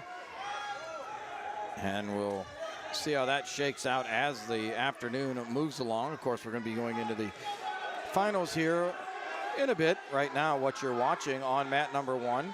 Again, all 3 mats are live, but it is our blood round, the consolation semifinals. The winner of these matches will go in to wrestle for 3rd and 4th. They will become a district qualifier. The loser will wrestle for 5th and 6th with the opportunity to become the region's alternate out of this pre-region. Again, we would like to thank our many sponsors. I'll tell you, without our sponsors, none of this happens. They don't let us have this opportunity. I want to thank McNeil & Sons Tree Service. Spring's just around the corner. If you're looking or need any tree service done around the house in the area, make sure, look them up, McNeil & Sons Tree Service. Give them a call. Make sure you tell them SMG Network sent you. Leathernecks Nations Motorcycle Club. And, of course, as we talked about earlier, we triple them up with Sam Center and Save22.vet. Those 3 organizations all about helping our men and women that wore the uniform for our country. They're there for all kinds of support needs, whether it be housing, clothing, food, mental support. So if you know anybody in need, please get online, look up one of those 3 organizations, give them a call, and let them know what and who needs help. Also like to thank LPL Financial, CH Valos and Associates, Lace and Dagger Tattoo Company, Drive-By Group, Miracle Motors of 42. Had a chance to meet owner Dave Hotchis. Dave, of course, a wrestler and football player for Massillon Washington High School. Great guy. If you have any car needs, man, take a look. He's on Tuscaroras down in Canton. And make sure you let him know that SMG Network said, hey, I need a car. They said stop by. Also want to thank Cackley Insurance and Walsh University. Well, I don't have a complete up-to-date set of brackets. We'll do the best we can here to kind of share who the young ladies are wrestling. Right now, this is bout number 86. So looking back here at the brackets, bout 86, this is at the 145-pound weight class from Canton South. Young lady in the gray, that is Layla Patterson. And her opponent from, that's Maslin Perry. You see the big P on her back. That's Kaylee Miller. So Kaylee Miller and Layla Patterson. Consolation semifinals, weight class 145 as the tournament moves along.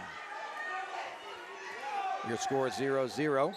And that'll end period number 1. Remember that period number 1 is only a 1-minute period during that consolation round.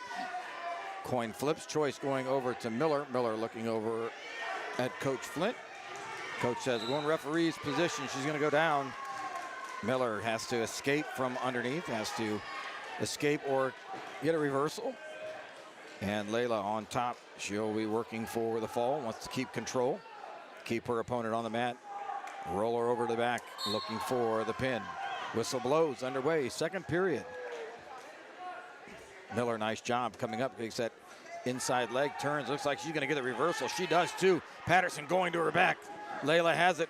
Referee had at least 2 swipes. Remember, he has to have at least a 2 count before he awards any points for the back.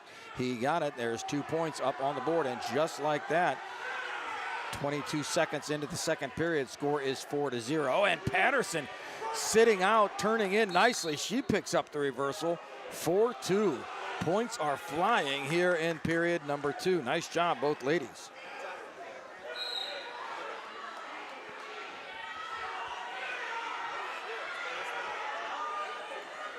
Back to the center they go. Referee's position. Whistle blows, underway again where they started in period number 2. Miller down, Patterson on top.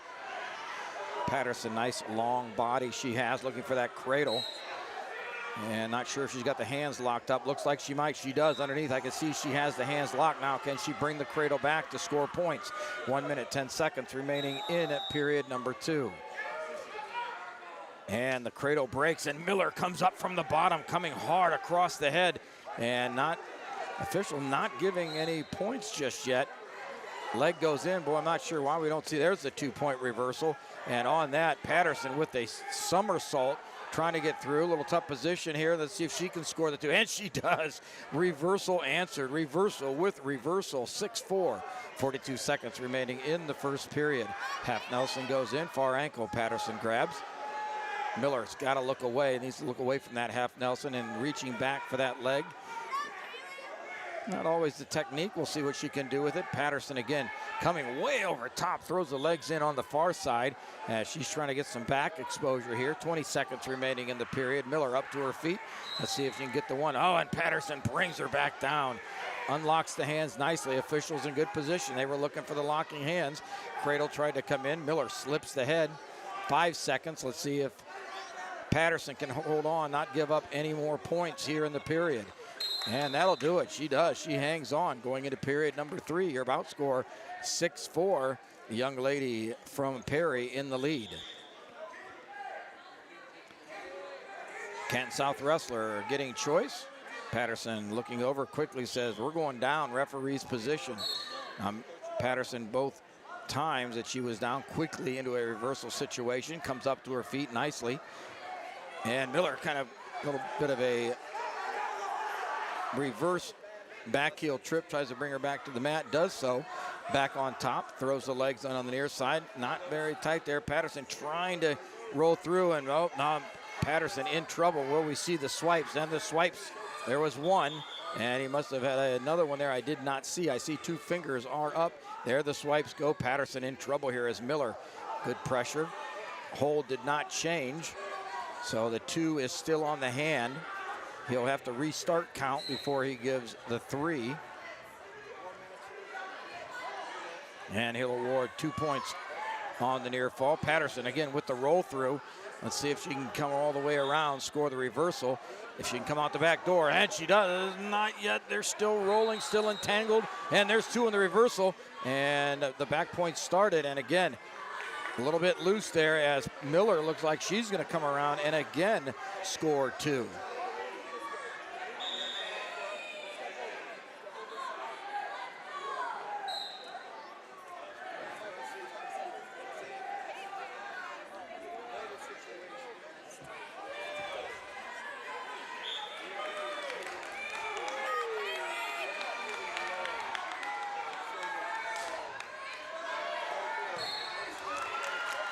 And there you have it, Miller on the roll through. Both the young ladies rolling through, but Miller securing and getting the fall as she'll go in to wrestle for 3rd and 4th. Again, Patterson has to keep the head up. You want to come out at least the alternate with the opportunity that if something should happen, that you might be able to sneak in and get yourself a spot on a regional line.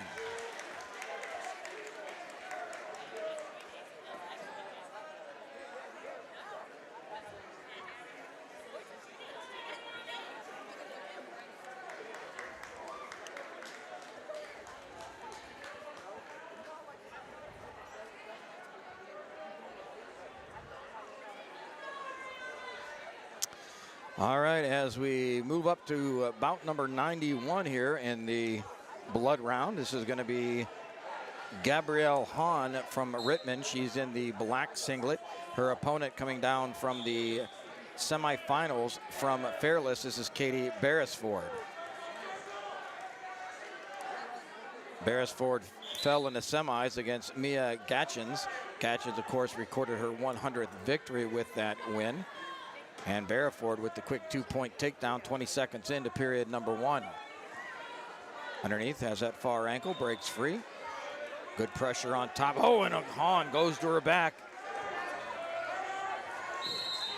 And with that, the fall. And Beresford did not let that loss in the semis take effect at all as she moves in for 3rd and 4th. Hand is raised and punches her ticket to the regionals next week at Menor High School. Well done.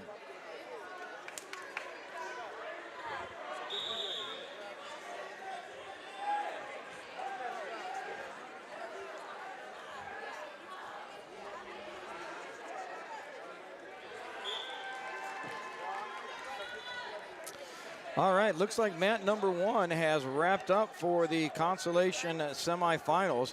We do have a little bit of action on the corner mats. Again, we could try to move the camera that way. I think it's going to be a little tough to see, but we will move it over to mat number 3 here to my right. See if we can get you a little footage there. But again, our finals will be right here on the big mat, right in the middle.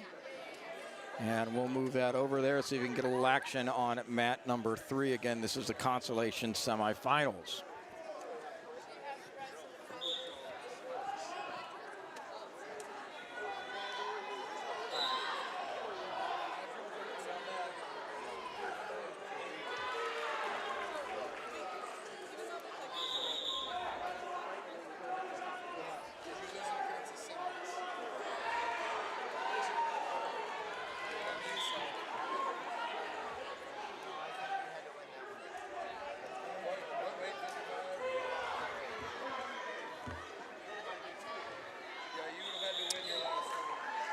And the victor from Mogador moving on into the 3rd and 4th place match.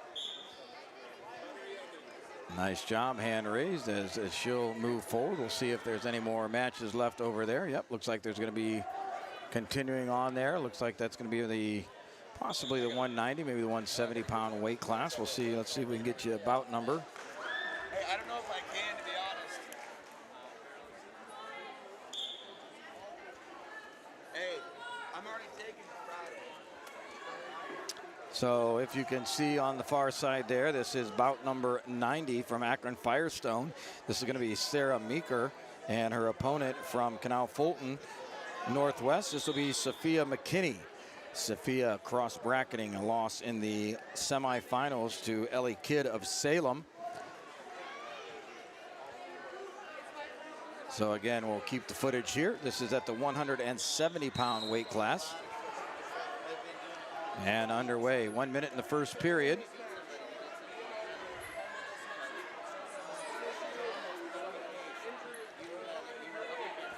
McKinney on top trying to get Meeker's head underneath, trying to force her down to the mat, not to be. Again, Meeker a little bit on the height advantage here as McKinney's gonna have to work inside. Nice job, has that front headlock situation, brings the match. She's gonna score 2. She does get the 2. 25 seconds remaining in the first period. McKinney on top. Boy, and a quick stalling call by the official underneath. Needs that bottom wrestler to move and come up. Again, Sarah representing Akron Firestone. 10 seconds remaining. Bopper coming out to let the official know time is up. Period number 1. McKinney on top. Doing a nice job keeping good pressure there. Meeker kind of bundling up a little bit. Got to be careful with that. She's going to get hit again with stalling. Not to happen as time runs out. Going into period number 2. McKinney up 2-0. Choice will go to the Northwest wrestler. McKinney a junior and Meeker a sophomore. Defer is the call by McKinney, giving choice to the Firestone wrestler. She's going to go in the referee's position, going to go down and gets herself set. McKinney on top. Second period, and official is going to have a little alignment. Needs to make sure that when the wrestler mounts on top, hand is on the elbow and the other hand is on the belly button. Legs set properly, gets down. Set this time, here we go, underway. And quickly, Meeker to her feet, cuts through, gets the one escape, 2-1 your bout score. And McKinney again, hard ties on the head, trying to get Meeker's head underneath. That's how she scored her takedown the first time, got her underneath, got some good pressure there to bring her to the mat. Spun behind for the takedown. Again, McKinney working inside, trying to go over top, trying to get that front headlock position on her feet. Heavy hands with the right hand. Again, nice heavy hand on the right. Meeker does have a stalling warning, so she's got to be careful, doesn't want to go back. And with that, and kind of pulled her on top of her, a little bit of a pressure. McKinney was working that hard tie, backing up as she was, kind of got her feet tangled underneath. Meeker on top for the takedown, 3-2.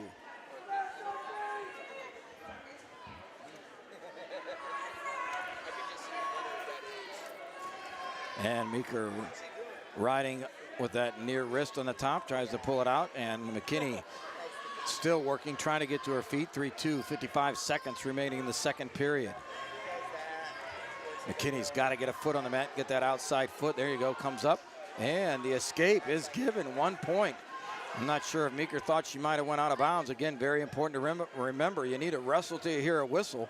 They were on the out of bounds line, but whistle did not blow to send them back. 3-3 your bout score. 30 seconds remaining in the second period.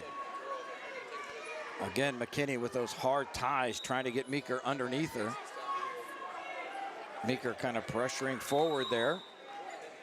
Again, that's how the takedown happened. Oh, and Meeker with the shot, kind of ducked underneath and has to get her to the mat to get the 2 points. McKinney not going easily. Hands break free, and McKinney does not go down as the bopper in position. Time running short here in the second period. Again, bout score 3-3, and there it is. Second period done. Choice going over to the Northwest wrestler. Oh, and McKinney looked over at Coach. Coach wants her to go down. I saw her put her hands up. She kind of preferred to want to go neutral, but Coach Kallai has convinced her, let's go to the referee's position. She did get the escape in the second period. She was moving well underneath. No reason not to go underneath there and try to get that 1 point for the escape. Again, your bout score 3-3. Meeker on top, has the half in, trying to reinforce that half, and she gets it in and rolls it through. And with that, the fall goes to Sarah Meeker. Meeker will advance going into third and fourth, and I'm sure that McKinney will talk to her coach a little bit. I know that as they were discussing that third period, McKinney wanted to go neutral. I saw her hands go up, but they decided to go into that referee's position. And a little bit more taller body with that leverage. Meeker comes out on top and takes the fall and punches her ticket to the regionals next weekend. Now we'll move the camera. It looks like mat number 3 could be done with action, so we're going to move over to mat number 2. May have a little trouble seeing, as we got that clock right in the way, but it's the best we got as far as giving you a little bit of an advantage point. And my alum there from Norton, Laurel Ludwig, out on the mat. She's down 4-1 right now.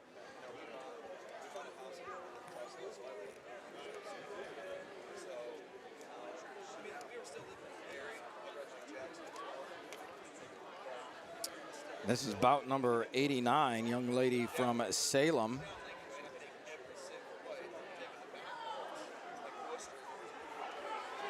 This is Paige Minot. And again, Laurel Ludwig crossing over from her loss in the semifinals against the Alliance wrestler Jada Patrick. 4-1, time runs out at the end of the second period, and Ludwig is down 4-1 as we go into period number 3. Laurel looks over at Coach Stats. Coach says, hey, we're going to go down. We need the point. So going down into the referee's position, and with that, she's going to be given the escape. They're on their feet. 4-2 your bout score. Minot, Ludwig. Weight class 155 pounds. We're into the third period. Both ladies pushing, trying to find a position, trying to find an opening. Ludwig goes up for the collar tie. But Minot not going to come underneath. Ludwig with the shot kind of falls to her knees, quickly comes out of it. Boy, she needed to. Was in a bad position there. Good thing that Minot did not spin around. Again, both up on top 4-2. Salem in the lead. Again, Ludwig with the hard right-hand tie going inside. Needs to get the takedown to tie this thing back up. And now again on the shot, a little bit short, and Minot is not there yet, but yes, she's going to get the 2. Shot was a little bit short. Minot comes and spins behind, gets the takedown. 6-2 your bout score. We're approaching 1 minute remaining. Quickly onto the near wrist as she's trying, breaks down Ludwig down to her stomach. And see if you can put that half Nelson on the right side. Laurel's got to get to her knees. She's got to work her way back up. Minot with the near wrist. Nice job by Ludwig to roll that out. Minot, a sophomore. Ludwig, believe a junior. A sophomore, 2 sophomores. Oh, and Minot has the turn and the slap of the mat, and that'll do it. Paige Minot from Salem, the sophomore, moves in to wrestle for 3rd and 4th. And Laurel Ludwig for the Panthers, she'll drop into 5th and 6th. Again, Coach Stats got to keep her head up, got to get her that 5th place, become the alternate. So just in case, you might be called upon next weekend to fill a line. And with that, that looks like the consolation semifinals. Our blood round is concluded. That'll do it. So with that, we're going to move our camera back to center mat. Our finals will be coming up next. Of course, we're going to keep our camera strictly on the championship mat. We will announce to you who the qualifiers are and who is wrestling for that alternate position. A lot of fun yet to go. One more round here from Northwest High School. Again, you're watching SMG Network's live stream of the pre-regionals, powered by TKDS Sports and presented by Hilscher Clark Electric. With that, I'm your host, Jim Bostic. We'll be back with you here for our finals rounds. Time to go and get that final cup of coffee or a cold drink. Maybe get yourself a couple pretzels or a bag of popcorn and get ready, because the finals are next.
Coaches, wrestlers, and fans, we are getting ready for our finals round. And as you think about your seat placement, championship will be on mat number 1.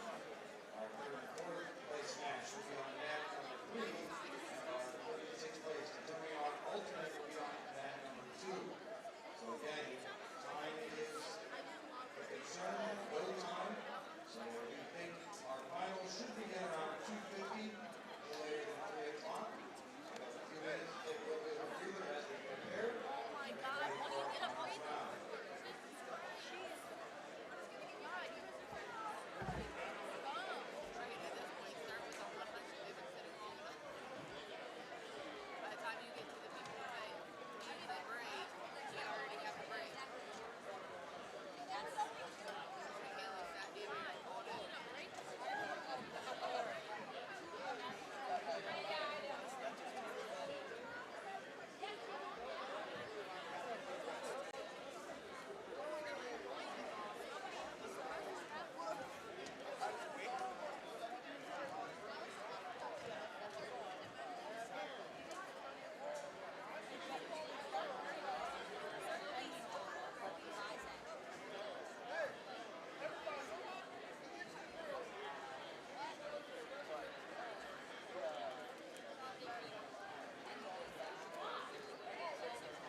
Squeeze.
Could I have a head coach from Rootstown and Redmond to the head table? Rootstown and Redmond to the head table.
Gabby?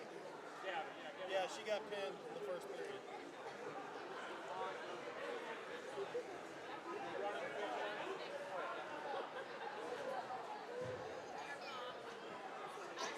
And they already know about Merritt? Yeah.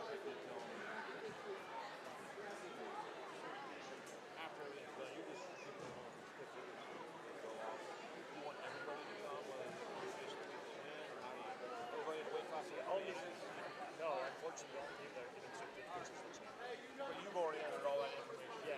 So we can take off what you're saying. Yes. Yes. He already did.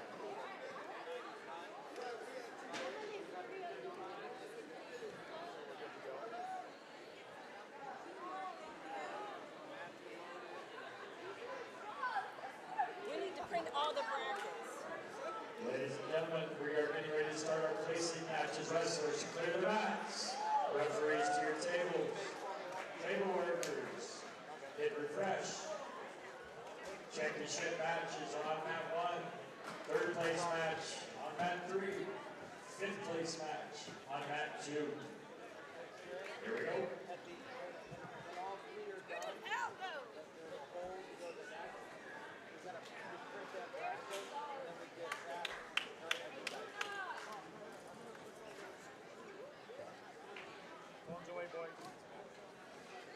All right, again, ladies and gentlemen, as we prepare for our finals again, our mat 1 and mat 3 are your district qualifiers, our alternate wrestling on mat number 2.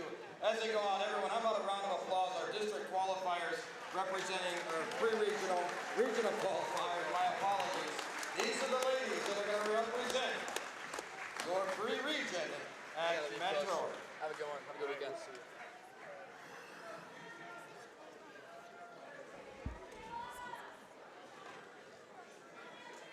Yes.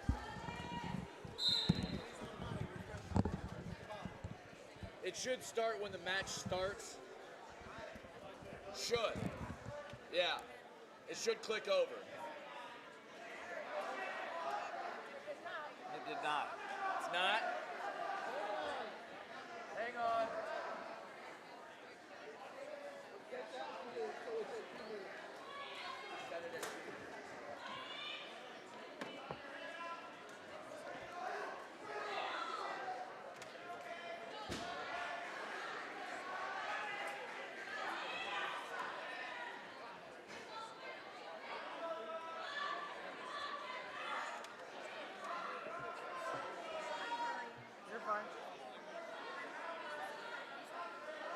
I'm only going to announce the champion.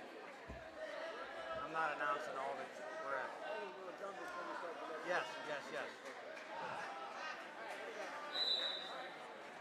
All matches, we will be holding for the next weight class before we move. So at the end of the 100s, 105s will not start until all 100s are complete.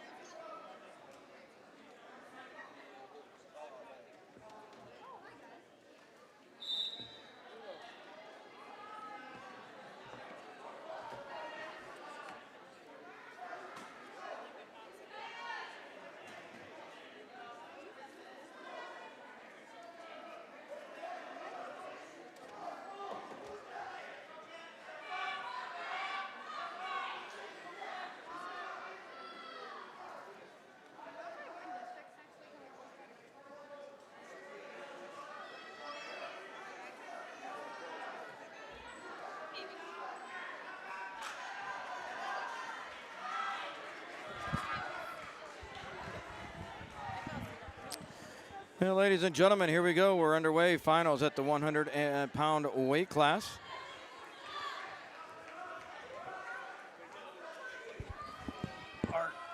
Art, you want to join me till you got to go?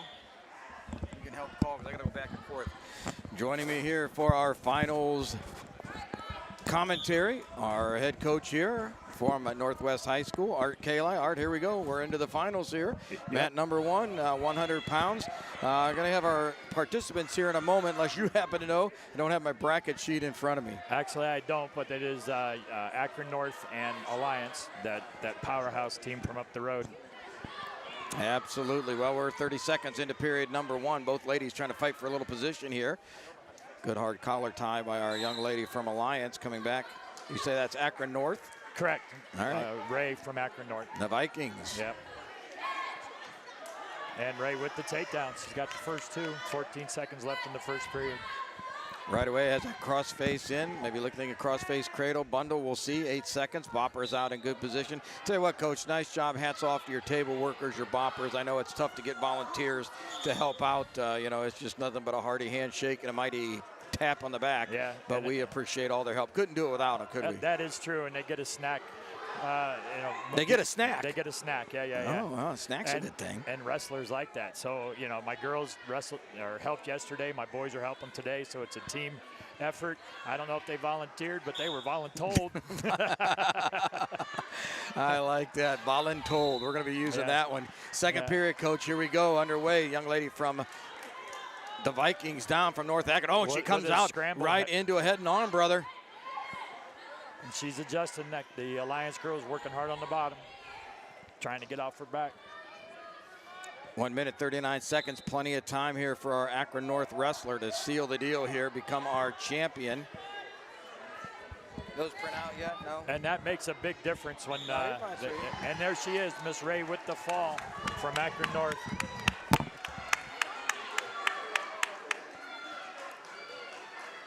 And it's official with the hand raise. Okay, good job, young lady. It's really important, these championship matches and placing matches, because it affects their seeding for the next tournament. So a number 1 girl out of this region is going to face a number 4 girl out of a different region. So, especially those 3rd and 4th place matches, there's a big difference between meeting a number 1 person and maybe a number 2 person. Those 2s and 3s are usually pretty close. And so we're on mat 3 with 3rd place match. Canton South was up 7-6 on top with the pinning combination. And she did finish the match with the fall. All right, Coach. Well, I'm kind of doing double duties back and forth. My apologies. I know you're carrying the load here, brother. We really appreciate it. Again, you're joining SMG Network's live coverage of the women's pre-regional right here at Akron, or Canal Fulton Northwest High School. I say Akron because our first champion at 100 pounds from Akron North, that was Karuna Ray. Karuna Ray, our first district champ, or pre-regional. I got to get this right, dude. Pre-regionals, all those big words. The boys yesterday, I'm getting all confused. I was just telling the fans how important it is to win these placing matches for next week. Great point. You win a championship match, you're going to go against a number 4 girl from another region, or sectional, excuse me, and that means a lot. See, got you too, buddy. Yeah. All right, well, again, until we can get our list of participants here on 105-pound weight class for our young lady from Maslin Perry. And again, a little Stark County action here from Alliance. The Aviators 105-pounder.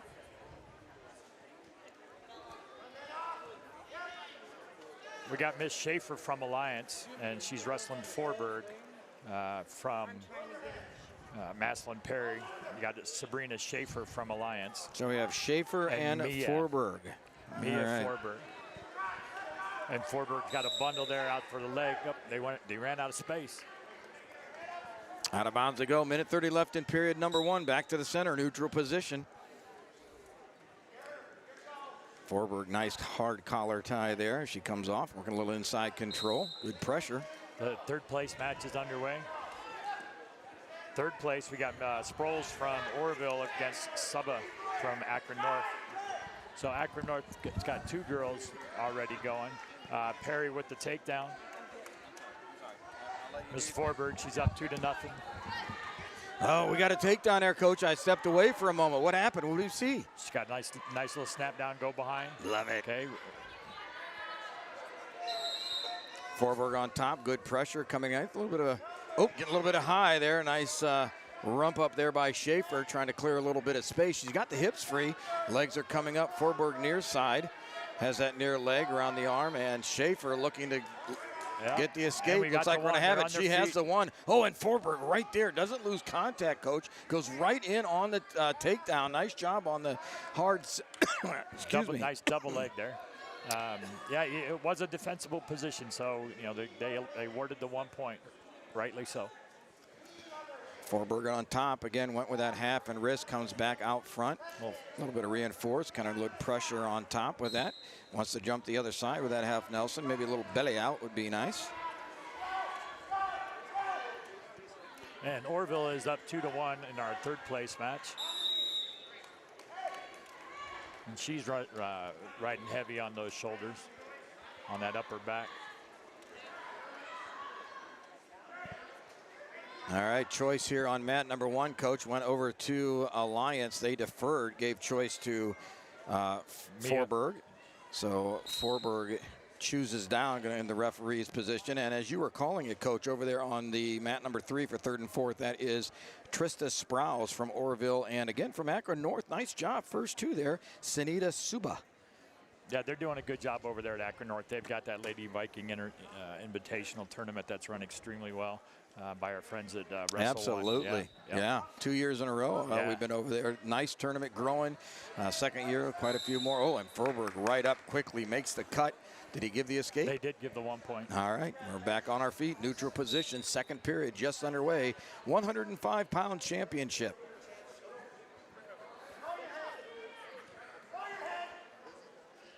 And the 3rd place match is tied 2-2 going into the 2nd period.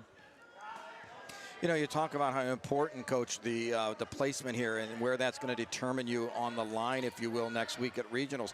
Talk a little bit real quick on how important that alternate position is, because, a lot of people kind of poo-poo that, but you and I both have seen through the years, alternates get an opportunity. You got to take it for serious, don't you, that 5th and 6th place match if you're there? Yeah, you do. It's like a backup quarterback in football, I guess. You got to prepare like you are actually going to play that game or wrestle that match.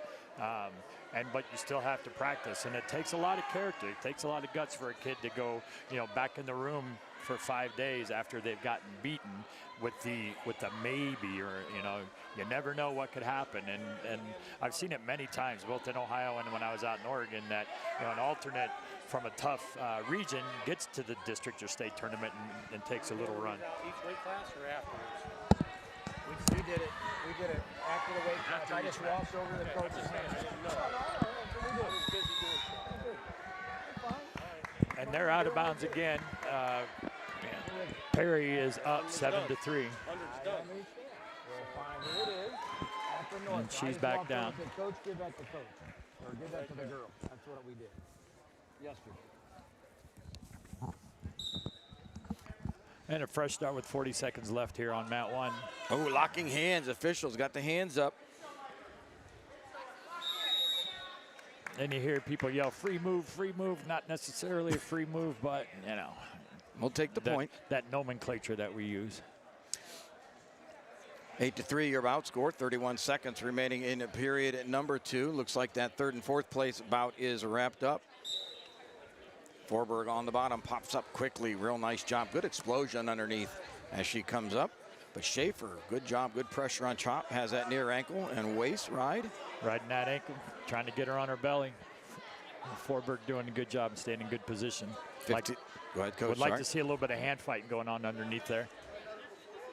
But looks like she's just going to ride out the period. Yeah, she's going to be happy to go into period 3, 8-3. But I think Schaefer may have choice come period 3.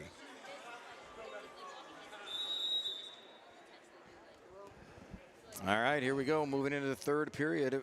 Weight class 105. Yes, it will be Schaefer's choice. Going neutral. Wants to start on her feet. Here we go. Thrower's chance right here. Remember, we've talked before about the importance of the freestyle and maybe Greco. These girls that are wrestling in the springtime. your 5 points isn't that much to make up if you have a girl that knows how to throw or whatever.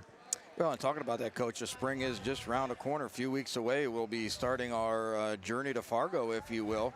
And, of course, you are state Greco chair, head coach, leader, if you will, of our Greco division. And now the women, I heard, is Greco going to be in the women's division this year? I know it's been talked about. We wrestle Greco here on the state level. It's still not wrestled in Fargo. Gotcha. Forberg with a nice double leg right to her back goes Schaefer. Boy, she's got, the slap of the mat. There it is. And your champion is Mia Forberg. All right, Coach, I got to go to work. I got Maddie Beggert here in the finals. I'll be back. Do it, brother. And your champion at 105 pounds from Maslin Perry, Mia Forberg. You can do those if you want. She done. I need to know who's up. 110. No, wait a minute. Oh, you going to rounce those? Yeah. Okay. We just announced the champion at the end. If you want to do them all, go for it.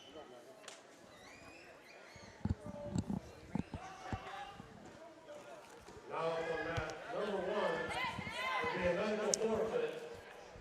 All right, moving on to 110 pounds, the young lady, and she's going to get a forfeit here. Your pre-regional champion from Canal Fulton Northwest, that'll be Maddie Beggert. Her opponent was to be Samaya Daniels from Firestone, but I do know Coach came over earlier, said Samaya had an injury, was not going to wrestle in the finals. So your pre-regional champion, Maddie Beggert of Northwest. Well, congratulations. Yeah. Oh, that was a tough job. Tough work there, buddy. Huh? I'm a little tired. I'm parched. You're parched. Need a little water? Well, I'll tell you what, not the way I'm sure Maddie wanted to win it, but hey, it doesn't matter. You are the pre-regional champion, puts you on a very favorable line next weekend. And you and I have talked about Maddie all season, Coach, when you've been on. She's on a mission, isn't she? She is. When she made that cut to 110, it was completely different. She's lost 7 matches this year, and her first 5 losses were in the first 2 weeks of the season. So she's doing really, really well. Well, I'll tell you what, and as that match did not go on for 3rd and 4th, and Coach does a nice job of sharing information from Mogador, we're going to have Sydney Fortner. Her opponent from Alliance is Ashlyn Pennington. Now, of course, all 4 of those wrestlers, Maddie and Samaya, Sydney and Ashlyn, they are your regional qualifiers. Wrestling for 5th and 6th over here for the alternate position from Maslin Perry will be Nadia Turner, and her opponent will be from Rootstown, Reese Thomas. And the Rootstown squad has got quite a few girls, and I haven't seen them at all this year. They've been different tournaments than we have, but they got a tough boys team, and it looks like they got a tough girls team also. Well, in the area here, right, of course, Alliance, probably just a little bit ahead of some others. You are right there behind. Oh, in the fall, the Alliance wrestler taking 3rd. That'll be Ashlyn Pennington, your 3rd place finisher. But, as you said, Rootstown, I think I'm not sure. I think I counted maybe 6 to 8 wrestlers that they had. So, but again, hats off to, Norton, Barberton, Massillon, Washington. They only had 1 participant. But again, those are the pioneers. Those are the ambassadors of their schools that those coaches will begin building their programs around. Yeah, and it's got to start somewhere. And, with us, we were lucky to have somebody like Maddie Beggert that her friends just followed her into the room. And the group of girls that we have, they were friends before they started wrestling, and so they have that bond, and they work hard together. Yeah, Rootstown had 10 competitors today. Nice. Yeah. Nice. Well, overall, the tournament, we had 86 overall wrestlers, 26 teams from the area represented. So all in all, for the very first pre-regional, hats off to all you guys, all the coaches out there, and well done. And as you and I both talk about from day one with this, it will just continue to grow. Right. I was talking to many folks today about the numbers and why they decided to go with the boys model, the sectionals and districts model. We have about 550 more girls wrestling this year than they did last year. And the regionals, I don't think they expected as many girls to come out, and so those regional tournaments were cumbersome to say the least. And now you experienced that last year, correct? You were there. We did. Yeah, we were up in Menor, and Menor did the best that they could. However, as you know, trying to do a one-day tournament with 300 girls is it was a one day. It was one day. Wow. It was a long Sunday. And it ended up being the day after the boys' districts, like it is this year. But we had some 32 wrestler brackets, and that truly does make for a really long day. And we had to also suspend the 5-match rule. I was just going to ask you that question, because brackets that size, you're going to wrestle more than 5, right? Correct. And so they did suspend it for that day. I mean, you had to, right? You had to, and OHSAA saw that. They kind of looked. It's like, oh, oops. Yeah, and, you gotta love the old oops. And so they, rightfully so, they made that adjustment for that match, and they have the power to do that. They got permission from the national board and all that stuff, and so actually, the NFHS. NFHS. Yeah, thank you, Coach. Yes. Thanks for the help. Yeah, they made that rule adjustment this year to into the 6th match, so and the 30-minute time limit. So that makes tournaments like this go quicker. You have true placers. Many times in those 3rd and 4th place matches or 5th and 6th place matches, you end up tying, and nobody likes ties, wrestlers especially. So going back, we talked about this just before we had the finals of that match previous. So you said in the state of Ohio, we are going to bring Greco to the women's side this year, correct? Yep. So expand on that a little bit, boss. Well, girls like wrestling Greco. They do.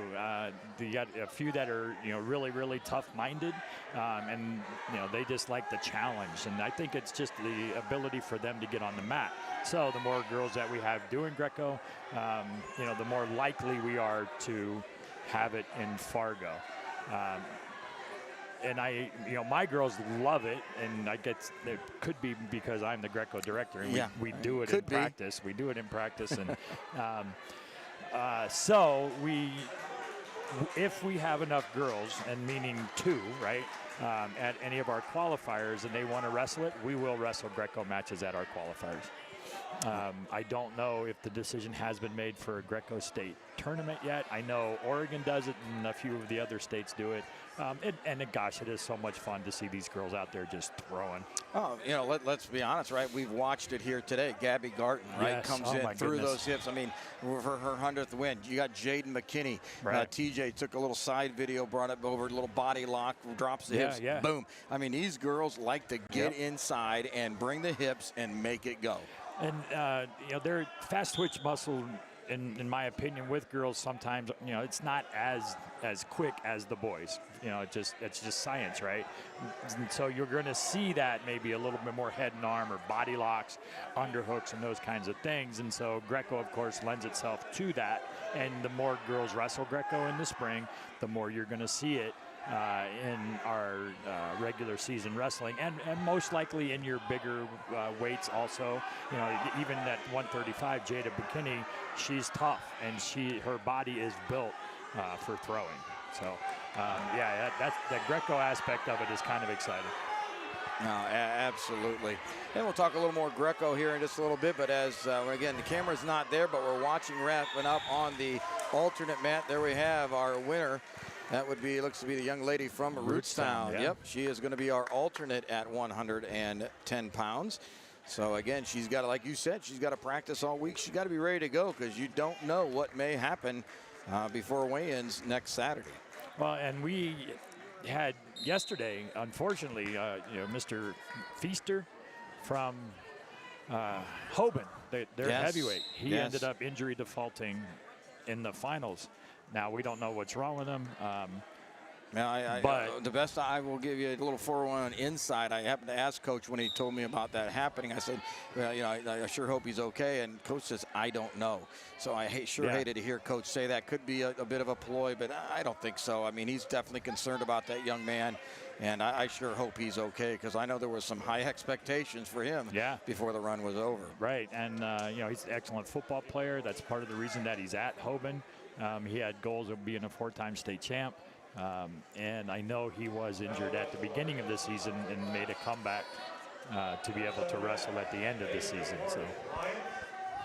Well, I'll tell you what, talking a little throw there now on the mat at 115 pounds from Walsh Jesuit High School. This is Bella Natinga Mabape. Her opponent from Alliance is Avery Horning. Horning got in there, tried to do a little bit, set up the head and arm, but I'm not sure. Natinga Mabape, though, a freshman, she's seasoned, coach, I'll tell you. Yeah, she's good. Our fans remember she's a Ironman or Iron Woman, Lady of Ironman champion as a freshman.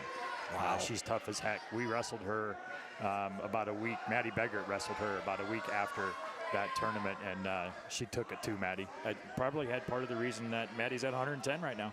Okay. All right.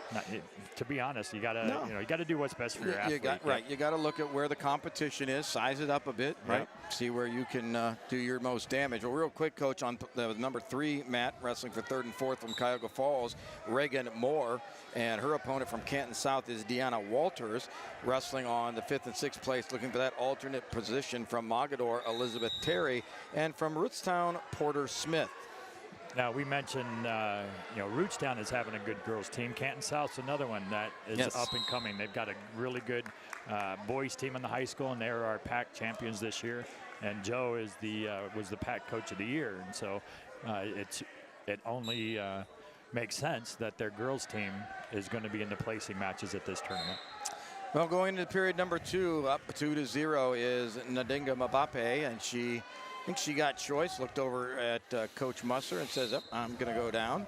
And thus she does into the referee's position, Horning on top. When you look at the chair of the Walsh coach there, Clint Musser, what a run that gentleman had back in high school, no? Definitely. He's one of those names that, that's associated with, Ohio wrestling greatness. Absolutely. And it's nice to have him in our gym.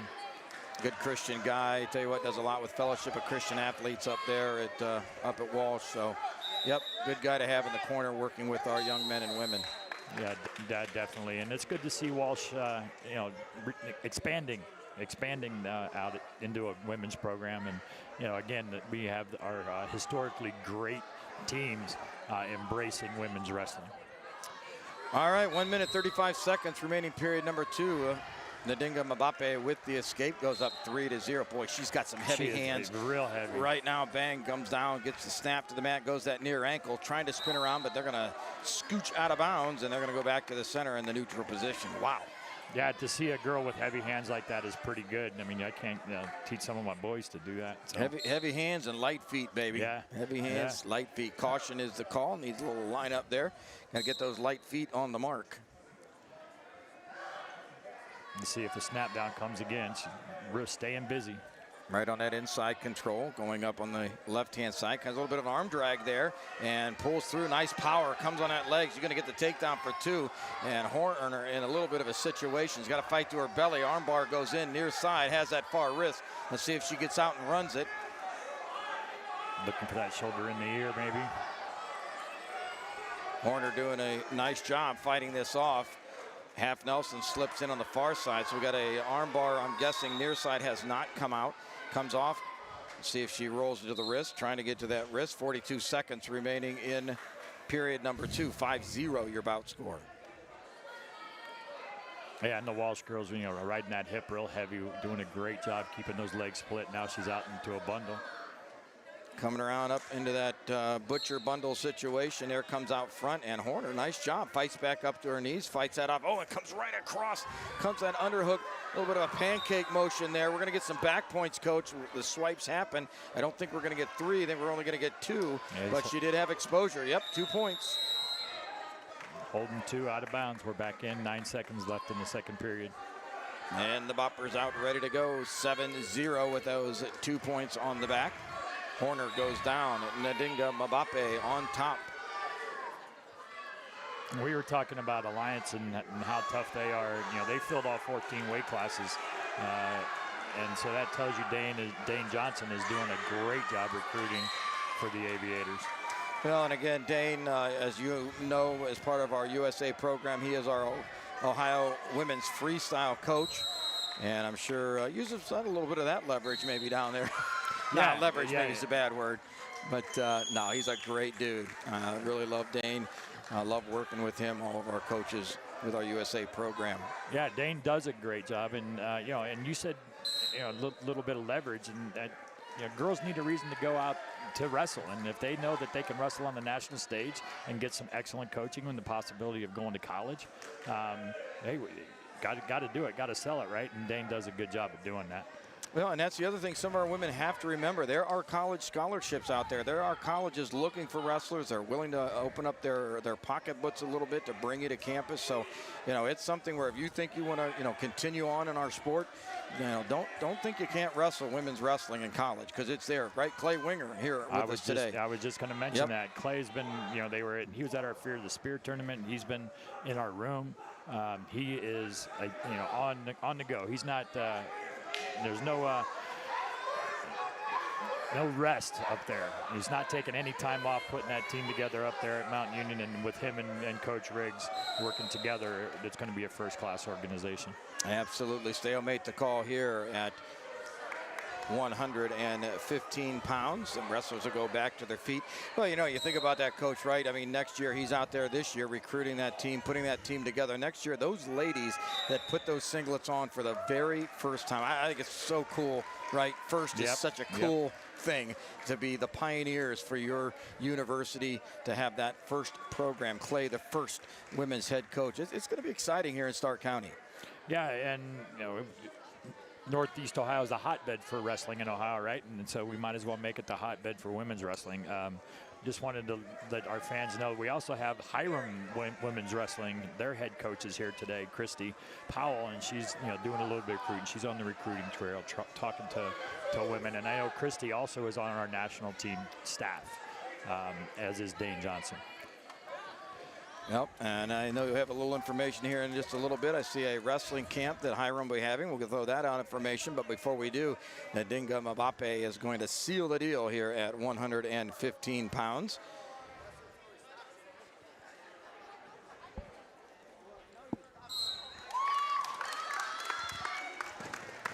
And ladies and gentlemen, you can hear the applause from the young ladies' fans.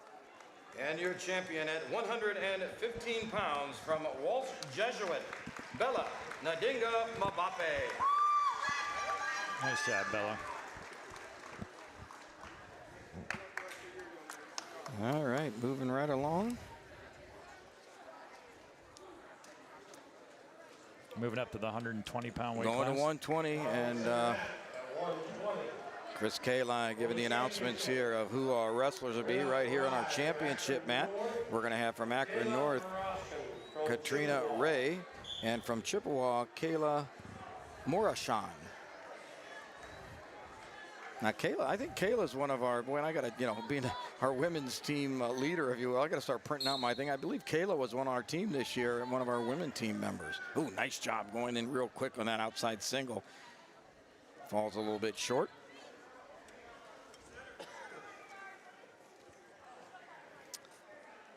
Again, Katrina Ray out of Akron North High School, another Viking out here in the finals.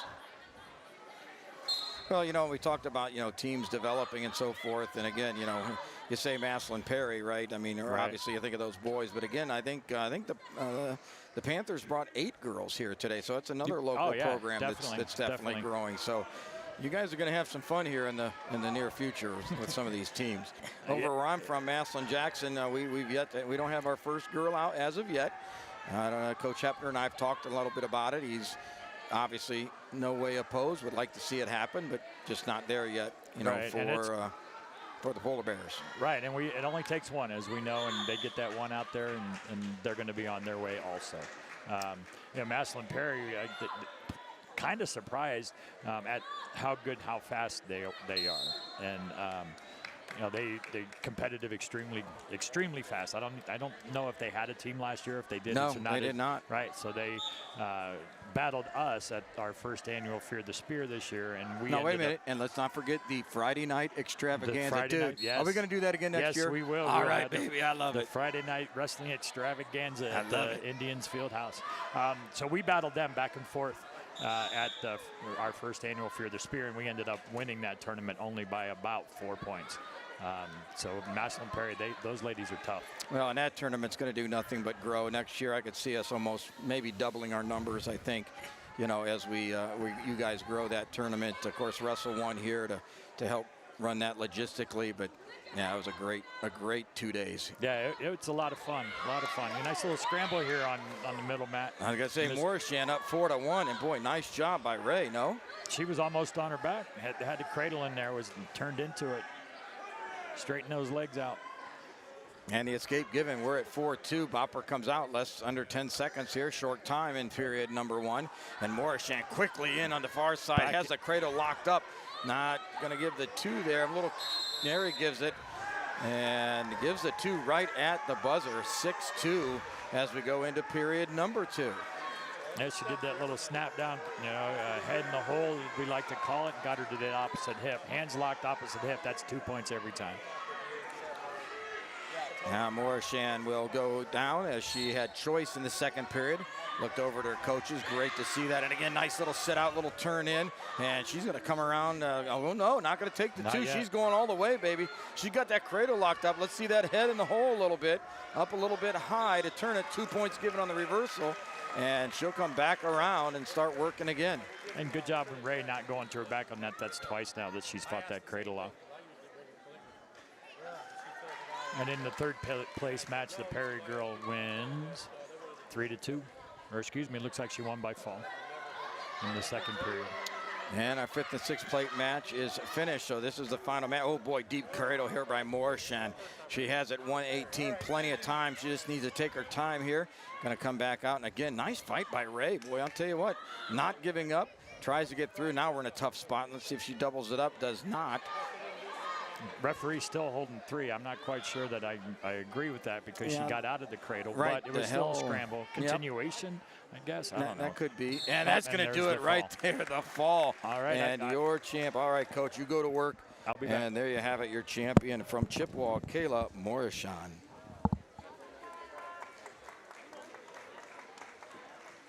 And your champion at 120 pounds from Chippewa, Kayla Morrishan.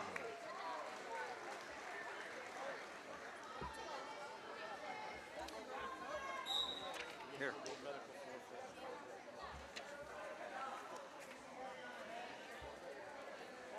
Now on the center mat, the medical forfeit from Chippewa, Gabby Garden. Well, and as we go into the finals at 125 pounds, you heard Chris Kallai make the announcement. Gabby Garton is not going to have an opponent. Her opponent would have been Merrick Gibson from Rittman, and Merrick had to medically default. So again, with that, Gabby, your 125-pound champion, looking over to the 3rd and 4th place mat. And it would be Emma Shepard from Massillon Perry and Alexa Lewis of Northwest. Again, TJ had pointed this out before he left us, headed off over to the OYWA Youth State Championships. This was a match a few weeks ago that Emma had broken her nose. That's the reason why she is wearing the headgear or the face mask. It was against Miss Lewis. So a little bit of a rematch here. I'm sure no bad blood, but I'm going to tell you what, both of them want to come out as either the winner here to take 3rd place. On your 5th and 6th place match, we'll have from Ritztown, Chloe Bengston, B-E-N-G-S-T-O-N, Bengston, and from Talmadge, Katia Scott. So we'll kind of keep an eye. Oh, and through the air goes Lewis as Shepard comes in hard. We're going to see if we can maybe move the camera over there. A little tough. We got a lot of fans around the mat area. And Shepard took Lewis right off of her feet. And in the cradle, and there's the fall. And Lewis, who did lose that match a few weeks ago when that happened, takes the revenge here today, drops in the near side cradle, the fall, and she finishes in 3rd place for the Perry Panthers. Wow. Outstanding. 5th and 6th place match is still going on. Again, trying to determine our alternate as we'll move our camera back to the 1st place mat.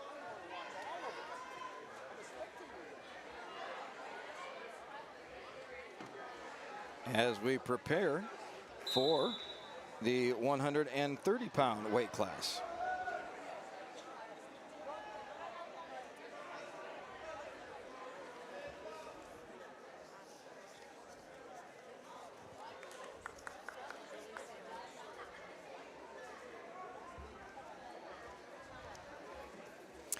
Well, while we have a second here, Coach Kallai will be back on to join us here as we continue on in the afternoon. Again, 130 pounds is next up. He had a nice little flyer here, just a little bit of information. Again, as he mentioned, our Hiram women's coach here. They do have a women's wrestling camp June 28th through the 30th. That will be at Hiram College in the Fleming Field House, and it's open to 6th through 12th graders. So if you want to get more information, just need to give head coach Christy Powell a call. She's the head women's coach at Hiram. Her cell number is 470-269-2565. Or you can look her up and give her an email at Powell, Powellcm, @hiram.edu. So again, that's the women's wrestling camp out at Hiram College. That'll be held June 28th through the 30th.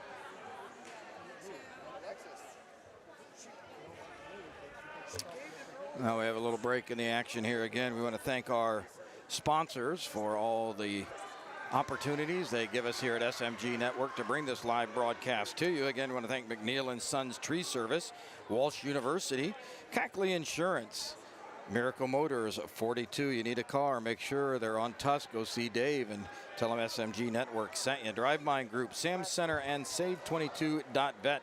Lace and Dagger Tattoo Company, C.H. Valos and Associates, LPL Financial, the Leathernecks Nation Motorcycle Club, all of our sponsors.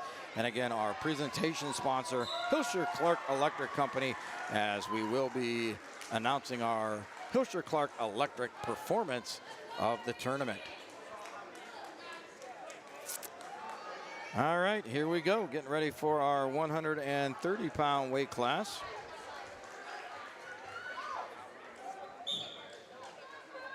And we have a Mogador wrestler and Alliance Aviator wrestler.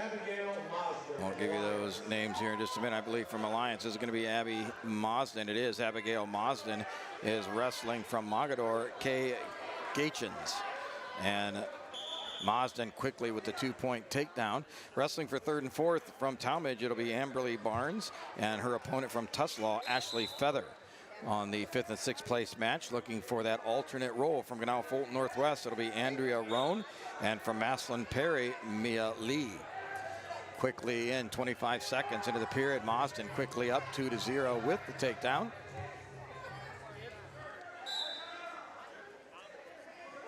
Good pressure on top as she's looking to advance her position.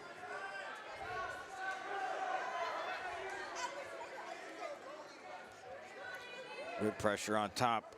Gagins gets to her feet, gets the 1-point escape, but right now Mosden into that front headlock. Oh, and a little bit of a gator roll there as she has it locked up, rolls it through, spins around behind, gets the 2. Could not hold the roll as she went through, but again, created the space enough to spin behind, gets that 2-point takedown, 4-1, 53 seconds remaining in period at number 1. Has the near side leg in. Let's see if she's going to do anything with it there. A little into short boots, if you will. And hard crossface on the right-hand side. Near side has that wrist bundled up. 30 seconds remaining in the first period. Mosden, good pressure on top. Gachens needs to has that right leg up. We'll see if she can get the hips underneath her, not to be, as the pressure coming up onto the shoulder head area. And Mosden looking to lock up that cradle will not happen.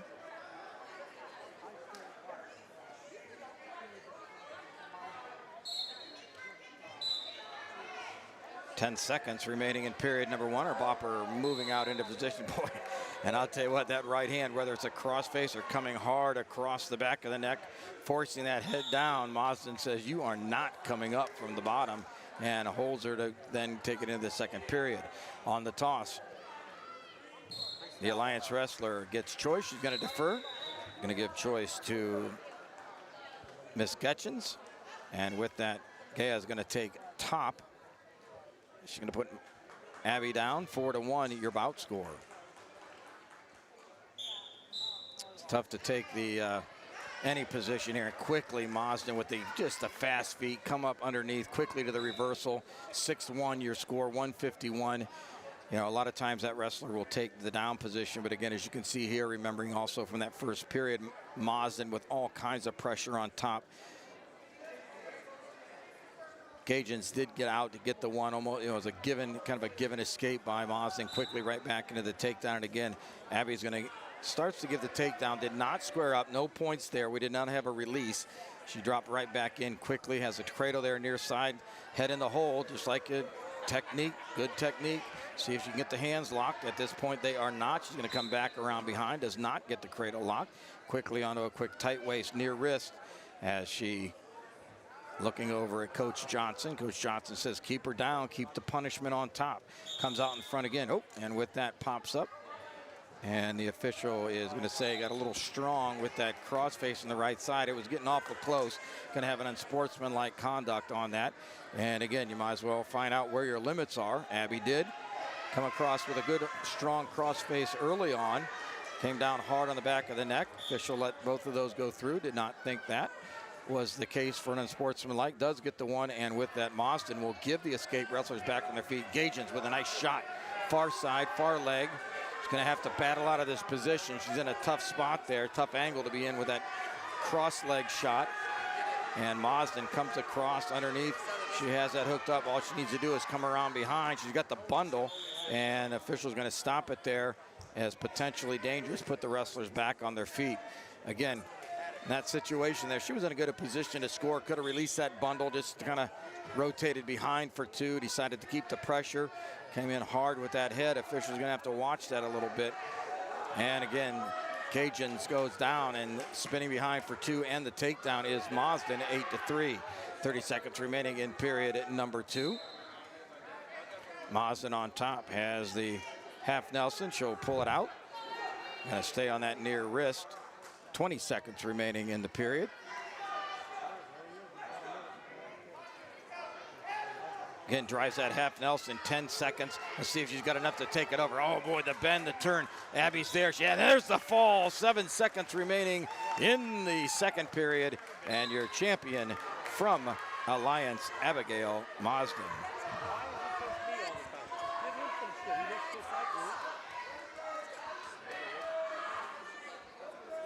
And your 130-pound champion from Alliance, Abigail Marsden.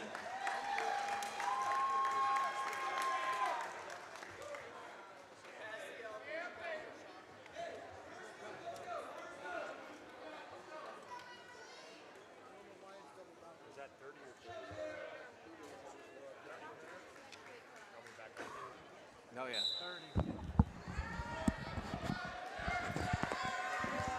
All right, well, you had to go do a little coaching duties there, Coach. How'd it fare for you? I was kind of watching Matt 1. 1-1. My 25-pounder ran up into a Perry girl who's pretty tough.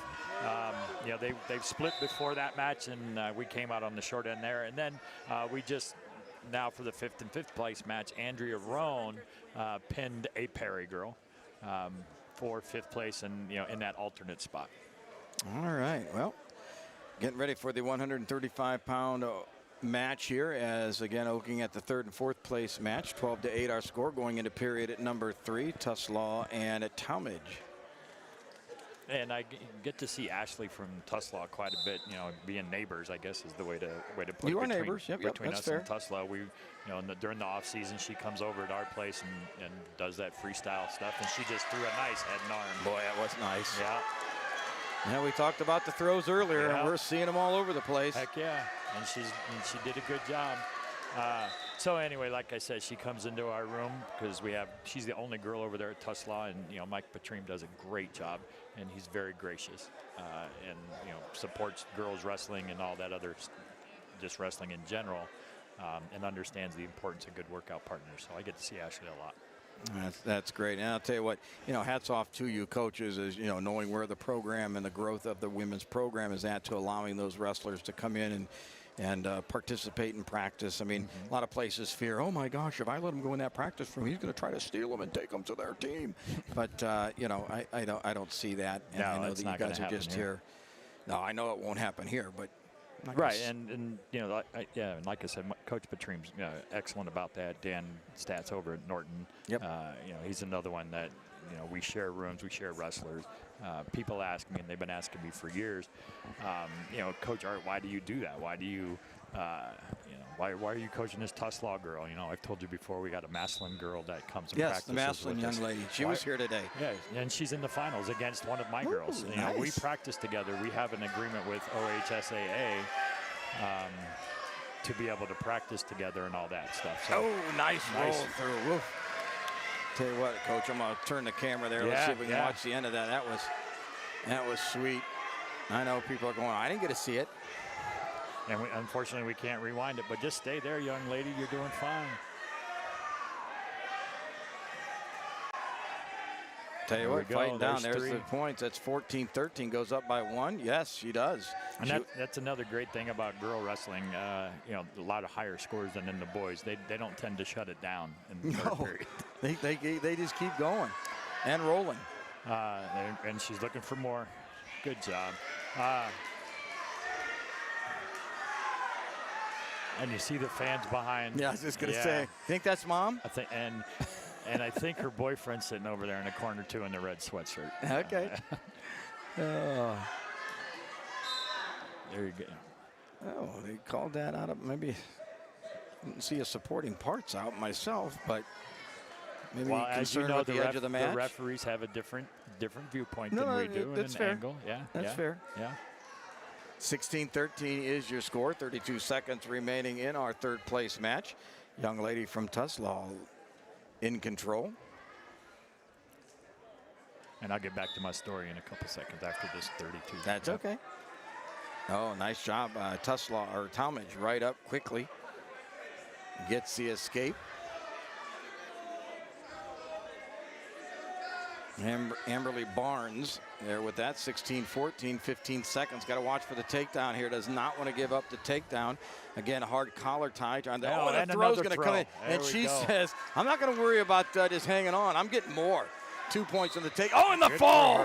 3 seconds left. I'm going to tell you what, that's exciting. She could have kind of went off to a 2-on-1, stayed on that collar, let time burn. Not to happen, man. Hits a head and arm and finishes it off with the fall. Good job, Ashley. And Ashley lost her first match of the day. Well, Mr. Kallai has a great announcement here as Jaden McKinney will receive a forfeit in the finals, but with that forfeit, it's still a win to the record, and that win gives her number 100. Coach, we've seen 3 of those today. Yes. Is that exciting or what? That is, and that just it's a testament on how much these girls wrestle. And as you know, sometimes it's hard to find matches as girls. And so 100 wins for a high school girl is pretty impressive. Well, and think about it, right? I mean, early on, Jaden, of course, a senior freshman, sophomore year. She's wrestling mostly boys. That is correct. So she's posting victories against the young men in high school, and then it carries it on these last couple years with our ladies. But to receive 100 wins of our and down goes Dad. Yeah. Down goes Dad with the poster and all. With her trademark headlock. Woo! Oh my gosh! And look I'm over on mat number 3. I didn't even get to show it. I wonder if she'd do it again. What are we paying you for? I wonder if she'd go out and do it again. Yeah, oh boy, TJ's gonna fire me for that one. That was cool, folks. Sorry my about goodness. that. Yeah, we do apologize. That was good. Jaden, of course, out with Mom and Dad. And as they're walking away, Jaden with her signature head and arm Dad's feet were in the rafters, were they not? I mean, There that was a nice I think hit. that was at least 4, maybe a 5 in freestyle. Okay, and we got a fall over on mat 3. Outstanding. Oh, and everybody's gonna go, you gotta be. So somebody out there will post that on TikTok or Instagram or Snapchat or something. So right, you get a chance, take a look at that. That was priceless. So, yeah, getting back to the story about the great coaches that we have in the area, and we're kind of sharing athletes, for lack of a better term. They asked me, he said, Coach Art, why do you do that? And because it's a Tuslaw wrestler, it's a Norton wrestler, and as we know, it's about the sport and the kids. It's not necessarily what color uniform they wear. Now, don't get me wrong, we're going to battle them when they step into that circle, but up until then, we're just promoting the sport in these young kids. As long as we keep that in mind and we do things within the rules, then I'll coach anybody. Absolutely. Well, you talk about the family, the brotherhood, and everything that you're talking about there, Coach. You can see across the way the Manchester contingency. Yeah, they Manchester. I think Matt Jaden is their one lone wrestler. I do believe. Correct. Yep. And they all came out to see that 100th win. Unfortunately, there was the forfeit there, but I think they got their money's worth seeing Dad thrown all over the place. On his head. Yep, gotta love it. And so, what weight class we're up to? 140. This will be 140, but before we go there real quick, I just want to make sure we know that our regional qualifiers at 135, again, Jaden McKinney, your champ, Ileana Jones-Wallace from Salem, your runner-up.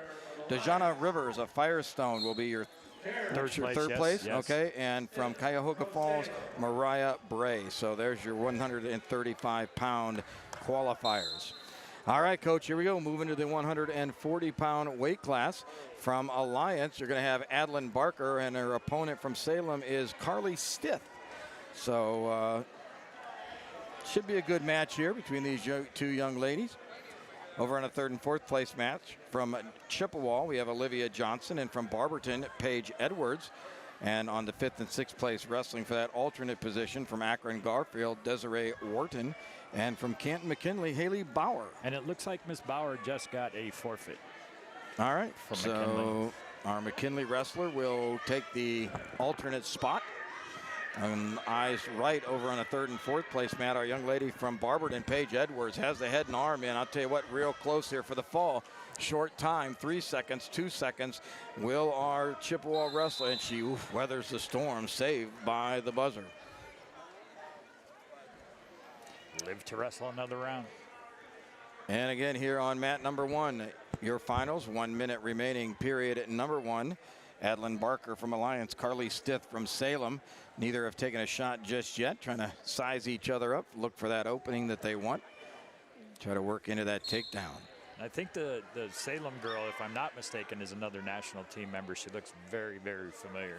No, the name's very familiar too. Actually, she is. I know I've seen her at Samurai, at another wrestling club in Jeff Coleman's club down there in Louisville. I'll tell you, Samurai, they've been around quite a while. Jeff does a great job. A lot of great wrestlers coming out of there. I know he's already sent me paperwork on the thing, getting things ready to go. Of course, Jeff, our national teams director, as he kind of oversees both our Greco and free, works real close with Uncle Chris is preparing there, and his time is to be. And looking to the right there, it is the Barberton wrestler, Paige Edwards, with the fall, third place.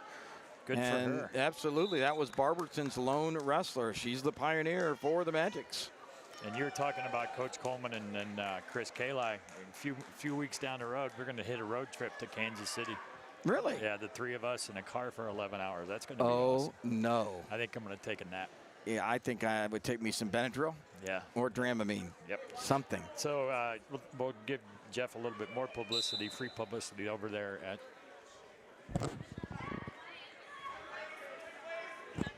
down there at Samurai Wrestling Club in Louisville. We one of the places that you could go if you want to wrestle Greco, because you have, I'm there. I don't want to toot my own horn, but being the Greco director, sure. We pay a little bit more attention to that. Coach Coleman, he's the national teams director, but he also likes Greco. And then our head Greco coach, who's Micah Coleman, his son, is also one of the coaches there at Samurai. So if you want to, fans or parents, you want your kid to wrestle Greco, and you're in Northeast Ohio, you come on down to Louisville to the Samurai Wrestling Club, and you get some really good workout partners. No, and for our fans out there, Art, that really don't know Greco, of course, Greco-Roman is kind of what that the abbreviation per se for. Of course, that is part of our Olympic, national, international wrestling. But real quick, what is the difference, for those fans out there that really don't know the difference between, Greco-Roman and freestyle? What's the key there for the Greco? What's the technique focus, if you will? Lots of throws in Greco, and it's upper body only. Hips and above. You cannot attack the legs. You cannot defend with the legs, even on the bottom. So some of your bigger, slower guys tend to wrestle Greco because they don't have to worry about their legs. And I think that's one of the things that I like about it so much, is that we can concentrate on upper body, arm drags, some throws, headlocks, body locks, stuff like that. Well, and I tell you, Greco is definitely growing. It was kind of a little bit of a roller coaster the last few years, but since you've taken over, we've definitely seen a steady, ascend, if you will, with our numbers, our technique, and I know you're excited to get that going here again in the spring. And with that, the slap of the mat, the fall, your champion at 140 pounds from Salem, Kallai Stith.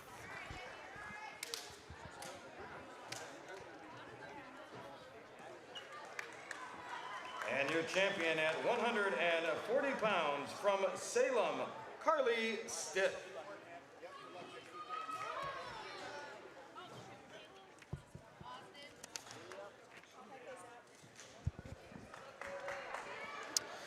All right, well, I had to lose Coach Art there for a moment. He's going to go over and he has a wrestler wrestling for third and fourth. Right here, though, on our championship mat from Alliance. Again, we have Adeline Mazden and her opponent from Salem, Annika Murray. Whistle blows, we're underway. This is the 145-pound weight class, about 5 weight classes to go as we are moving on to the finals here and wrapping up the day at Northwest High School for our women's pre-regional. Again, the top 4 place finishers move on to regional competition at Mentor High School next weekend.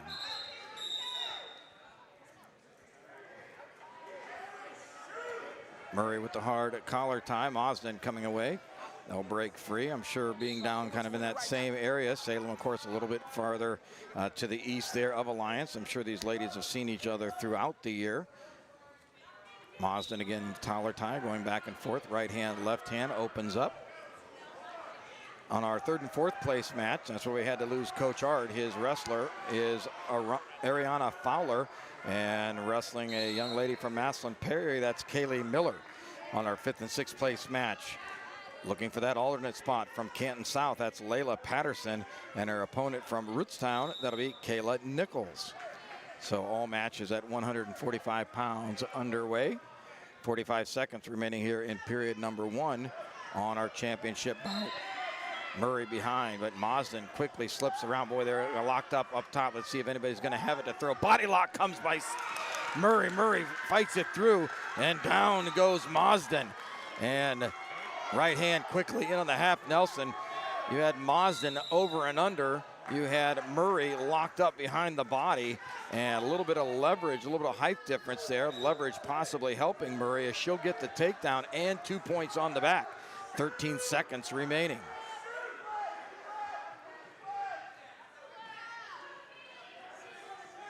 Mazden fighting from underneath, tries to come through, and Murray driving forward. The wrestlers go out of bounds. 4 seconds remaining in the first period. Wrestlers come back to the center.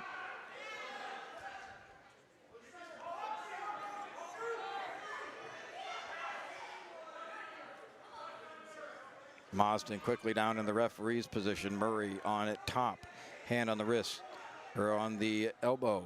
Other hand on the belly button. Whistle blows, 3 seconds. And that'll do it, period at number 1 in the books. The coin toss, let's see who gets choice. It'll go to Murray.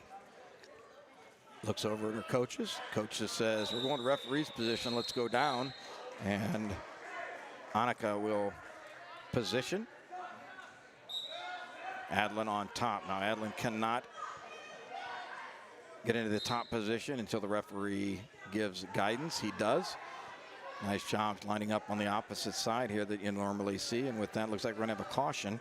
It will be caution on the top. A little bit of guidance on the back foot placement. And we had a fall over on the right-hand side.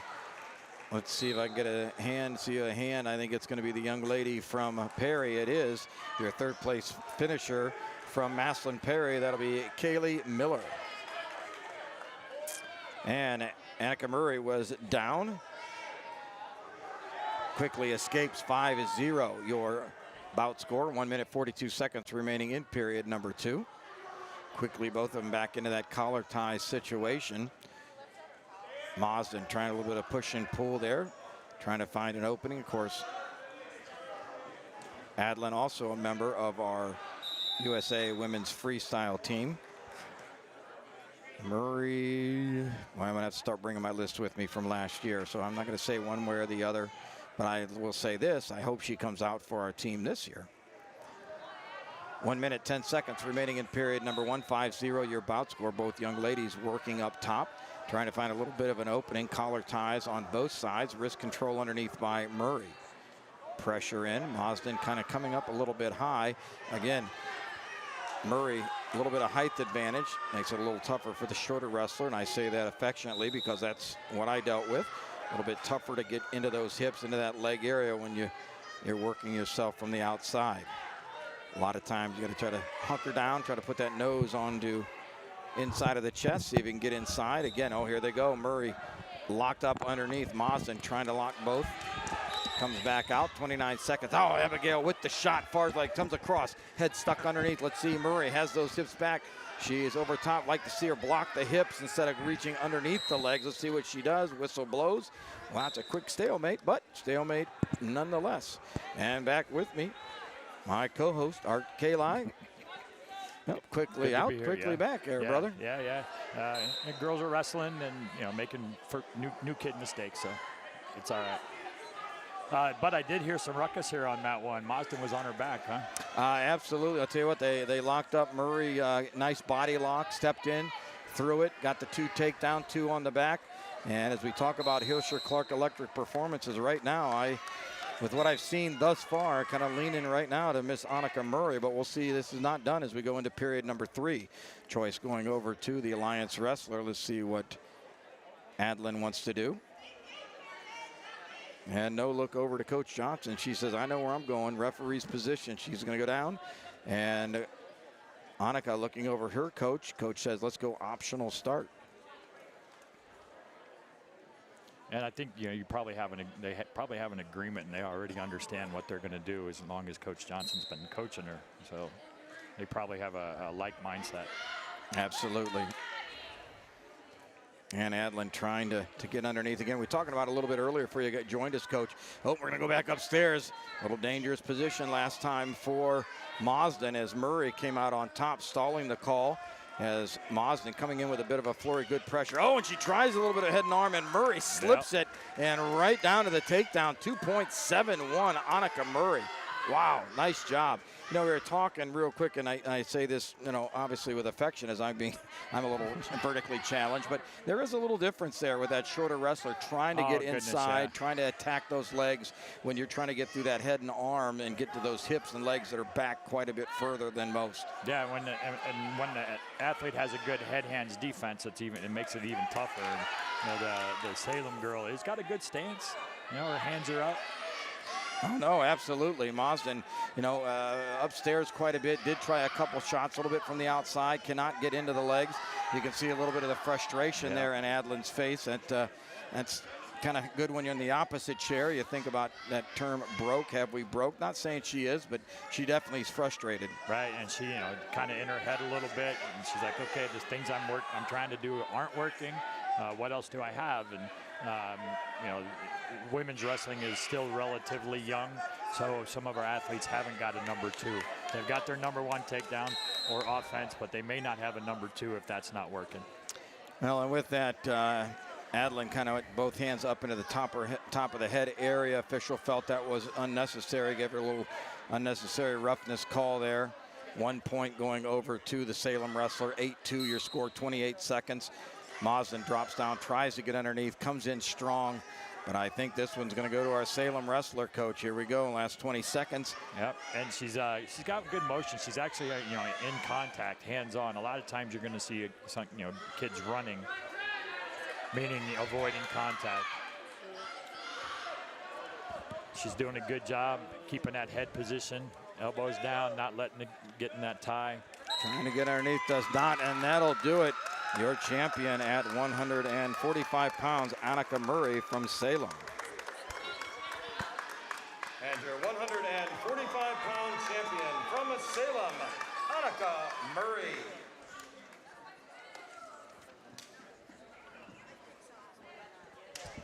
All right, Coach, moving right along. Looks like we have 4 weight classes to go, moving up to the 155-pound weight class.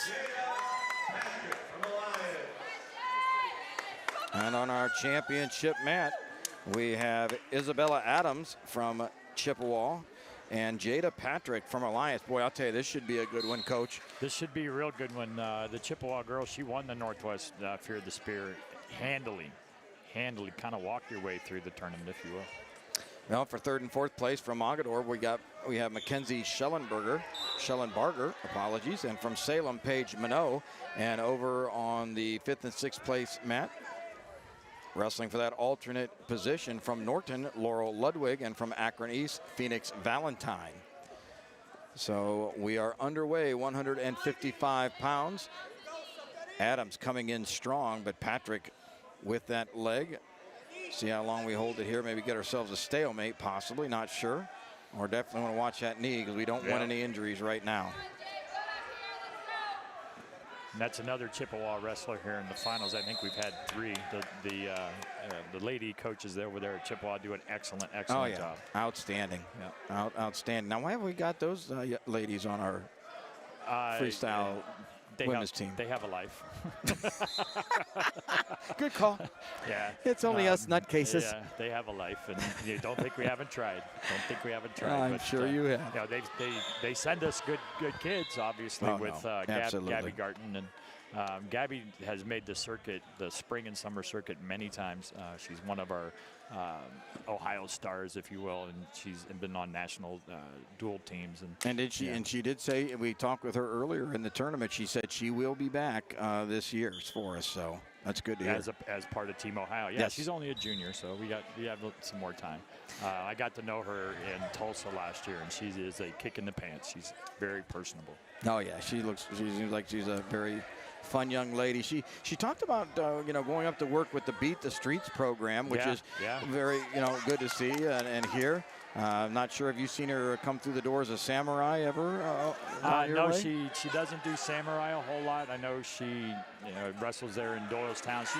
She does soccer, so she's keeping her activity level there. We tried to get her into our room a couple times, and I think if I keep working on her, she'll come help out. My girls giving them good workout partners in the spring. But she is very, very busy. Like I said, she travels all over the place. Yes, that's what she was saying. Like you said a little earlier, runs the circuit, if you will. Yeah, I know she's good friends with Chloe Deerwester from Harrison down in Cincinnati. Mm-hmm. And our other women's national team coach, Rob Deerwester, which is Chloe's dad. I know anytime he needs a 125-pounder, Gabby's. That's where the call's made, huh? Yeah. Calls north. Gabby's on speed dial.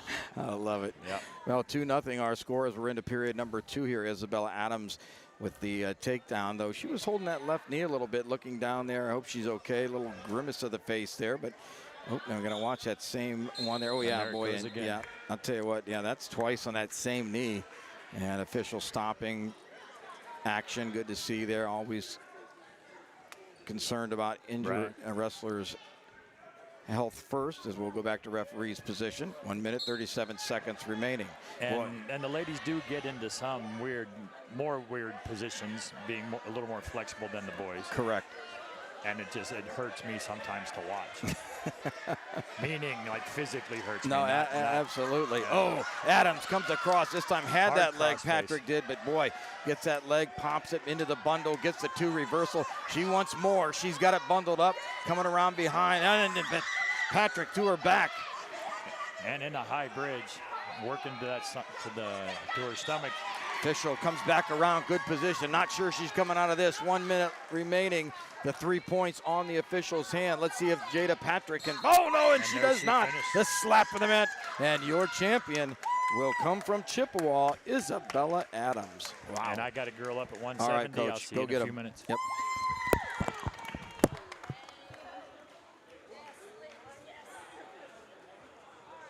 And your champion at 155 pounds from Chippewa, Isabella Adams.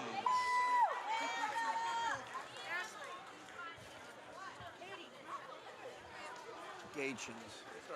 No, you got it. Yes, it does. We take turns.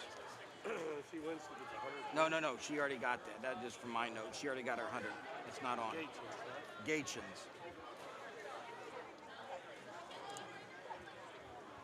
170 pounds on the center mat. Nia Gaten and Magador and Ellie Kidd from Salem. All right, here we go at 170 pounds. Wrestling for Mogador. She got her 100th win earlier in the tournament. This is Mia Gachens. Her opponent from Salem is Ellie Kidd. Over on mat number 3, wrestling for 3rd and 4th from Firestone, it'll be Sarah Meeker, and her opponent from Fairless is Katie Beresford. Over on the 5th and 6th place mat from Canal Fulton Northwest, that's Sophia McKinney. Her opponent from Rittman will be Gabrielle Hahn. So we are underway, and quickly Gachens with the 2-point takedown.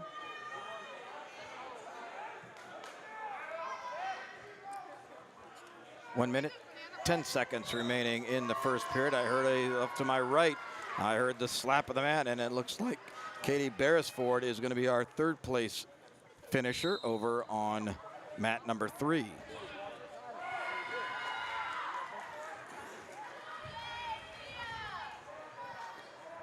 Over on the championship mat, again from Mogador, Mia Gachens, Ellie Kidd from Salem.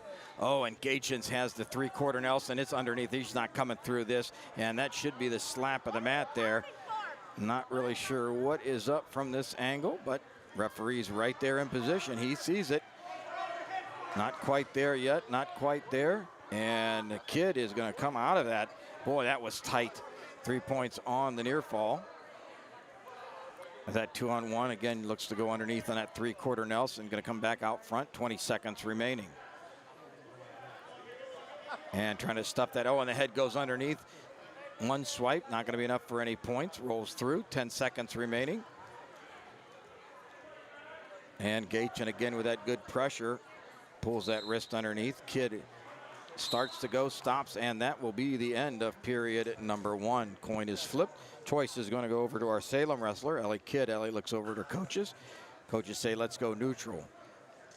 On their feet, period number 2 underway, 5-0, Gachens in the lead. Gachens underhook on the left-hand side, looking, trying to find a position here. She's trying to fight that right hand underneath, and she does. Double underhooks. Let's see what she's going to do with it. Comes back out in front, goes near side position, kind of into a throw. Wants to do a little bit of a hip toss there. She's underneath on the right, has that left, needs to put the hips through. She does. She's going to get 2 for the takedown, and kind of comes through. The swipes are there, and there it is, the slap of the mat. And your champion at 170 pounds from Mogador, Mia Gachens. Wow, nice job.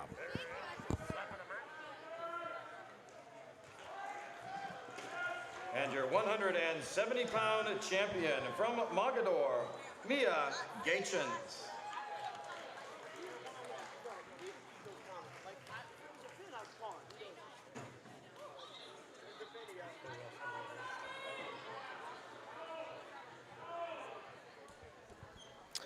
All right, just 2 more matches to go.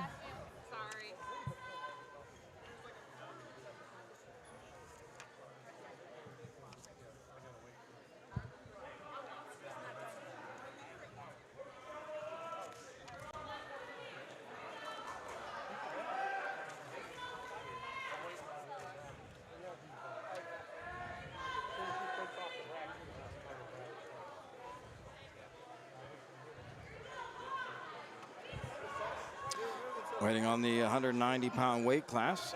Will be up next, 190. Then we'll finish it off at 235 pounds. Again, we will present our Hirscher Clark Electric performance of the tournament.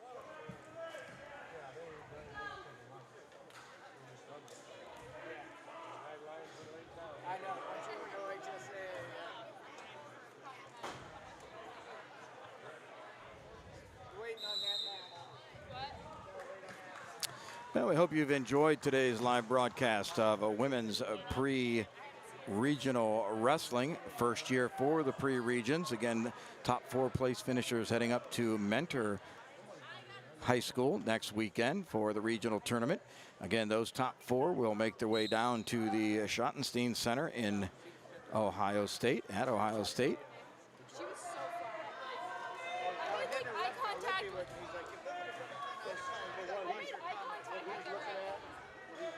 It works.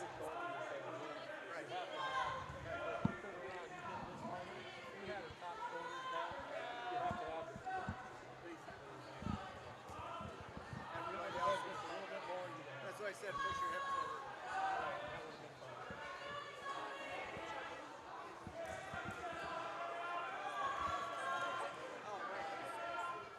Yeah, that's a better picture.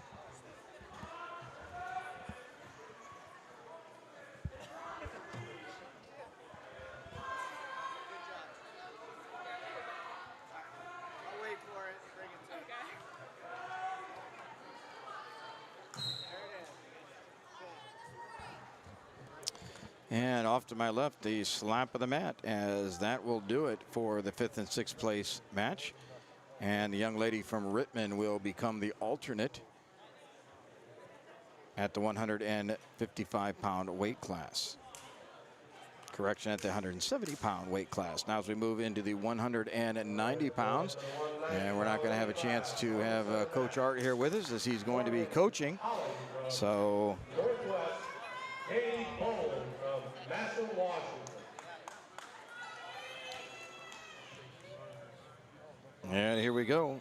At 190 pounds, wrestling for the championship from Canal Fulton Northwest, this is Morgan Holling. And from Massillon, Washington, this will be Katie Boland.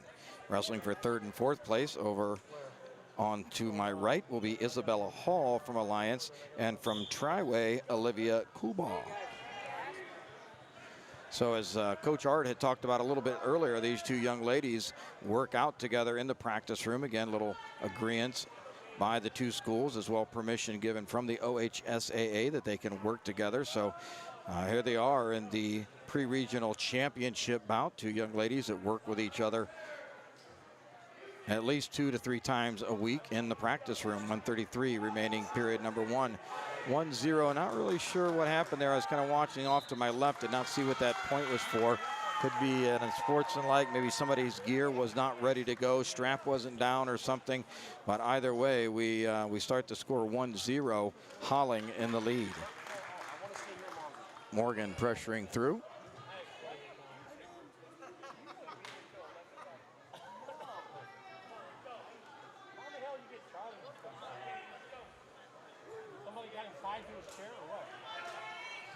Again, both wrestlers working up on top, trying to fight for head position there, head in hand, kind of collar tie. Holling going to pull that off the neck, coming up underneath.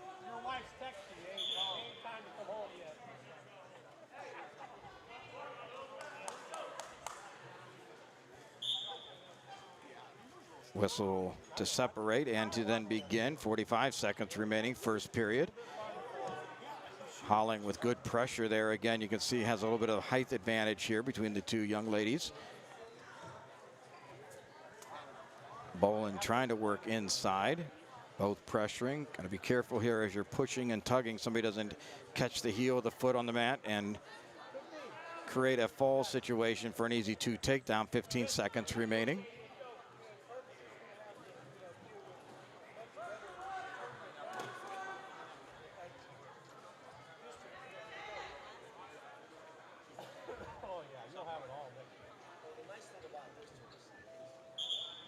And the whistle blows. That'll do it. End of period number 1. No score. I'm sorry, 1-0. Boland had that point given early on, and with that, Bolin has choice. She's going to go to referee's position. She's going to go top. She's going to put Holling down on the mat. So we'll see where this goes. Period whistle blows. Holland tries to come up. Bolin stopping that motion.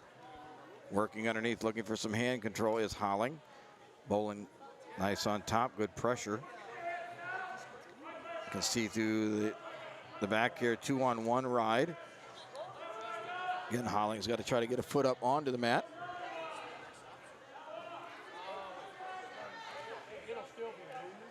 Oh, good right arm on top of the back of the neck by Bolin. As Holling trying to get herself, get a foot up onto the mat. Outside leg comes up.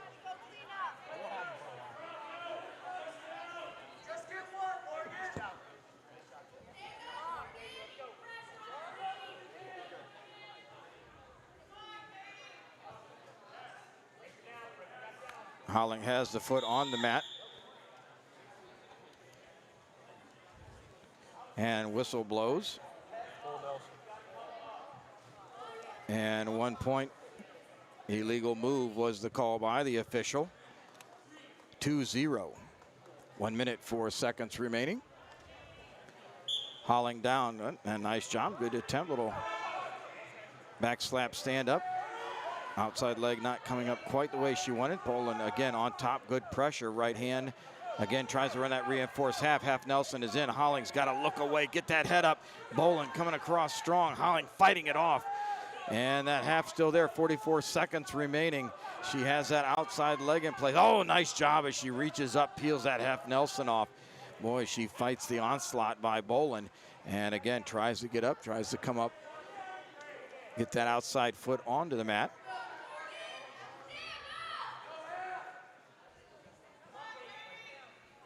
.22 seconds remaining in the second period. Again, choice went to Bolin in the second period. She took top. Holling did. Ooh, and again, coming across strong over the top and the back of the neck is Bolin. She tries to force that head down, wants to work that reinforced half. There, the hand comes underneath. Let's see if she can work it through. And the pressure. And, oh, almost comes out in front, and time goes out.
All right, we're into the third period. Have a step away again, or step away just a moment there. So we come back, 1 minute, 28 seconds remaining in period number 3, 2-0 our score. And third period choice, as I look at it, I'm guessing Holling took top. Oh, and she's got the half, rolls it over. She can tighten this up. This could be it for the young lady from Massillon, Washington. Let's see, Holling has it. Fights that arm down, trying to push through. Good pressure on that far shoulder. Official in good position, looking for both exposed. And there it is, the slap of the mat, and your champion from Northwest High School, Morgan Holling. Nice job.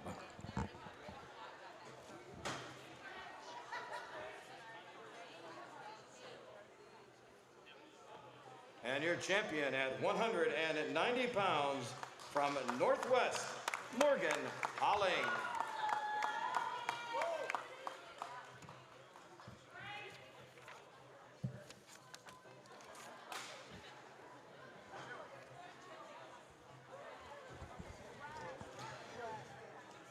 All right, ladies and gentlemen, here we go. It's our last match of the day. our 235-pound weight class. We just had 3 participants here, so they've been waiting throughout the day here to have and show their wares. From Akron North, this is Ann Rubel, and from Alliance, this is Chikora Tackett, and Tackett quickly in, hard double leg as she comes in physically with that right hand, comes on top the back of the neck of Rubel. And third place, our third place finisher, regional qualifier from Rootstown, will be Kirsten Leonard. So Kirsten will be our number 3. Let's see what happens here. And Rubel trying to come up with that outside leg, and Tackett with the cradle. Not sure, I can't see from here if she has those hands locked. Looks like, and she does. She brings it straight back over the top. She's got it locked up tight. Let's see if she can finish it. No, and Rubel breaks through as they go out of bounds, but we're gonna get 2 more on the back. 2 points, 4-0 at the 1-minute, 17-minute mark remaining in the period. Rubel goes down into referee's position. Tackett awaits, sets, whistle blows. Rubel tries to come up. Tackett, good pressure. Oh, those hips are down a little bit. Rubel wants to get that left arm through. If she does, Tackett's going to be in a little bit of a trouble here. Rubel, and she does. Left arm comes through, and the reversal, 2 points. Will the half go in? It does. Rubel has the half. It's set out, and a slap of the mat, and they'll do it at 235 pounds, down 4-0 with the reversal and the win and the pin, and Rubel. And your champion at 235 pounds from Akron North, Ann Rubel. Again, ladies and gentlemen, thank you for coming out today. Good luck to all of our regional qualifiers. Again, on the way out, please search around the side and pick up any trash you might see. Plenty of trash cans in the facility. Let's help our janitors out. As always, good luck to our ladies next week at Minner. Thank you all for coming out, and God bless.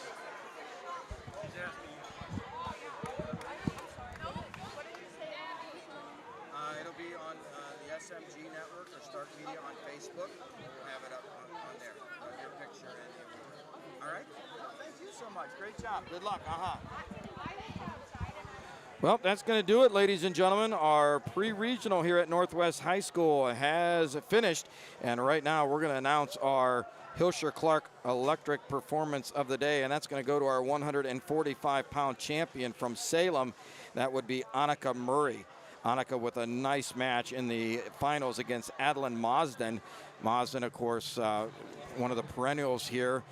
But Annika did a great job working that defense, working the position early on in that period with that body lock, stepped through, got the 2 takedown and the back point. So for our Hilscher Clark Electric Performance of the Day, congratulations to Salem's Annika Murray. Well, folks, that's going to wrap us up here at Northwest High School. I want to thank each and every one of you for tuning in here this afternoon. But as always, before we break away, we want to thank our sponsors, McNeil & Sons Tree Service, Leathernecks Nations Motorcycle Club, LPL Financial, C.H. Valos and Associates, Lace & Dagger Tattoo Company, the Sam Center and Save22.vet, the Drive Mine Group, Miracle Motors, 42, Cackley Insurance, and Walsh University. We had a lot of great interviews. I want to thank Clay Wenger, Mount Union's women's coach. We also had Art Kallai on with us quite a bit. I want to thank Deb Kallai, Chris Kallai from Wrestle One Tournaments for their time. Gabby Garton jumped on with us today, and we appreciate her time. And again, appreciate all of our coaches and wrestlers for another great tournament here at Northwest High School. Well, again, you have been joining Jim Bostic, TJ Downing, who left us. He went over to the OYWA State Youth Tournament. That may still be going on, so if you want to jump over to channel number 2, see if they're still at it. But again, we're powered by TKDS Sports. Today's presentation brought to you by Hilscher Clark Electric Company. That said, ladies and gentlemen, thanks again for tuning in. Remember, next weekend we will be at North Canton High School Friday and Saturday for the Division I District Tournament. Those top 4 placers will go to the shot as the journey and run to the state tournament continues. So look for us. We'll be at North Canton Hoover next weekend. As always, everyone, thank you for tuning in. Have a great rest of your Sunday, and God bless.